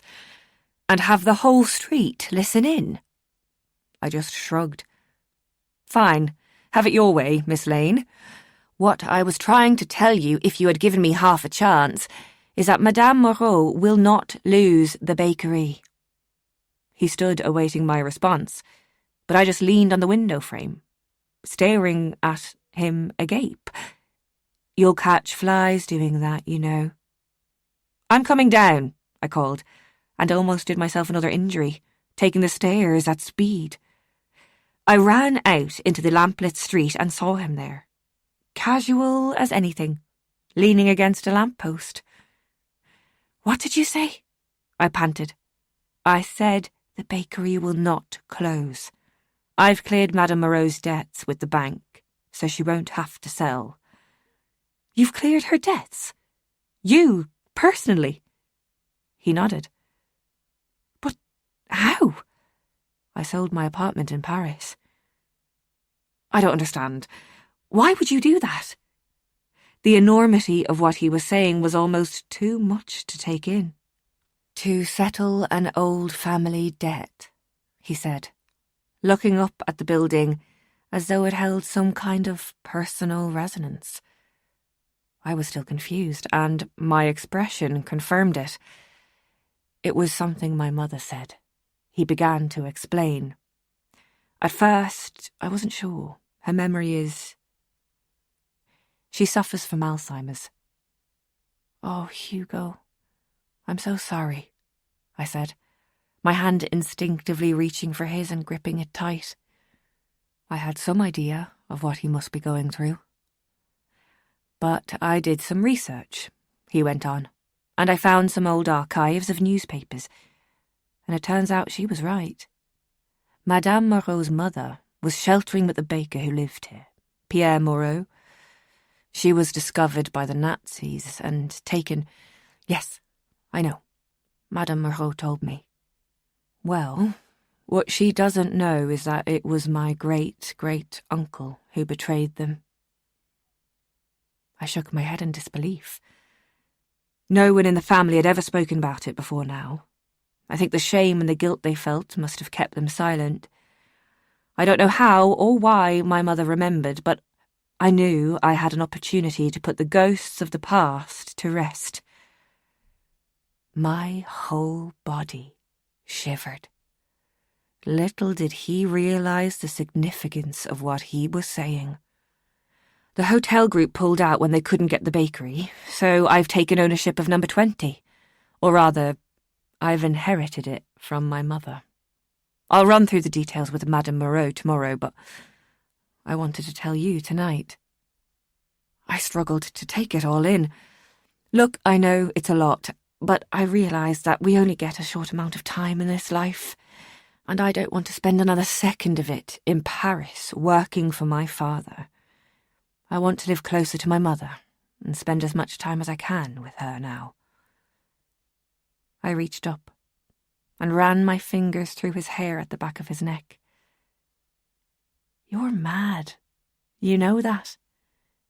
"Takes one to know one, I suppose," he smiled. I was still holding his hand, and now he reached for my other one. "So, that just leaves the small matter of where you and I stand now." He took a step closer. I held my breath for a moment before easing my hands out of his. "Nothing would make me happier than to fall into your arms and let myself go. But I can't, Hugo." I began to walk away. "Why not?" I hesitated before turning back to face him. "Because I'm better on my own. I know how to do this life The one where dreams don't come true and love isn't some kind of fairy tale ending. I was angry. I was upset. I was on the verge of tears. I wasn't sure if saving the bakery could just magically save us. Or me. I understand, he said, nodding. If we both keep toughing out our way through life, maybe we can avoid getting hurt. That's not what I'm saying, is it not? He asked. For one terrifying yet longed-for moment, it felt as though he could see right through me, past the mask I wore to protect myself and maintain some kind of composure. I was so scared of letting myself love again. What if my heart was too broken? Look, Hugo, what you're offering... Hang on, I don't even know what you're offering. Honestly, I don't have much to offer anymore. Just myself. And this old building, I suppose, he said, looking back at number 20. But that's not the point. The point is, I know that love means risking your heart. But it's not a risk if the guy standing in front of you feels how I feel. Something gave way inside my heart. And like a wave rushing to shore, I rushed into his arms. I kissed him, without holding anything back. All of the fear and doubt that had made a home in my heart released as I felt his strong arms pull me closer. Chapter 41. I woke up in the middle of the night, wrapped in Hugo's arms. Tempted as I was to stay there and fall asleep, I could see from the alarm clock in his hotel room that it was almost 4 o'clock, and I knew Manu and Madame Moreau would be up soon. He woke up just as I was pulling on my shoes. "Where in God's name are you going at this hour?" he asked, with one eye barely open. "I just have to tell Madame Moreau the good news," I whispered. "Why are you whispering? There's no one else to wake up," he pointed out. "Ah, yes, I see you are just as pedantic in the morning," I said, kissing him on the cheek. "But it's not morning," he groaned, trying to pull me back into bed. "I can't, I have to tell her." "You've no idea what it means," I said excitedly. "I think I do." I zipped up my dress and sat back down on the bed, taking his hand in mine. "What made you change your mind about everything? I know you've told me the story about Arnaud, but selling your apartment? Going against your father's wishes? Why did you do it?" "Seriously? You've been harassing me for weeks now about being a vulture capitalist," he joked. I gave him a stern look. "Many things. In the end, I think it was coming to terms with my brother's death. It's like I've been trapped in someone else's life since he died. One day, something just finally clicked. It felt like my chance to break free." "So what are you going to do with the building now?" "Well, I spoke to Manu about it." "Manu?" "He gave me the idea, actually. We got to talking about his great-grandfather, Pierre Moreau, and his legacy of giving shelter to people who needed it. Ah, I thought to myself, so that's what they were whispering about. Manu introduced me to Father Bernard and showed me how they are trying to help the homeless and the immigrant population here. He is hoping to set them up with accommodation, but what they really need are jobs. So I started looking into it, and I've applied for funding to set up a restaurant as a social enterprise. That way, people get the training they need, and patrons on low incomes have a low-cost place to eat. "Hugo Chadwick, a social entrepreneur," I said. He shook his head, but I knew he was pleased with his decision. "My mother says you're a good influence on me." I had to stop myself from saying yikes. He'd told his mother about me. "Is that so?" "She sounds like a wise woman," I said, smiling. "She said that I could choose between being an unsuccessful imitation of my father or a successful expression of who I was born to be." She definitely sounded like someone I'd like to meet. But I think I'd made up my mind long before that, he said. Oh, really? I wrapped my arms around his neck and felt the warmth of his chest against mine. He began kissing my earlobe, and I almost forgot what we were talking about. When was that, then? You really need to ask. He kissed me softly on my neck. It was the day you made me that hot chocolate, the best one I've tasted in years, he said, smiling. C'est un miracle, Madame Moreau kept saying, while she hugged Manu and myself until we could hardly breathe. As the elation began to die down, I noticed something. Wait a minute, I said, sensing that there was something amiss. Where is Monsieur Moreau? They both exchanged regretful looks. Then Madame Moreau turned away. He only appeared for a few seconds, Manu explained. It was different this time.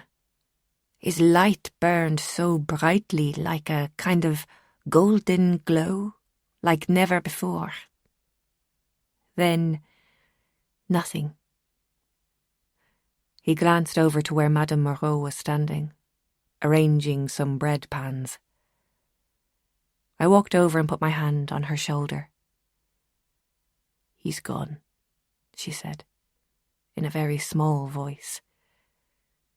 How do you know? I asked. I felt a kind of peace. It was as though his promise to me all of those years ago was discharged. The basement suddenly felt very empty. But why now? Manu asked. Madame Moreau wiped some tears from her eyes. Perhaps he knew that the bakery will be saved, she pondered. Maybe he didn't need to stay anymore. I searched desperately for some words of comfort. But what could you say to someone who was mourning the loss of a ghost? Then I remembered something I'd read online about souls not being able or willing to move on. I think you're right, I said, linking arms with both of them.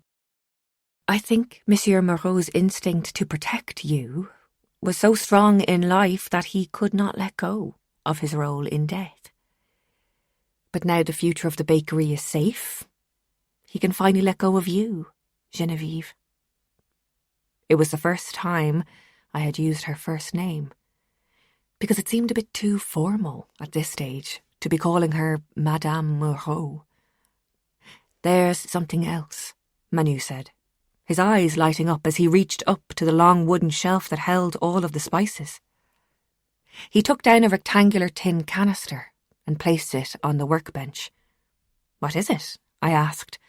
Open it, he replied, a mischievous look on his face.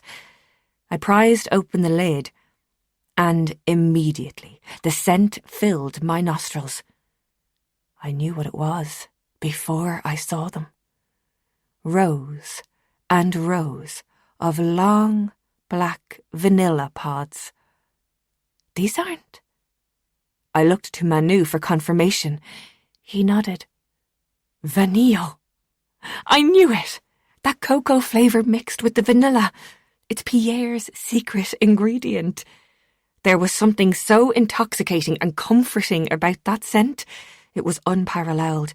But where did you get it? When Hugo and I were speaking, he asked me about the magical chocolate you had made for him. I blushed on hearing Hugo's name and hid my face behind the lid of the canister, which Madame Moreau duly shut, almost catching my nose. It will lose its potency, she said, carefully placing it back on the shelf. Anyway, Manu continued, I told him about the vanille beans and how we had no more left. So he made contact with his friend at the vineyard. Jean, I said. Oui, exactement ça, Jean. He made some research and found a small grower in Argentina. Argentina, Madame Moreau repeated, suitably impressed. so we can make Moreau's bakery just as it was before," I said, imagining all of the lives that might change course thanks to Monsieur Moreau's secret ingredient. And then it struck me. The real secret ingredient was the love he'd had for this place. These people. That was what had made it so special, and that was the legacy they would all carry on. Chapter 42. After several months of banging, drilling and general construction noise, Number 20 opened its doors as Compiègne's newest restaurant. I helped Hugo with a lot of the interior design, choosing colours and accessories. We painted the walls a clean baker's hat white and hung large photographic prints of all the Parisian shop fronts he had snapped over the years. It was an eclectic mix of reclaimed tables and wooden chairs painted in bright colours. Although done on a budget, it had a welcoming, modern atmosphere. Hugo received a social innovation grant so he could hire a full-time chef and manager. Then, with Father Bernard's help, they found their first batch of recruits to train as waiting staff and commis chefs, who could gain work experience in a safe environment. On opening night, we all gathered outside for the unveiling of Number 20's new name. Madame Moreau was chosen for the task, and as she pulled the material from the sign above the door, the name appeared. Chez Stéphane. "It's beautiful," I mouthed to Hugo, as the crowd clapped and our eyes locked. It was the perfect tribute to his brother. "I would like to thank you all for coming here this evening," Hugo began, standing at the entrance where I had tied a red ribbon for him to cut. Manu had his camera out to film the occasion, and I stood, arms linked, with my father, who had travelled over for the occasion. On Dad's other arm was Seraphine Chadwick, smiling proudly at her son. Chez Stéphane, as some of you may know, will be a training restaurant for students from all backgrounds. It will be a welcoming space for customers and, I hope, an inclusive space for people to learn, to integrate with the community and, above all, to eat good food. We all gave him a large round of applause and cameras flashed as the local media snapped Hugo cutting the ribbon. "I am so pleased for you both," Seraphine said, kissing my cheek. "Oh, this is all Hugo's work," I said, wondering if perhaps she had forgotten that I worked in the bakery next door. "Perhaps, but it is you who inspired him and made him believe he could." "I think you did that a long time before I came along," I said, truthfully. "Maybe, but sometimes you need to throw a pebble into a tranquil pond to make some ripples," she said, rather cryptically, implying that I was the pebble in this scenario. "Make sure you hang on to this one, huh, Hugo?" Hugo shook off the fact that he was being embarrassed by his mother. "That's the intention," he said, linking arms with both of us as we crossed the threshold. There was a party atmosphere inside, and the tables were already dressed, displaying platters of delicate appetizers and glasses of sparkling wine. In the far left corner, where I had sat with Hugo for dinner all those months ago, was a small plinth doubling as a stage for Johnny's band, who were playing an upbeat version of Glenn Miller's In the Mood.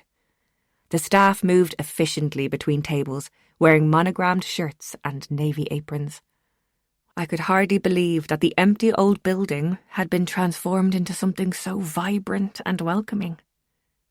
"Where is Hugo, anyway?" Nicole asked, looking hot as ever in a sprayed-on dress in canary yellow. "I'm not sure. He might be up in his apartment," I shouted over the music. "I'll go have a look." I climbed the back stairs to the top floor, where Hugo had converted the attic space into a small apartment. We had joked about knocking through a door to our adjoining ateliers, but Madame Moreau was having none of it. The door was unlocked, and when I walked in, I saw him splashing water on his face in the bathroom. "What are you doing? The party is downstairs, you know," I said. "Oh, just taking a moment." "It went okay, didn't it?" I wrapped my arms around his waist, and he kissed me. A little longer than was entirely necessary. Hugo, you were amazing. Everyone's enjoying themselves. The restaurant looks fantastic, and the staff seem really excited. You should be really proud of yourself. He smiled that crooked smile I'd fallen in love with all those months ago. Not sure if your father likes me, he said, tucking a stray tendril behind my ear. He's my dad. He's not supposed to like you, I joked. I'll get Manu to give him one of your special hot chocolates, he said, nuzzling my neck. Ahem, ahem. We both turned to see who it was, audibly clearing their throat, and saw Dad standing in the open doorway. Hugo instinctively shoved his hands in his pockets, as though we were two teenagers caught kissing behind the bike sheds. You're needed downstairs, lad, he said, and Hugo, glad to have an excuse to leave, practically launched himself out of the doorway. You're making him nervous, you know, I said, giving Dad a scolding look. Sure isn't that my job? He winked. Seriously, though, do you like him? I asked. You know, your granddad tried to talk your mother out of marrying me, he said, linking my arm and walking out into the hallway. But you know your mother. Once she'd made her mind up about something, there was no change in it. I smiled at the memory of her. And just like that, I realised that it was the first time I'd been able to do that. The pain was still there, but it had softened somehow. Just like she said it would. What do you think she'd make of all this? I asked. I think you know she'd be the proudest mother in the world, Edie. Just like I'm the proudest dad. I gave him a bear hug, the way he used to hug me when I was younger. Easy now, I'll need the defibrillator. And to think, I said to him, as we descended the stairs and saw all of my new friends waiting for us in the restaurant. If I'd gone to Paris, I would have missed all of this. Later that night, I walked with Madame Moreau back to the bakery. Although she leaned heavily on a walking stick, she seemed so much lighter in herself. I took the keys from her and began unlocking the door. I held it open for her, but she didn't move. She looked at me with an unreadable smile on her face. What is it? As I said before, I underestimated you, Edith. I returned her smile. I think I underestimated myself. I leaned against the door for a moment and looked up at the old bakery sign, swaying in the breeze. You know, I think we have a lot more in common than I first realised. I think we both needed to put the past to rest before we could move on with our lives. And I think you were stuck, every bit as much as I was. Madame Moreau nodded, and at last I realised that just because you get older, it doesn't mean you get wiser. If anything, you become more protective of what little you can control in this life, shutting out all of the possibilities that require you to trust, have faith, and let go. She reached into her pocket and held in her arthritic hands some dried grains of wheat. I keep these, always, she said. After my mother was taken, I did not know how to live. Who was I to become now? Pierre explained to me, holding this grain of wheat between his fingers. Inside, he said, it holds the potential to become any number of things. Like a croissant? I asked in my childish voice.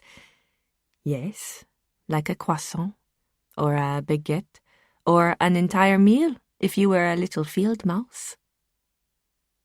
She smiled. Remember, he told me, you have that same life force inside of you to become anything you want. That's so beautiful, I said. So you see, no matter what happens in life, given the right environment to prove, your life force will rise, ma chérie. We walked inside and the thought struck me. All along I had believed that I hadn't found the right bakery in Paris, when, in truth, the bakery on Rue de Paris had found me.